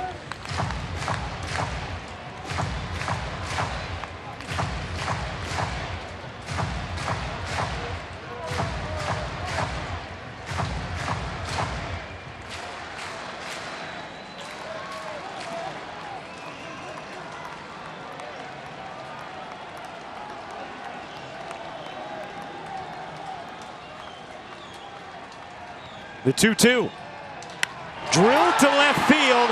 Tauchman lining it up, makes the catch. Runner coming home and scoring is Adrianza.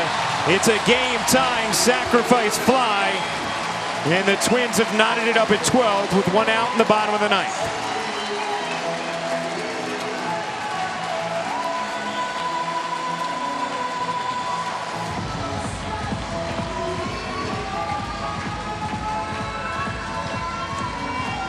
A little bit fortunate for the Yankees that that ball was hit at Tauchman.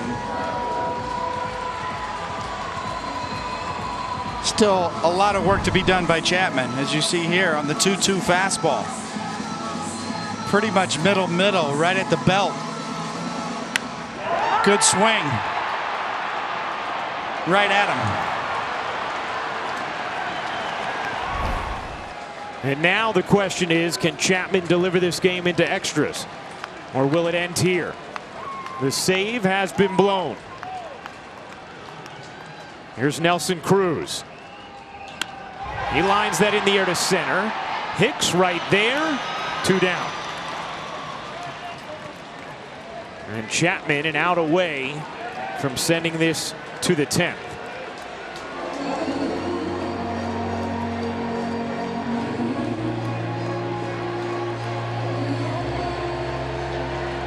And Eddie Rosario, the lefty fan favorite, will bat with 2 out and runners on first and second in a 12-12 game. We have seen the lead blown in the top of the 8th, the bottom of the 8th, the top of the 9th, and the bottom of the 9th.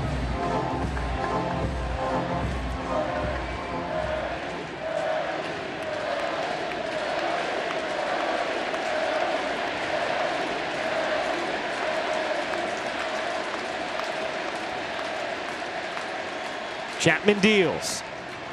Strike 1. 98 that time from Chapman. Got a little more on it and located it at the bottom of the zone. Not sure Eddie Rosario agrees, but yes, that's better extension and better life on his fastball than we've seen this inning.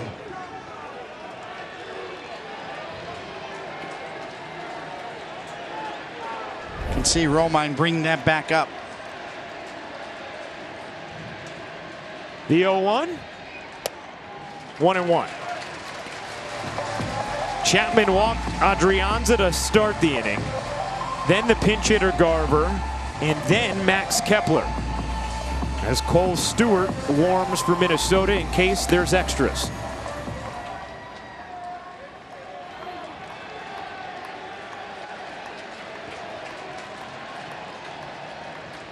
The 1-1. Slider down, 2-1. And he has not come close to locating his slider.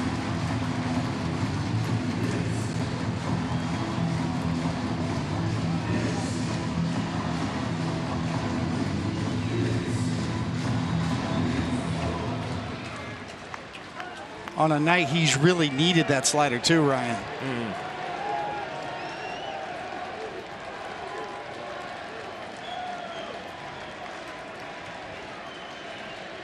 The 2-1. Missed. It's 3-1. And Miguel Sano in all his might is on deck.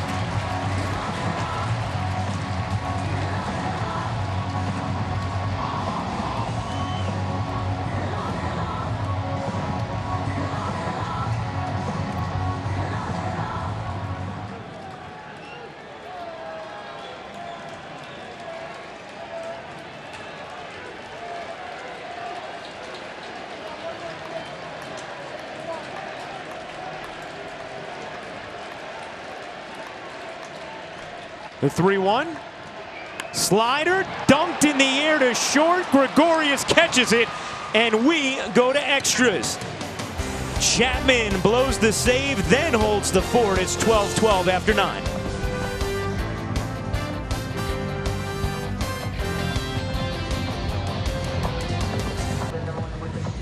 Well, welcome back to Minneapolis. And after 9 innings, nobody wants to win this game. It's 12-12. And a barn burner of a Wago. 32 total hits. Nothing but action. Tough to be a pitcher in this game, Ryan. Absolutely wild. Cole Stewart in for Minnesota. And the machine, DJ LeMahieu, will lead off. David, this has been a not-so-instant classic.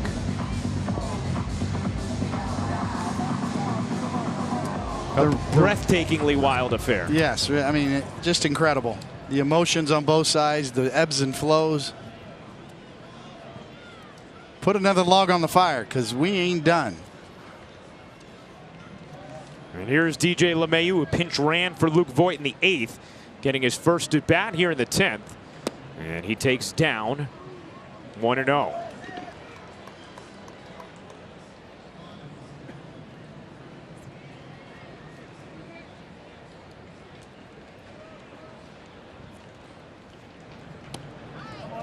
One and one.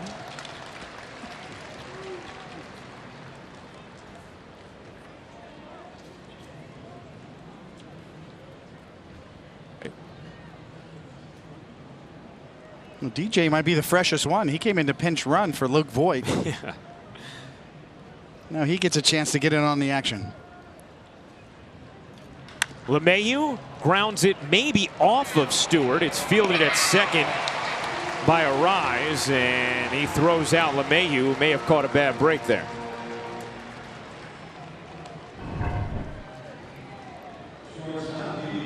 Yep, he did. From right cheek to left glove. 1 out. Chad Green, Adam Ottavino up in the Yankee pen.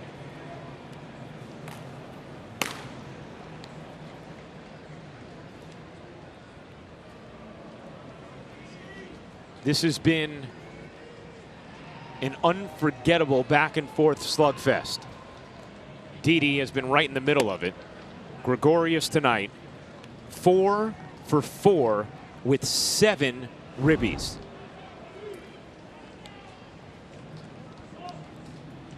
Does he have any more left in the tank?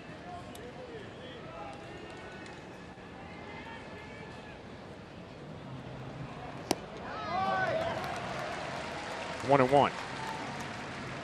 Cole Stewart looks okay, but that was 108 miles an hour. That shot he took, that's going to leave a mark for a long time. In an embarrassing spot.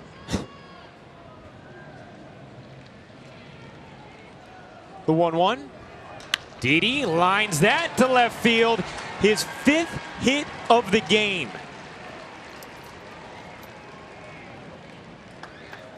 What a night for Didi Gregorius.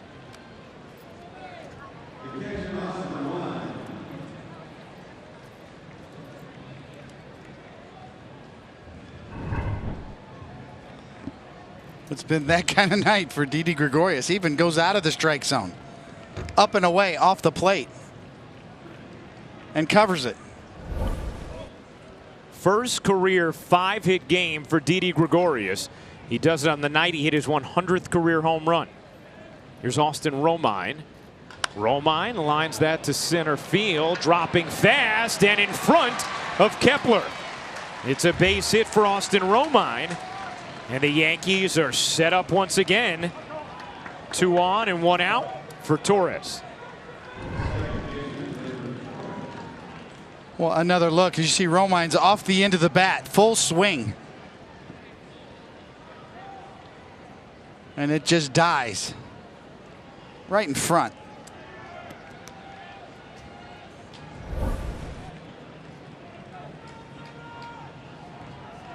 We've seen throughout his young career Gleyber Torres perform at a very high level in spots like this.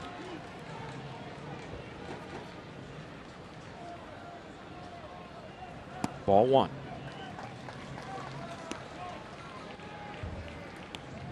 You ever- 408 this season with RISP. Yes. You ever hear of the game Rock'em Sock'em Robots? Yeah. think it's broken out here at Target Field tonight? So that's what it feels like. You punch me, I punch you.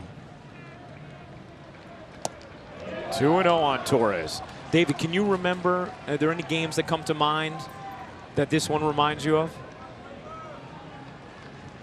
Well, I remember in 1998, Darryl Strawberry coming off the bench to hit a grand slam in Oakland. That was like a 10-10 game. It was a back and forth kind of a game, but I can't remember one quite like this in a long time. And it's 3-0 on Torres with Urshela on deck. We've seen Gleyber be aggressive in 3-0 counts, especially of late.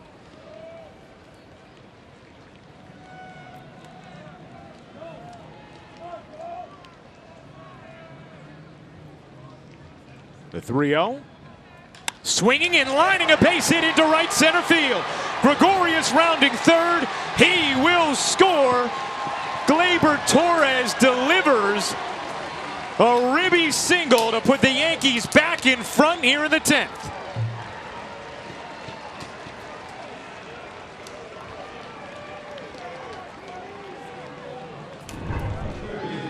Well, this is just an excellent job of fighting a pitch off that's trying to get in on his hands. But Gleyber wouldn't allow it. Just muscles that towards the gap. 1 run in. And first and third with 1 out. That's what you call staying inside the baseball. And Gleyber does that so well. Didi Gregorius receiving high fives and hugs. Aaron Boone told our Meredith Marakovich yesterday that Didi was still upset with him. And after telling him he was going to have the day off, Didi back in there today and delivering in a huge way. 5 for 5 with 7 ribbies. And now a couple of runs scored.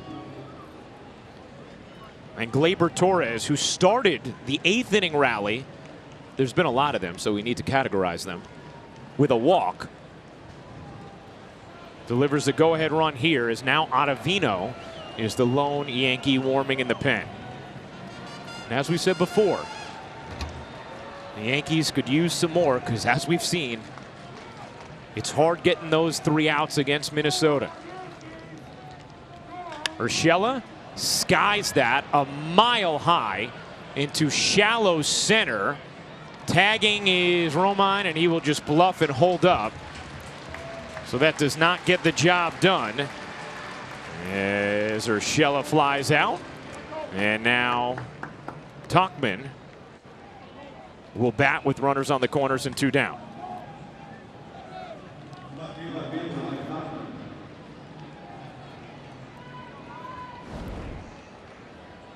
His last at-bat, Tauchman, quietly under the radar, had a tremendous at-bat, had a bad call on him.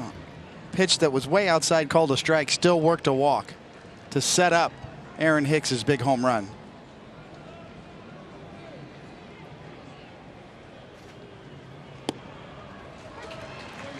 Another 2-hit game as well for Tauchman, but that was such a tremendous at-bat against a tough lefty in Taylor Rogers.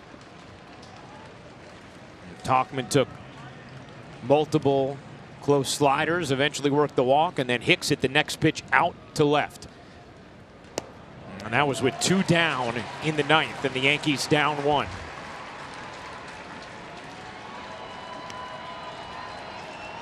In case you're just waking up, looking at this is not Yankees Encore. This is live action in Minneapolis with first and third, 2 down, 1 already in. The 0-2. Inside, it gets by the catcher. Garver coming home, Romine, and he will score.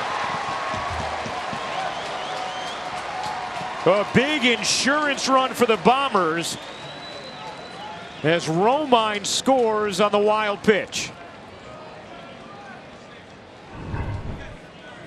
See Garver down on 1 knee, and the slider's just yanked into the batter's box. A little surprised that Garver would have that setup with a man on third base and a slider coming. But regardless, that would have been a tough pitch to block or even get a glove on either way. Tauchman takes. Count is 2-2. So a much needed insurance run there for the Yankees, who lead 14-12.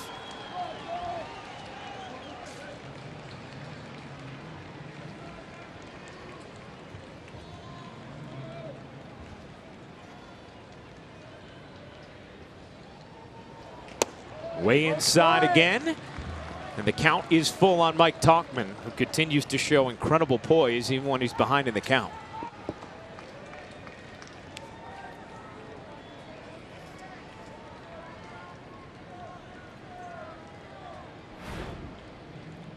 Tauchman's batting average up to 271 and OPS at 843 now.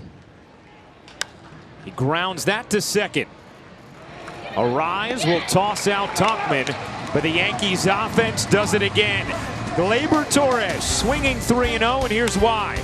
A line drive, base hit to right center that puts the Yankees back in front. Can Adam Ottavino finish it off?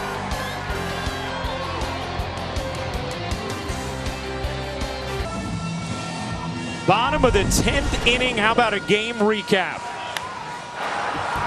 In the 8th, Didi Gregorius with 2 on, 2 out. A double that put the Yankees in front by 1 until that swing from Miguel Sano in the bottom of the 8th. Then 2 outs in the 9th. Yankees down 1, 1 on.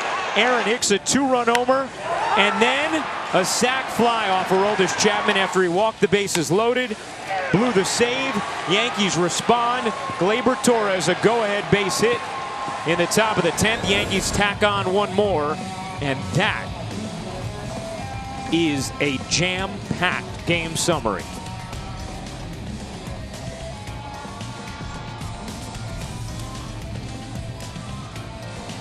It's a challenging recap right there for you, Ryan. I'm impressed.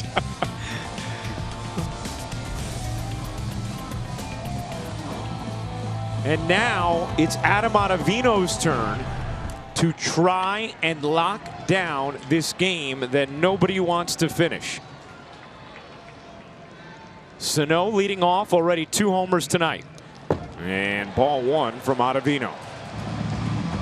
Just a bit outside.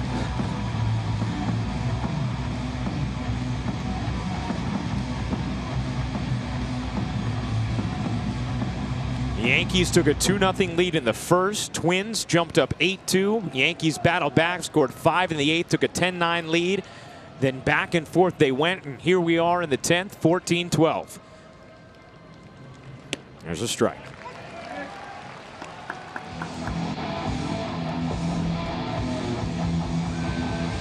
Well, it's no small thing to have the 2-run lead here. So for Ottavino, you can still go after Sano here because he cannot beat you.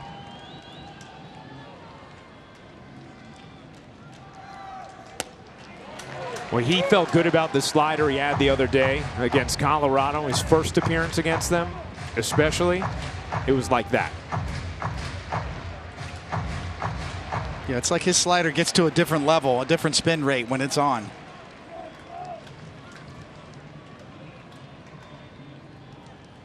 The 1-2. Sano just holds up. 2-2.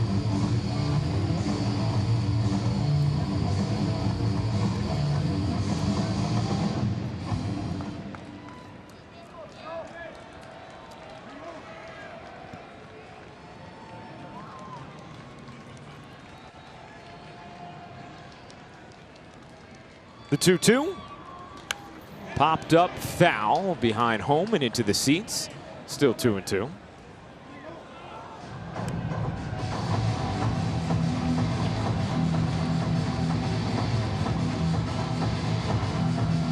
This game, 4 hours and 47 minutes old. And we're not in the 18th inning. This is the bottom of the 10th.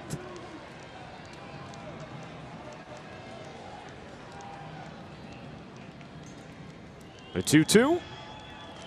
In there, strike 3. Just a vicious slider, 1 down.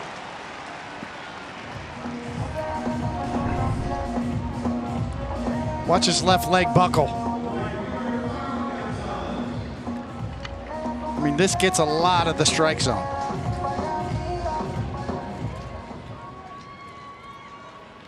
And Sano absolutely buckled by that pitch.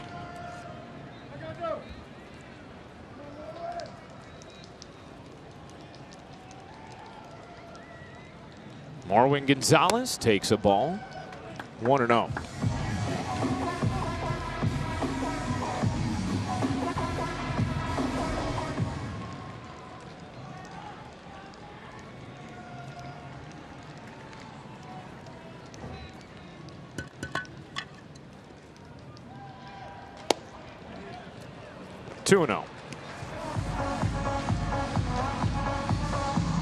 Again, same principle applies with the 2-run cushion.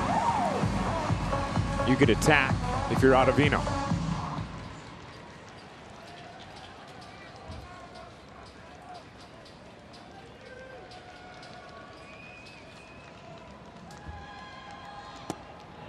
And it's 3-0 on Marwin Gonzalez.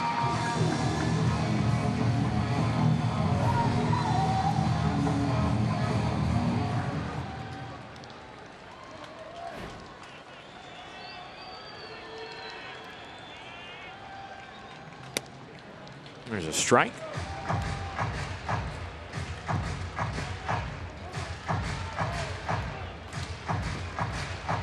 Now you got to do it again.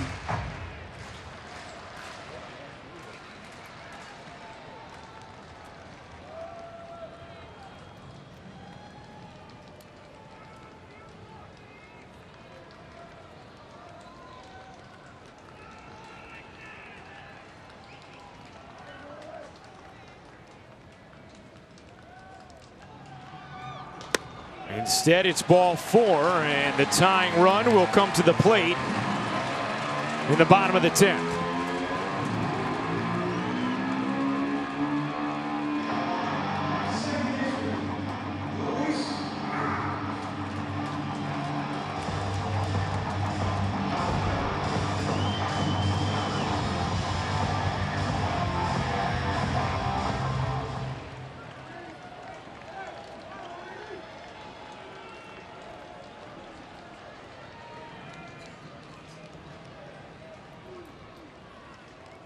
Rise, takes down and away. Ball 1. You can just see the tremendous movement that Adam Ottavino gets on his pitches, and that's what makes him so hard to hit, but at times makes it hard for him to throw strikes.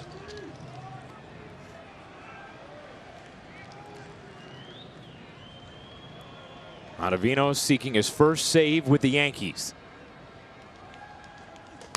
And he's behind a Rise 2-0 and lets out a little frustration, and here comes Larry Rothschild.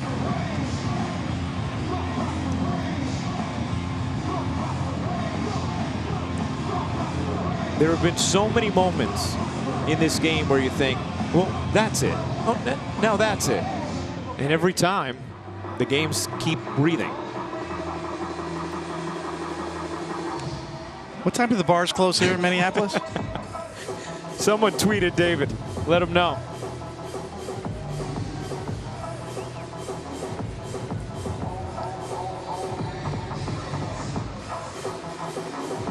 Sources in the truck say you got till 2 a.m. local. Well, that man needs a drink, that's for sure. Both pitching coaches. Oh, it's been a long night for Larry Rothschild and Wes Johnson. A battle of attrition. The 2-0 in there for a strike, 2-1.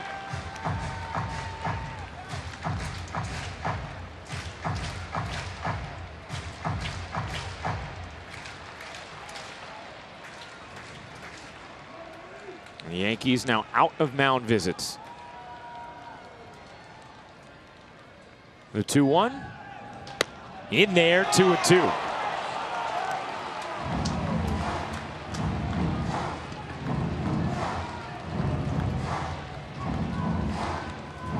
Ottavino's ball is moving like crazy.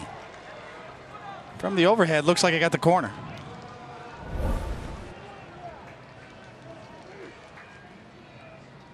The 2-2 Slider does not come back around, and the count is full on Luis Rise, with Gonzalez at first, and one down, and Adrianza on deck.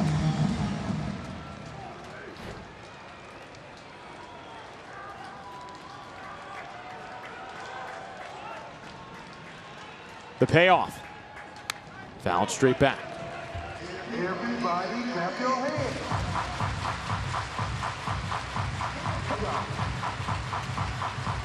David, when you have that kind of natural movement on your fastball, like Ottavino, make it easier in this situation to just say, here it is, pump it in there? I think he tries. Sometimes you aim down the middle, it runs off the plate because it has that much lateral movement at times.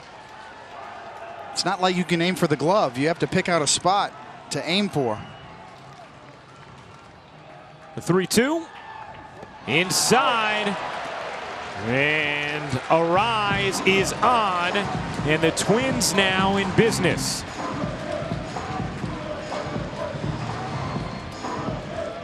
Chad Green warming in the Yankee pen.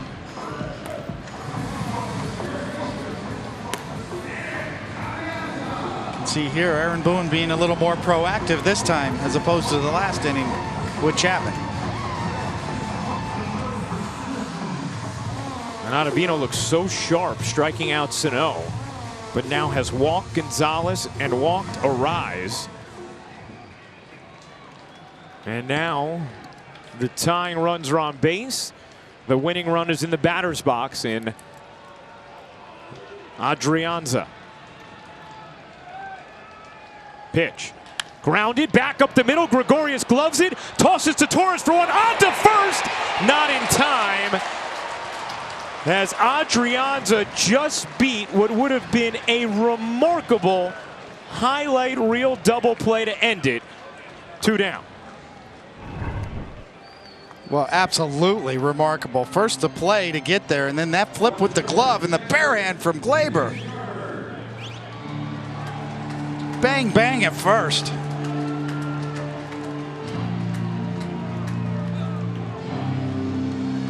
Two incredible athletes with an incredible turn.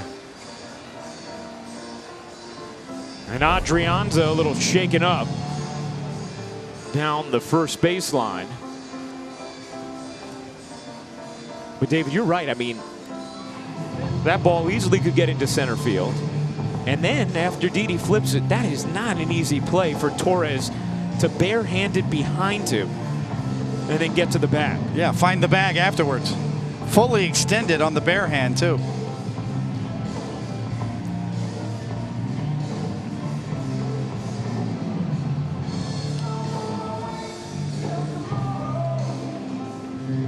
Didi Gregorius, his first career 5-hit night. Gleyber Torres, the go-ahead ribby in the 10th. And Adrianza is going to stay in. First and third, 2 out, bottom of the 10th. Yankees 14, Twins 12. In as wild a regular season affair as you could possibly watch. And Mitch Garver represents the winning run.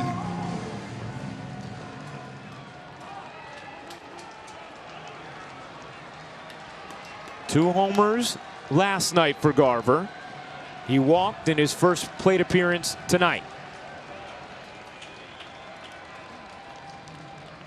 Pitch from Ottavino. Is down. Ball 1.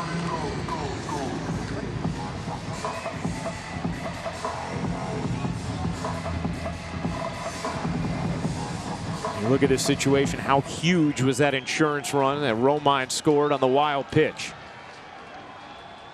with 2 outs in the top of the 10th. The 1-0 is just low. It's 2-0 on Garver.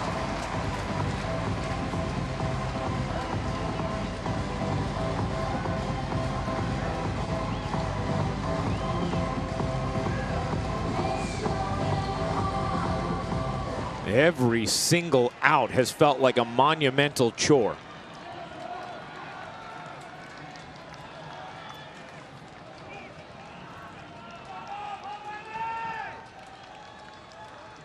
The 2-0. And it's 3-0 as Ottavino went back to the slider. Max Kepler waiting on deck.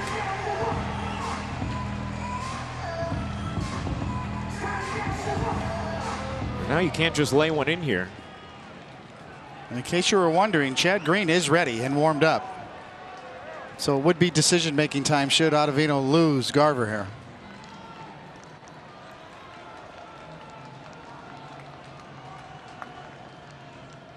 The 3-0. Outside ball 4. 4 straight sliders. They all miss. And that is going to do it for Adam Ottavino. The Yankees have called on Britton, Chapman, and now Ottavino. None of them have been able to shut the door. Can Chad Green do it? He's coming in. Well, Adam Ottavino could not close things down in the 10th. Stake to a 2-run lead, but struggled with his control after striking out Miguel Sano. Went walk, fielder's choice walk, and now Chad Green will be tasked with getting the final out of this game. The Yankees clinging to a 2-run lead in what has been an interminable affair in Minneapolis. Bases loaded, 2 out. Max Kepler coming up. And you look at Chad Green's ERA at 4.62, and you look at where he had to start from. What a remarkable comeback for him.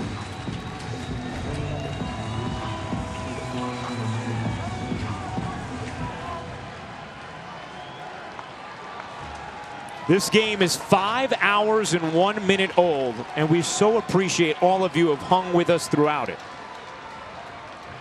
Bases loaded, 2 out. Yankees 14, Twins 12. Bottom of the 10th. Green deals. Ball 1.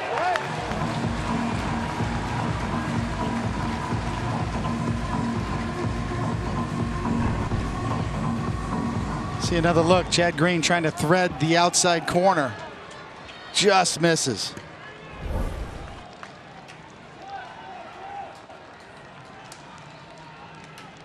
The 1-0. In there for a strike, 1-1.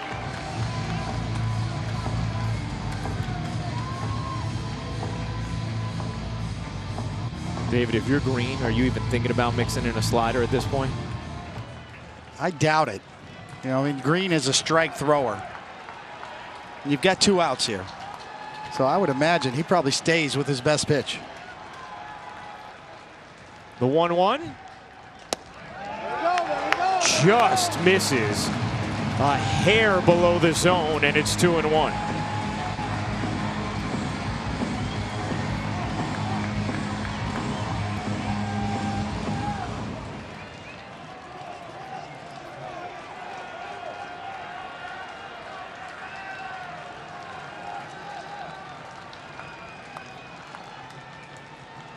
The 2-1. Kepler lines that in the air to left center. Hicks on the run, dives, and he made the catch! He made the play! Oh my goodness, what a catch from Aaron Hicks to end it. 14-12 the final on a sensational, leaping, lunging grab and a fitting finish to an unforgettable night. I didn't think there was any way he was going to get there.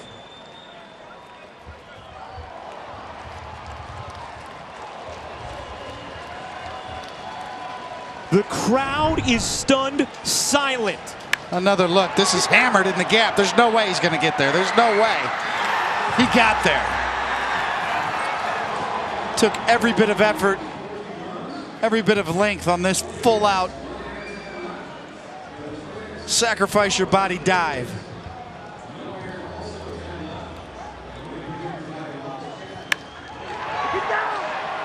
Can't be drilled any harder off the bat of Max Kepler. And you won't see a much better play than the one Aaron Hicks just made. The Yankees use a persistent attack, relentless heart, and then that sparkling web gem to finish off a hypnotizing night with a victory, and Aaron Hicks is with Meredith Marakovitz. Thanks, Ryan. Aaron, you had to cover an awful lot of ground to get to that ball. How in the world did you get there? I don't know, man. I just, I was running hard. Wanted to make sure I made the catch. I was able to. What was the reaction by your teammates there in the outfield, and did you realize at first that it still remained in your glove? Yeah, I definitely knew I caught it, and they're excited, man. I mean, that was a big play. Of course, for a game like this, it has to end in dramatic fashion. You also had a big hit in that 9th inning. Is it personally satisfying for you to have the night you had against your former team? Of course. Whenever you're out competing, especially against your former team, it feels awesome.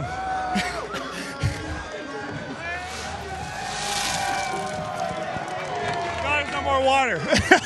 Well deserved after 5 hours of baseball. You mentioned that this one was a bit of a crazy one. Just what was it like participating in this slugfest? It was awesome. Both teams were fighting. We were able to come back and continue to come back, keep fighting. And that's what the best part about that game was. You mentioned the fight. 5 lead changes in the final 3 innings. What does that continue to say about your team's resilience in coming back?